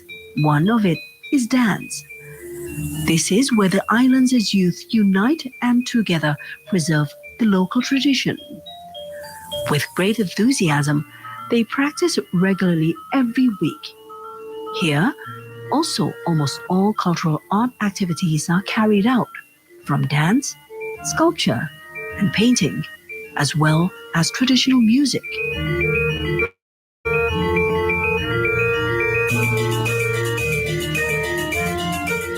There is an inherited spirit, therefore culture must be well preserved.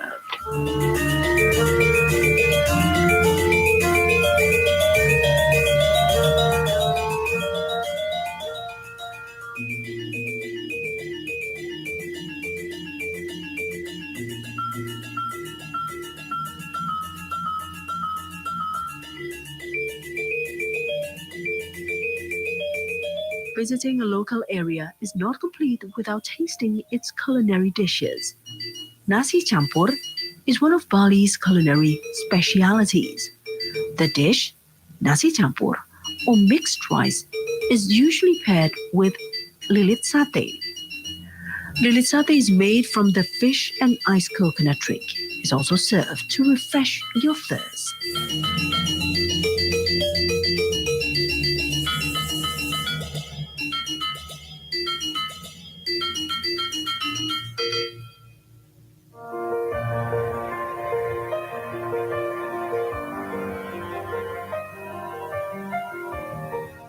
In addition to temple buildings, in Ubud, we also visit one of the favorite places for tourists.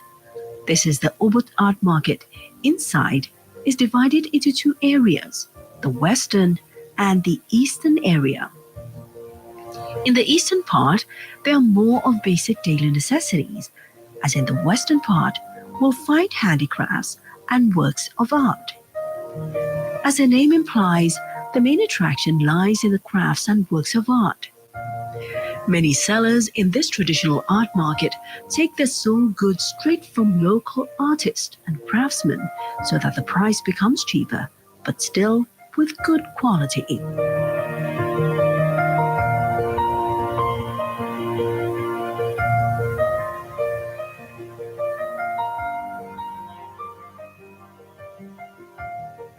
At the center of Ubud, we'll find a castle. The home of the Ubud king is called Puri Saran Agung. It is better known by the name of Ubud Palace. Ubud Palace is located in the center of Ubud. Currently, Ubud Palace has become one of the tourist sites in Bali.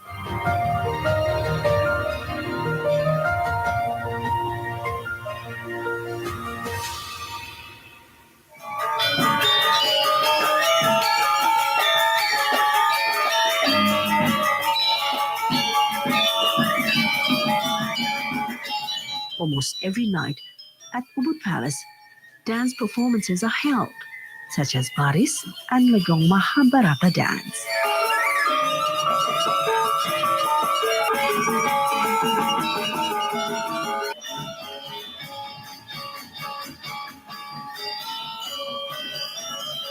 The existence of a number of cultural performances is certainly a special attraction itself, especially for foreign tourists.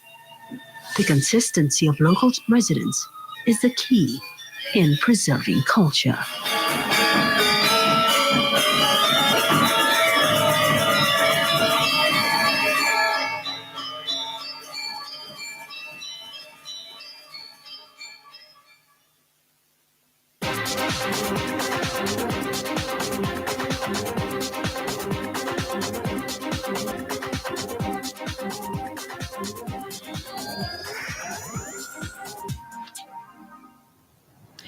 Welcome back to TVRI World Special Report, where the coverage of G20 continues. Still with me, Siska Becker. And I am Aisha Fabian. So we are still reporting on the arrival of the heads of state. And we also just presented the live visual of one of the G20 members, the European Union, His Excellency Charles Michel, who just arrived a moment ago in Bali. And in November this year, Siska, Indonesia will host the 17th meeting of Group of 20 in Bali. And the G20 is one of the world's largest economies that holds a strategic role in securing future global economic growth and prosperity. So this is the profile of the European Union, one of the G20 members.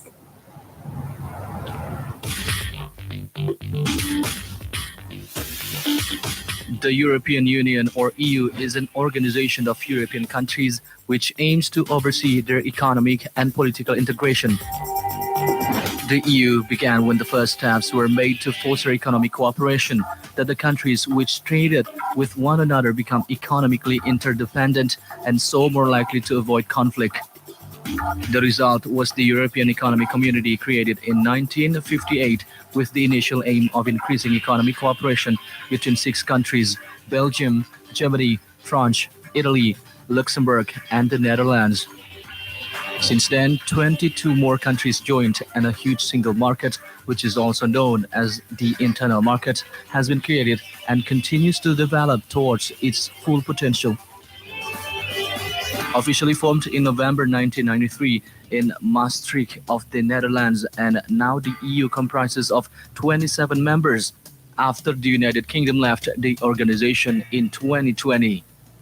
The member countries are Austria, Belgium, Bulgaria, Croatia, Cyprus, Czech, Denmark, Estonia, Finland, France, Germany, Greece, Hungary, Ireland, Italy, Latvia, Lithuania, Luxembourg, Malta, the Netherlands, Poland, Portugal, Romania, Slovakia, Slovenia, Spain, and Sweden.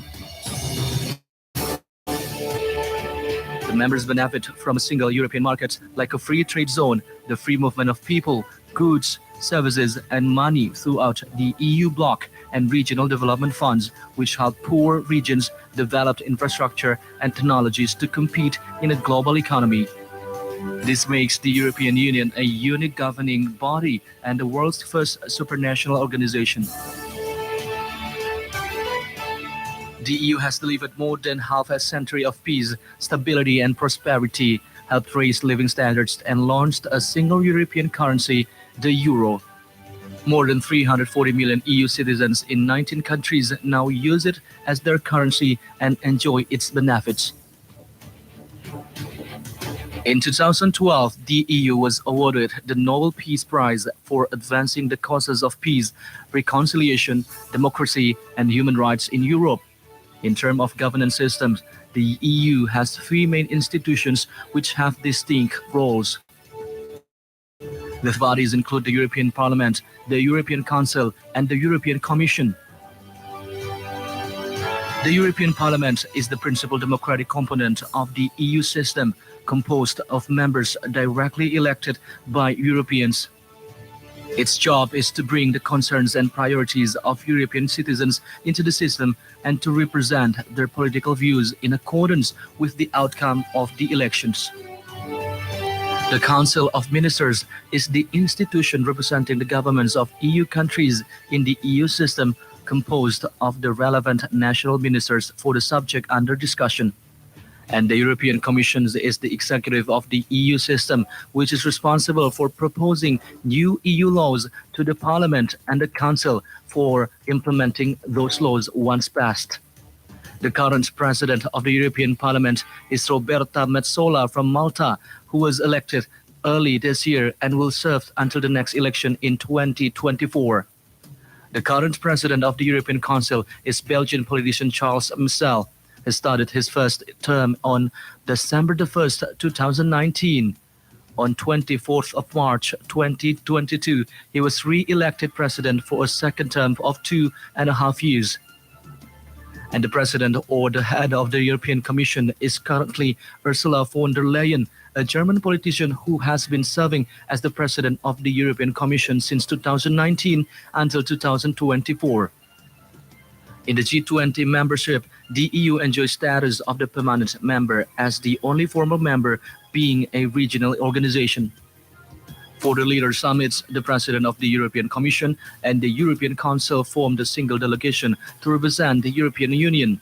Both of Ursula von der Leyen and Charles Michel are scheduled to attend the G20 summit in Bali 2022. The EU and Indonesia have a long-standing relationship which is underpinned by the shared values of democracy, human rights, and diversity. For over 30 years, cooperation between the EU and Indonesia has been rooted in shared objectives towards sustainable development, with the UN 2030 Agenda and its Sustainable Development Goals as the current common framework.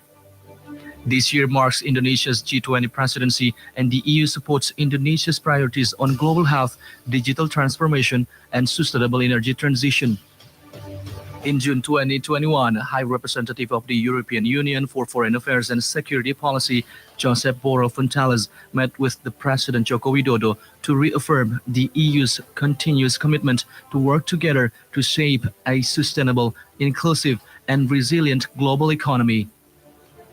The two sides are working on a comprehensive economic partnership agreement, or CEPA, between the EU and Indonesia to increase cooperation opportunities and promote a sustainable relationship in economic, social, and environmental terms. Both sides are also engaged in the green transition that focuses on finding sustainable solutions, advancing technological innovation, and supporting capacity building and investment in green technology. In recent years, the EU has also included Indonesia in its Global Solidarity Program in facing the global challenges, which is in line with the theme of Indonesia's G20 presidency in 2022, Recover Together, Recover Stronger.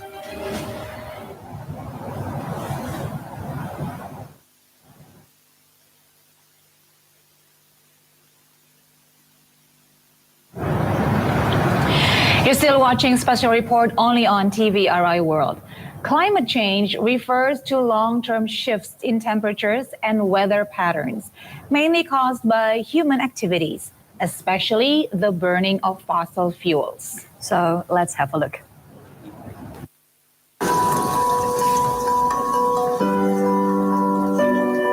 Climate change is an existential threat to people's lives. It is also reshaping countries' economic and trade prospects. The World Trade Organization launched a report at the Climate Change Summit, COP27, looking at the complex relationship between climate change and international trade. Let us share some of the insight with you.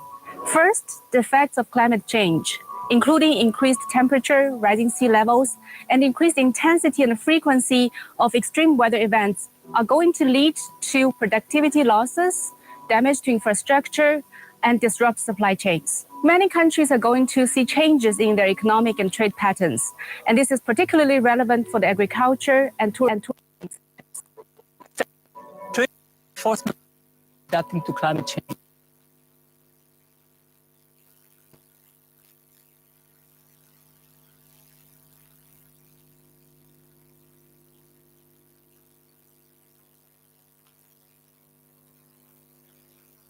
This is particularly important for vulnerable economies. Although trade, like many current economic activities, generate greenhouse gas emissions, it also plays an important role in the transition to a low-carbon economy. Our simulations show that removing tariffs and other trade barriers on energy-related environmental goods, such as hydrogen, solar panels, and wind turbines, will help increasing exports in these products by 5%. It will also reduce greenhouse gas emissions by 0.6% by 2030.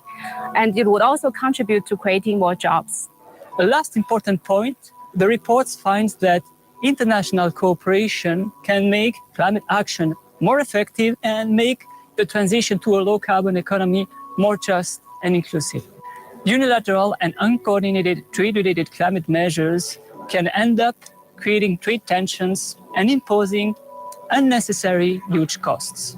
Conversely, trade cooperation can minimize trade tensions and support a stable environment for investing and deploying low-carbon and climate-resilient technologies. And also this year's public forum took place from the 27th to 30th September 2022 and was held in person for the first time in 3 years. Over 1,500 participants and more than 600 speakers discussed how trade can contribute to a sustainable and inclusive post-pandemic economy recovery. Now, these are some of the highlights of those 4 days under the theme Ambition to Action. Let's have a look. Let us use the power of trade to help expand opportunities while protecting our fragile planet. I think you need all voices. How can the WTO basically make sustainability issues more attractive? We cannot afford to do business as usual.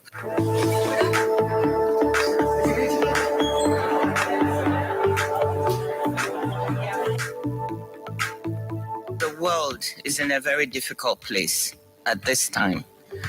We have a situation in which we are grappling with multiple crises. We have security shocks, we have climate shocks, we have energy shocks, we have food price shocks, and all of this hitting countries at the same time. So we cannot afford to do business as usual. Do you believe there will be, we'll pass this down to a recession in the developed or a global recession or both? I think a global recession. Right. That's what I think we're edging into. But at the same time, we have to start thinking of the recovery. We have to restore growth. It's too important, especially for our poorer members at the WTO. We have to think of what we need to do, what policies we need to pursue to restore growth.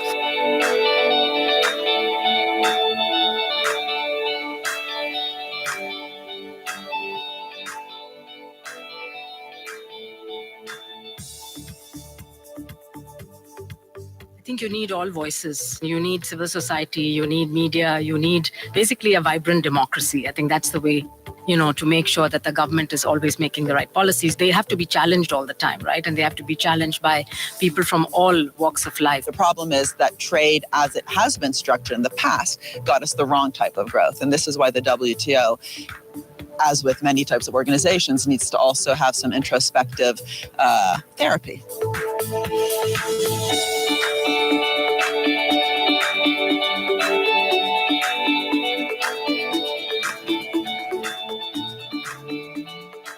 Building a more sustainable, resilient, and inclusive global economy has never been more critical. And trade is an indispensable catalyst. Let us use the power of trade to help expand opportunities while protecting our fragile planet. What we're seeing here is a new generation container. It's a 20-foot container. Containers before that had not changed for 60 years. It's made of composite and not metal. It's also more solid. And it also provides natural insulation. This container is smart, Internet of Things, and that tells us where the container is. It also tells us the state of the goods inside. The contribution we have to a sustainable world, more sustainable world, is that this container cuts CO2 emissions by 20%.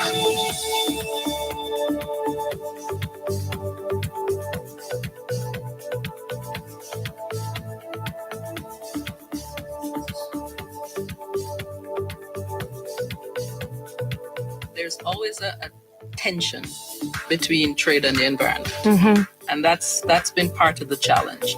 That the tension is not just because trade contributes to environmental degradation, but also the tension that trade can actually help to fix the problem. And so how do we move from one perspective to the other? Trade people talk to the trade people. Environment people talk to environment people, and never the twain shall meet. We need to fix that. How can the WTO basically make sustainability issues more attractive to the member state? It links to both the issues of the risks and the rewards. We see the risks now.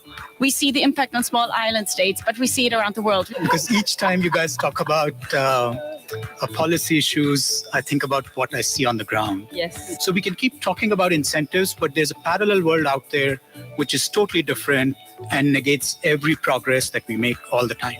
We are concerned about the energy transition, but we want just transition. We cannot move from one energy to today, tomorrow, because it requires a lot of investment. Those are the type of conversation we have to have with the developed country and really make advocacy that we in Africa, we want to go through clean energy so that we can reduce all these emissions.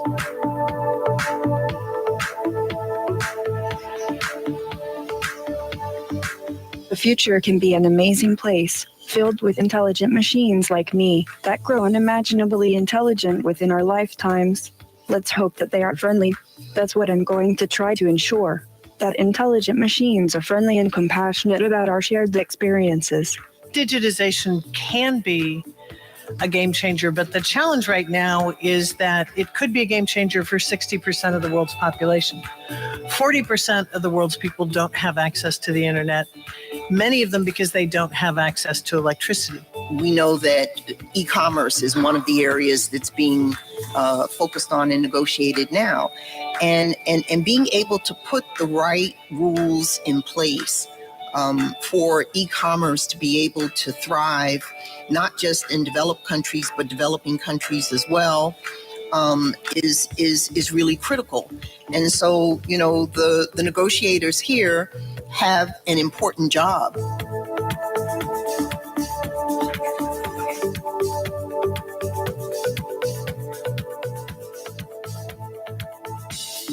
So how can we use trade as a tool to ensure that more women break into these male-dominated sectors? First, what I keep hearing from young women is that we need to invest in them, and we need to invest in trade. Research shows that women who trade internationally can make more than 2 times the annual earnings of women in the same sector who only trade locally. Negotiations are give and take. It is not easy, but this is a negotiating forum.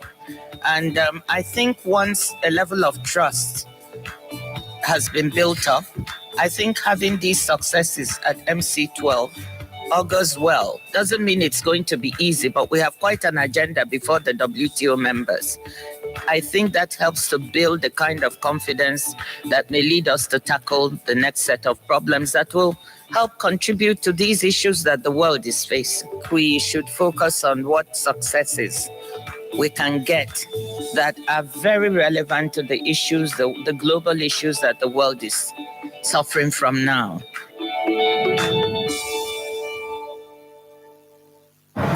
From the WTO, we now move on to WHO. 2023 will mark the 75th year of the World Health Organization.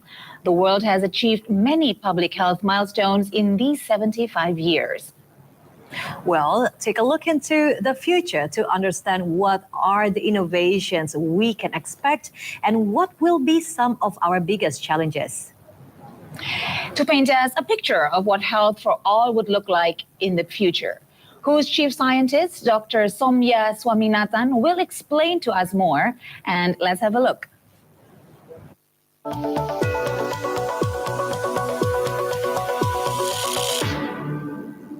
2023 will mark the 75th year of WHO. While the world has achieved many public health milestones in these 75 years, in Science in 5 today, we will take a look into the future. What are the innovations we can expect and what will be our biggest challenges? Hello and welcome to Science in 5. I'm Vismita Gupta-Smith.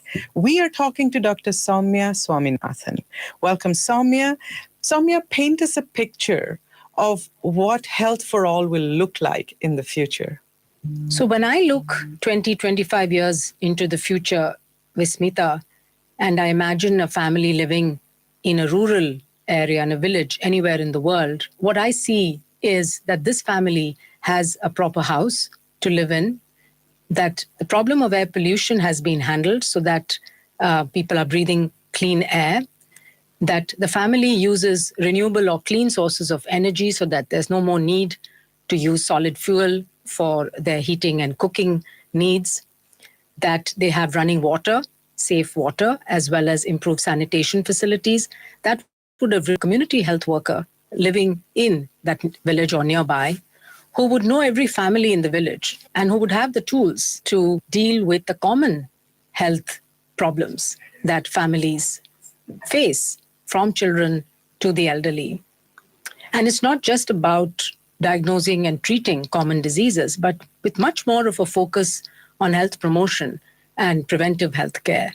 So, for example, I imagine that people of all ages would receive vaccines, not just children, that there would be a regular screening program for things like high blood pressure, diabetes, as well as common cancers, that there would be attention to rehabilitation so that people who have had a stroke or have some kind of disabilities, or people, in fact, who have aging-related disorders like dementia, actually have a place in the community where they can go, where they can get physiotherapy and rehabilitation, but also be able to spend quality time with other senior citizens. Preschool and a creche, again, would be in every village so that every newborn child with a working mother would have access to a facility where they get both physical care, but also cognitive stimulation and good nutrition. So I'm really imagining in the future that we have a much more holistic view towards a healthy life and well-being. Soumya, what are the innovations we can expect which will help us achieve this goal of health for all? So clearly there will be many innovations, including ones that we cannot imagine just now. But I think of the existing technologies, I could say that a couple of them would play increasingly important roles.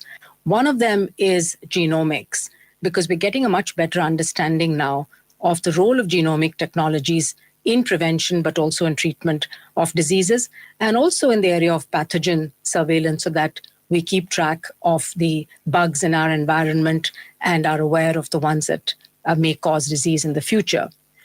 But also we will have technologies like gene editing and the CRISPR and Cas9 technologies that will make it more easy to do treatment of genetic diseases like sickle cell anemia, for example.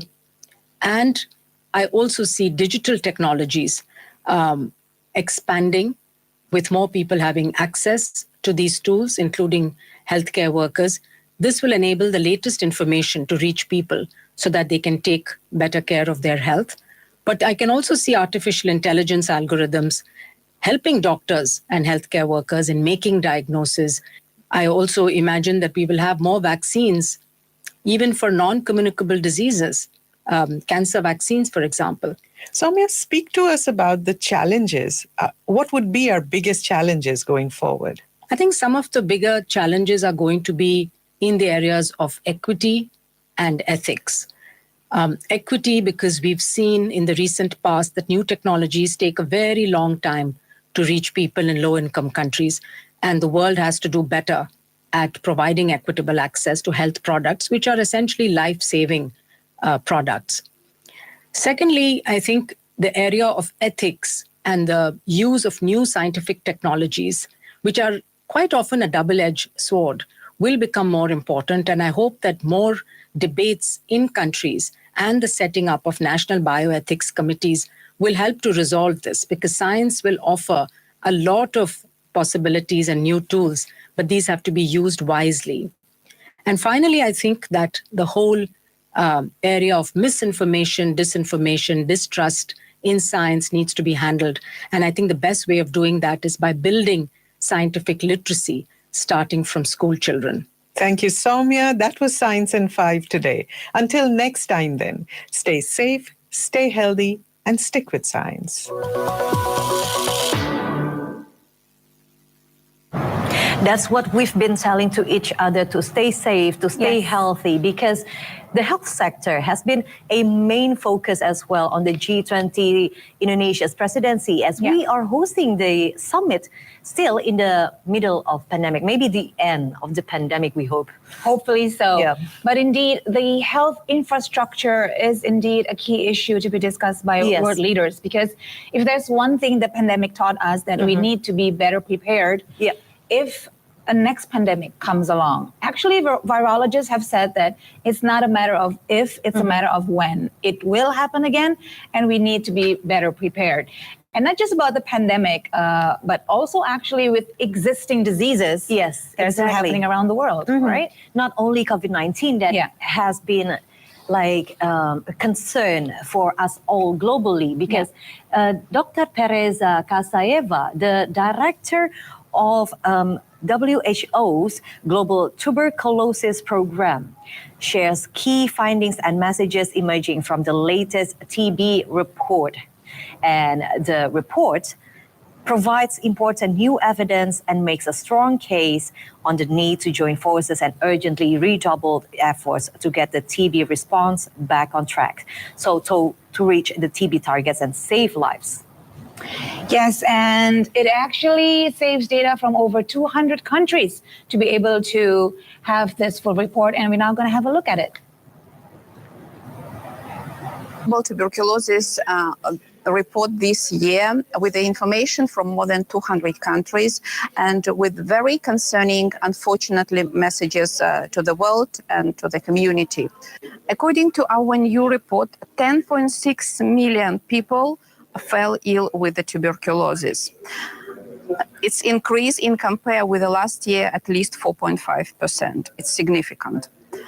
1.6 million people died from tuberculosis, and these are exactly, unfortunately, these more than 4,000 deaths per day. The number of deaths are gradually increasing, and it's extremely concerning. These trends should be stopped. It is a result of the limited access to treatment, to diagnostics, to the testing, in other words, and continued transmission. People are unfortunately dying, and at least 50% of them in absence of access, timely access to the life-saving treatment. COVID-19 pandemic, which is ongoing, is responsible for this sobering situation with the tuberculosis epidemic.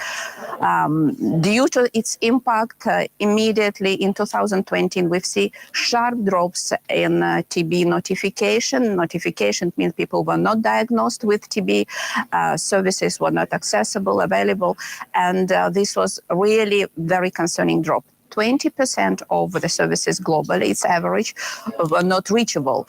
But if we look from country to country, especially in the high burden country, in some of the countries, even more than 40% of the services were closed. Delayed access, interruptions in the treatment, and this all resulted in the worsening global TB situation and situation in the high TB burden countries.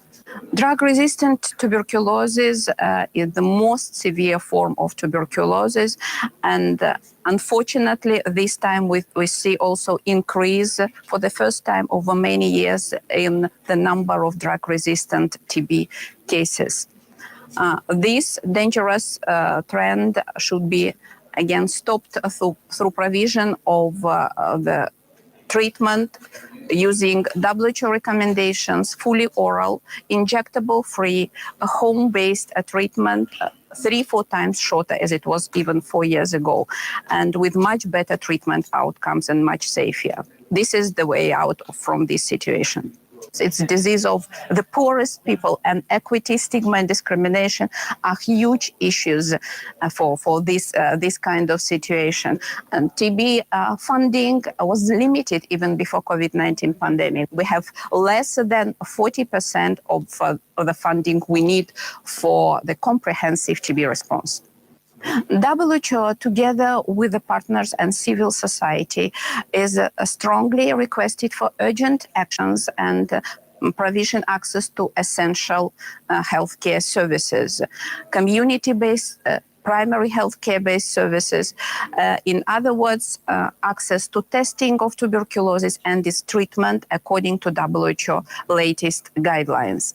TB prevention is another important task. We should protect those who are vulnerable from the development of the disease. We should at least increase in 2-3 times to the current level of the financing. We are poorly, chronically underfunded. I mean, TB programs, TB services, and the needs of the most vulnerable and poorest should be addressed urgently.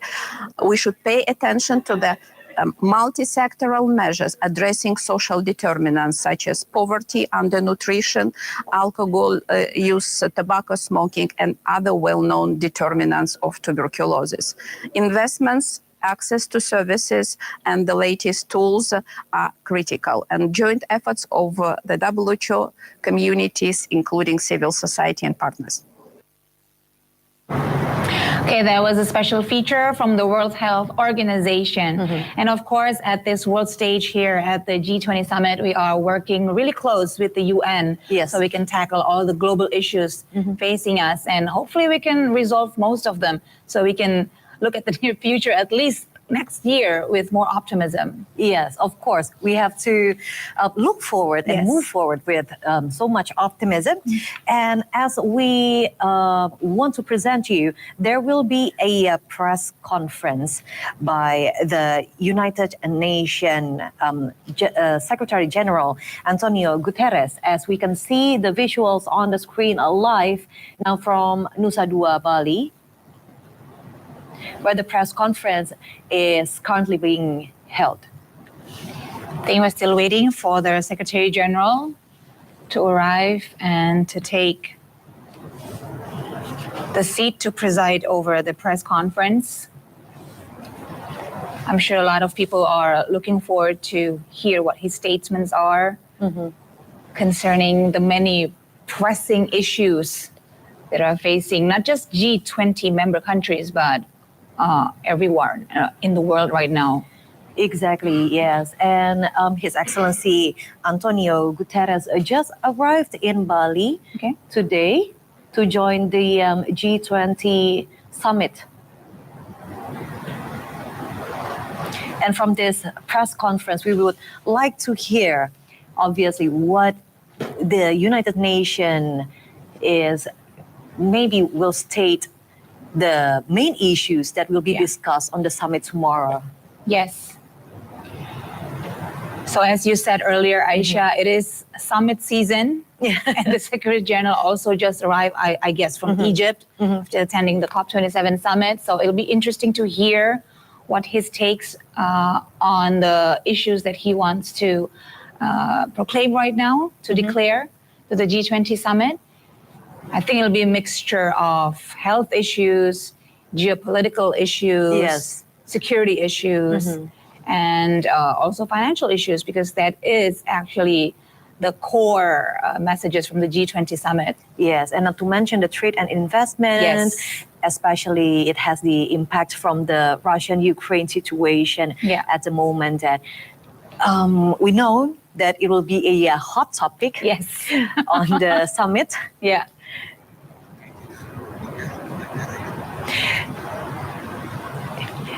Okay, and at the same time, while the press conference from the United Nations is going to happen in just a few moments now, we are going to see the live visual from the airport, the international airport, that we are still waiting for the arrival from the heads of state. Let's have a look. Let's have a visual from the Ngurah Rai International Airport. It's been an extremely busy day. Yes, I probably believe the so. busiest day of the year so far for Ngurah Rai. But they've been doing an exceptional job welcoming the heads of state and heads of delegates. We are very proud of the whole committee, from the workers at the airport to the dancers. Who've been dancing nonstop since morning. Yes, since the morning until until midnight maybe. Yes. Okay. Now that's just a glimpse of the situation at Ngurah Rai International Airport. And now we're back at the venue for the UN press conference. The UN Secretary General, His Excellency Antonio Guterres, will chair the press conference, the Secretary General of the United Nations.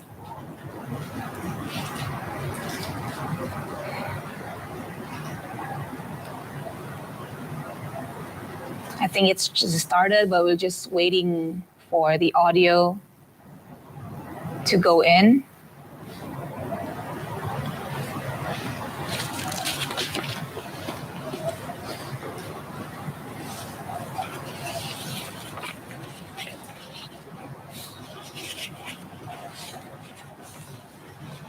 And while we wait for the audio to go, I'm actually very, very concerned of how the G20 and the UN will be able to work together because of the, maybe you can say like a conflict of interest between the two entities, because the G20 essentially is a body that would like to create a financial framework so they can go all together and, you know, rebuild the economy, especially after the pandemic, while the UN, of course, have slightly different issues.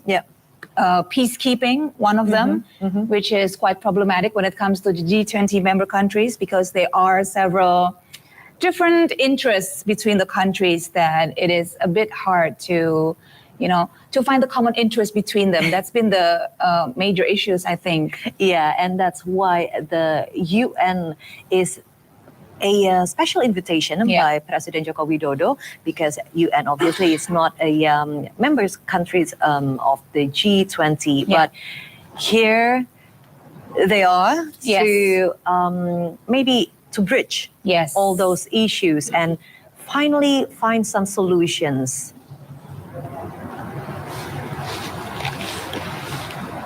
The United Nations is an intergovernmental organization whose stated purposes are to maintain international peace and security, as you said, as you mentioned before, Siska, and to develop friendly relations among nations, achieve international cooperation, and be a center for harmonizing the actions of nations. And the UN is an international organization founded in 1945, currently made up of 193 member states, and the UN and its work are guided by the purposes and principles contained in its founding charter. Yes, indeed. But the UN has evolved over the years, Aisha, to keep pace with a rapidly changing world. And the change has been increasingly faster and faster, actually, this last few years.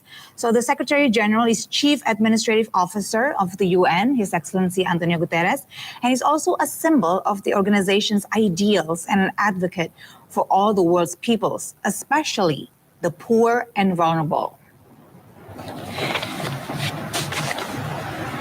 We are very curious of what His Excellency Antonio Guterres, the UN Secretary General, stating at the press conference tonight that we are airing live from the venue here in Nusa Dua, Bali.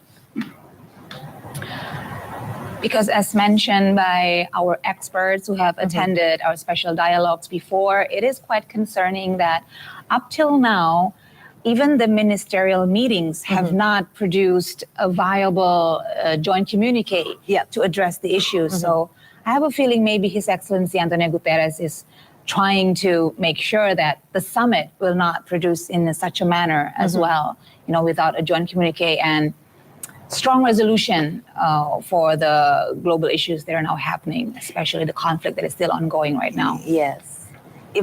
Even though we can still be optimistic, because it's a progress. Yes. Work in progress, I can say that. And Guterres, as the Secretary General, he was reappointed to a second term, pledging as his priority to continue helping the world chart a course out of the COVID-19 pandemic.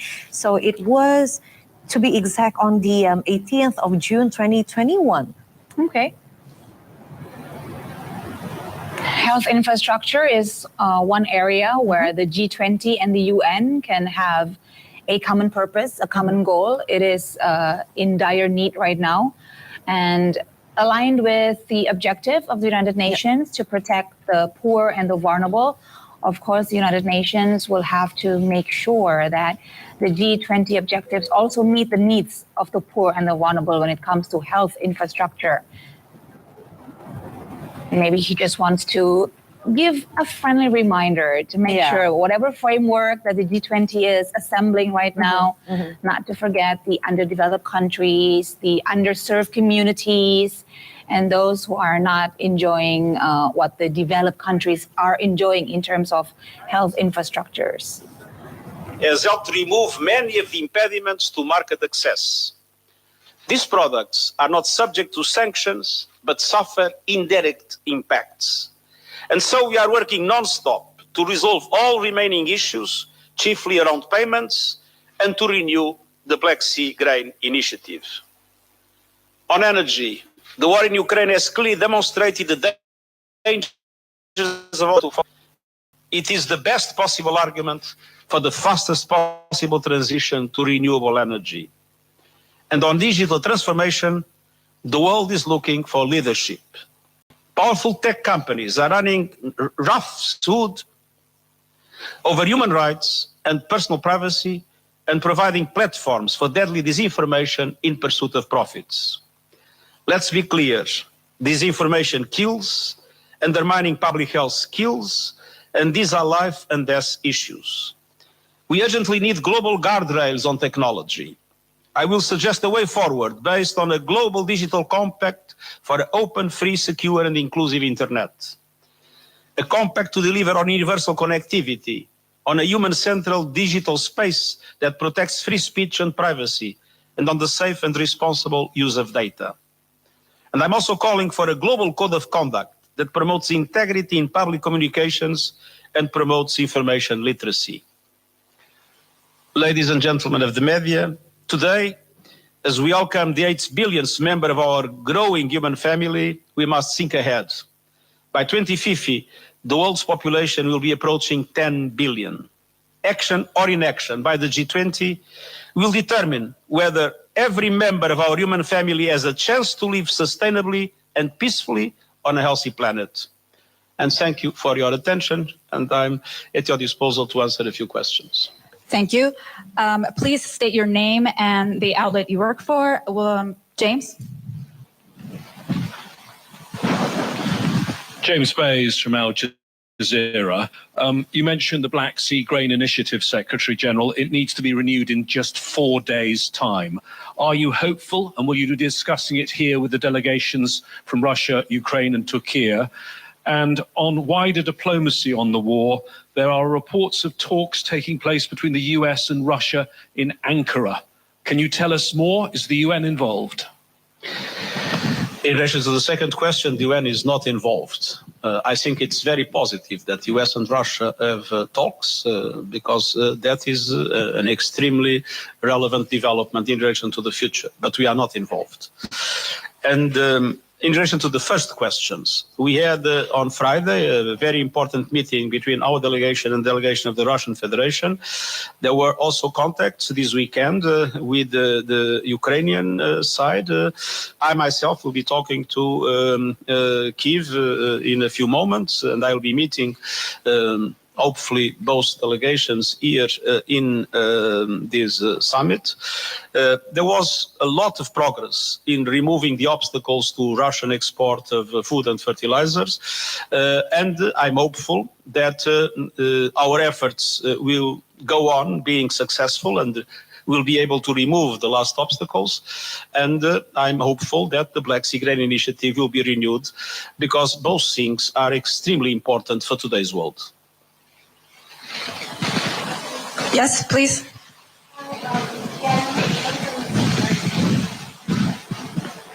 Diana Magbitang from ABS-CBN Climate Tracker from Manila.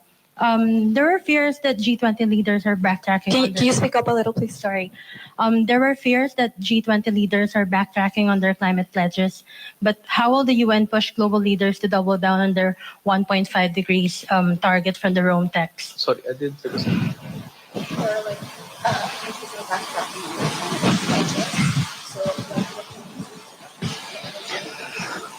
Well, it is extremely important that in this COP, the questions related to climate finance be positively settled. And that means that there is a clarification of how the $100 billion of support to developing economies will be established. Also, a roadmap for the commitment that was made to double the financing to adaptation.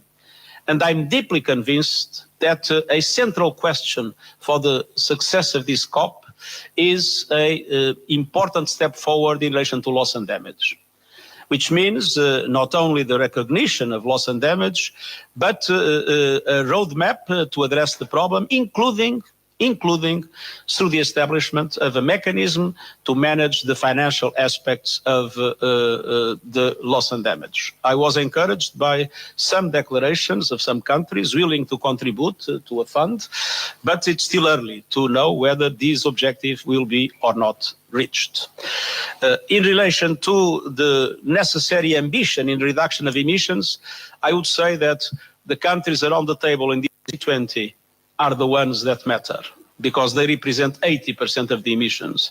And so I will be tomorrow making a very strong appeal for them to join efforts in order to make sure that combining those resources and combining those technology capacities, they will be able to have a common plan to reach net zero globally in 2050. I am convinced that we need to break the dramatic geopolitical divides. And as I said in the COP27, there is no way in which we can address the climate challenge that we face without the cooperation of all G20 members, and in particular, without the cooperation of the two biggest economies, the United States and China. And I'm happy that the two countries had a summit today. Okay, in the back over there, please. Hi, I'm Eno from National Radio of Indonesia. My question is about the presidency of Indonesia in this year. Excellency, do you have in mind about it? And also, what aspect that could be nurtured for the next presidency? Thank you.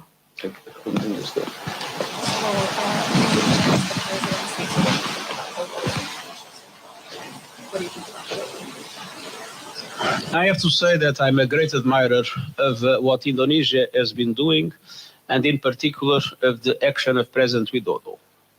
I think in a very difficult context in which the geopolitical divides have reached the climax, Indonesia has demonstrated an enormous capacity to bring parties together, to promote dialogue, and to try to push for solutions.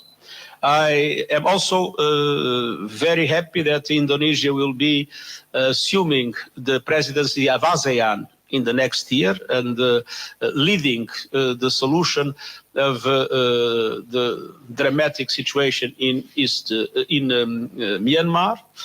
And on the other hand, I would like to say that the Indonesian president initiates 4 presidencies of the G20 of the Global South: Indonesia, India, Brazil, and South Africa.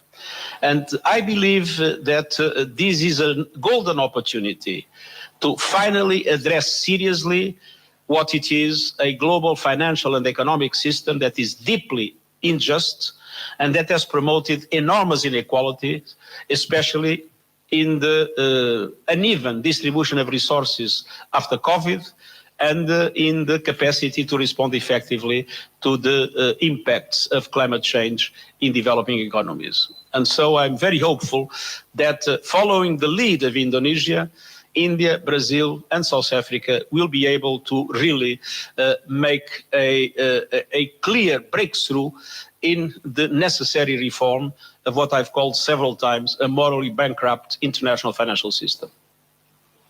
Okay, we're going to take one last question over here. Oh, sorry. I mean, we can have both. Okay. Thank you. Okay. Thank you. So 2 questions, if you don't mind. First, my name is Dmitry Melnik of Russian National TV. My first question is, how can you comment on Vladimir Putin's decision not to take part in this summit? On? Vladimir Putin's decision not to attend Bali summit. And my second question about Russian Foreign Minister Lavrov. There was some news that he had some heart problems today. He was taken to hospital. You have meeting scheduled for tomorrow. Do you know anything about it? Thank you. First of all, I would like very much to have President Putin here, and the meeting I'm having with Lavrov, of course, would be even more relevant if it would be with President Putin. And I did not know about what happened to Minister Lavrov. I wish him the best possible recovery and hope that tomorrow it will be possible to meet. Okay, and last question over here, please. Hello, Mr. Secretary General. My name is Camilo Stasichnoi. I work in Telam, the national news agency of Argentina. As you say, we are in the middle of the energy and food crisis. I came from Latin America, so I want to ask you, what role do you think Latin America can play in providing food and energy to the world? Well, I think Argentina has a very important food production and a very important contribution in that regard. And I believe that Latin America is seriously waking up for the needs of development of massive renewable energy. And I know that Argentina is in that line. So obviously the contribution of Latin America is extremely, extremely important. On the other hand, I'd like to say that the problem of food energy is also a problem of finance. Even if you have food available, if there is no money to buy it, that doesn't solve the problem. If you have energy available, if there is no money to buy it. And so as important as solving and addressing directly the food and energy crisis is indeed to provide countries, especially in the developing world, with the fiscal space that is needed to be able to support their populations in this dramatic situation, at the same time to speed their investment in adaptation and in the green transformation. Thank you, everybody. Thank you, Secretary. Okay, thank you very much. Shukran. Merci, spasiba, gracias.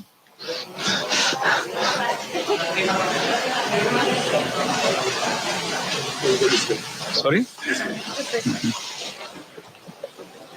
Secretary General, His Excellency Antonio Guterres. Yeah. And he addressed that action or inaction, not only from this G20 summit held in Bali, Indonesia, that is happening tomorrow, but for us to be ready for 2050, including the climate challenges? Yes, there were indeed many interesting points that were being forefronted by His Excellency Antonio Guterres. You mentioned about the climate issues that he was responding to one of the questions, I think. Yes. Yes. And how the joint efforts that have been, that should be put together. And Exactly. in the meantime, also President Joko Widodo is in person attending the venue. Yes, we can see President Joko Widodo is there with Ibu Retno Marsudi now.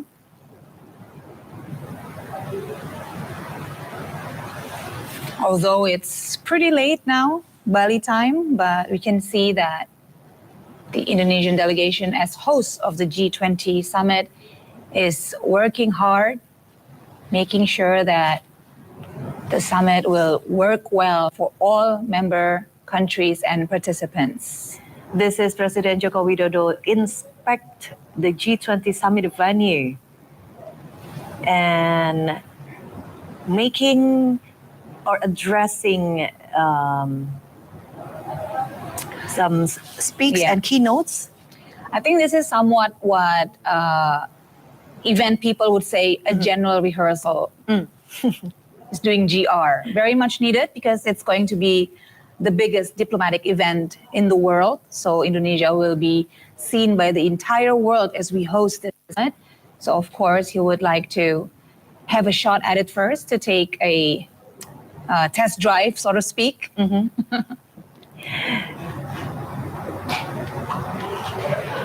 Because Indonesia has stated that we are 100% ready to host the summit and to start it tomorrow.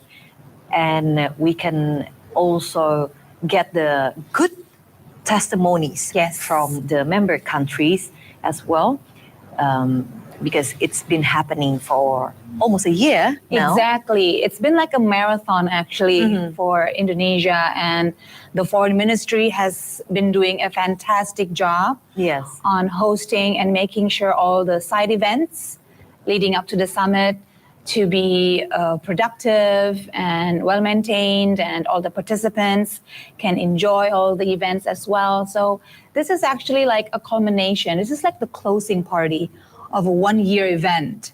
And of course, we want to end it on a high note. Okay, as we can see, President Joko Widodo, who I hear is actually a very detailed person. I think he's making sure that everything is working. Everything is in place for tomorrow. Because tomorrow morning, President Joko Widodo will greet and welcome all the heads of state. And of course, we will share it live and broadcast it live to our viewers, as TVRI World is the official host broadcaster for G20 Indonesia presidency.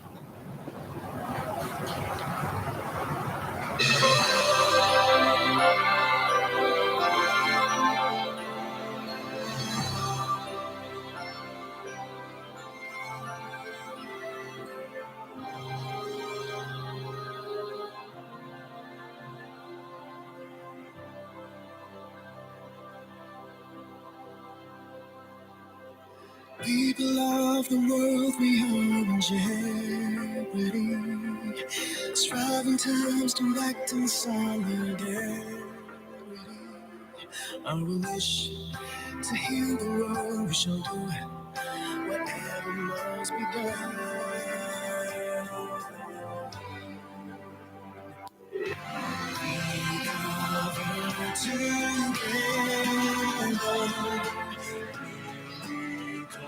Together, stronger. Navigate the sea of change. We have always overcome hand in hand. We cover together. We'll recover strong. reaching out for our children's future destiny.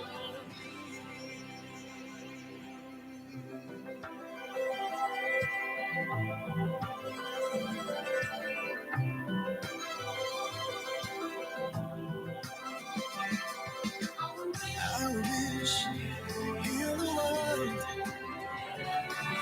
whatever must be done, we convert you.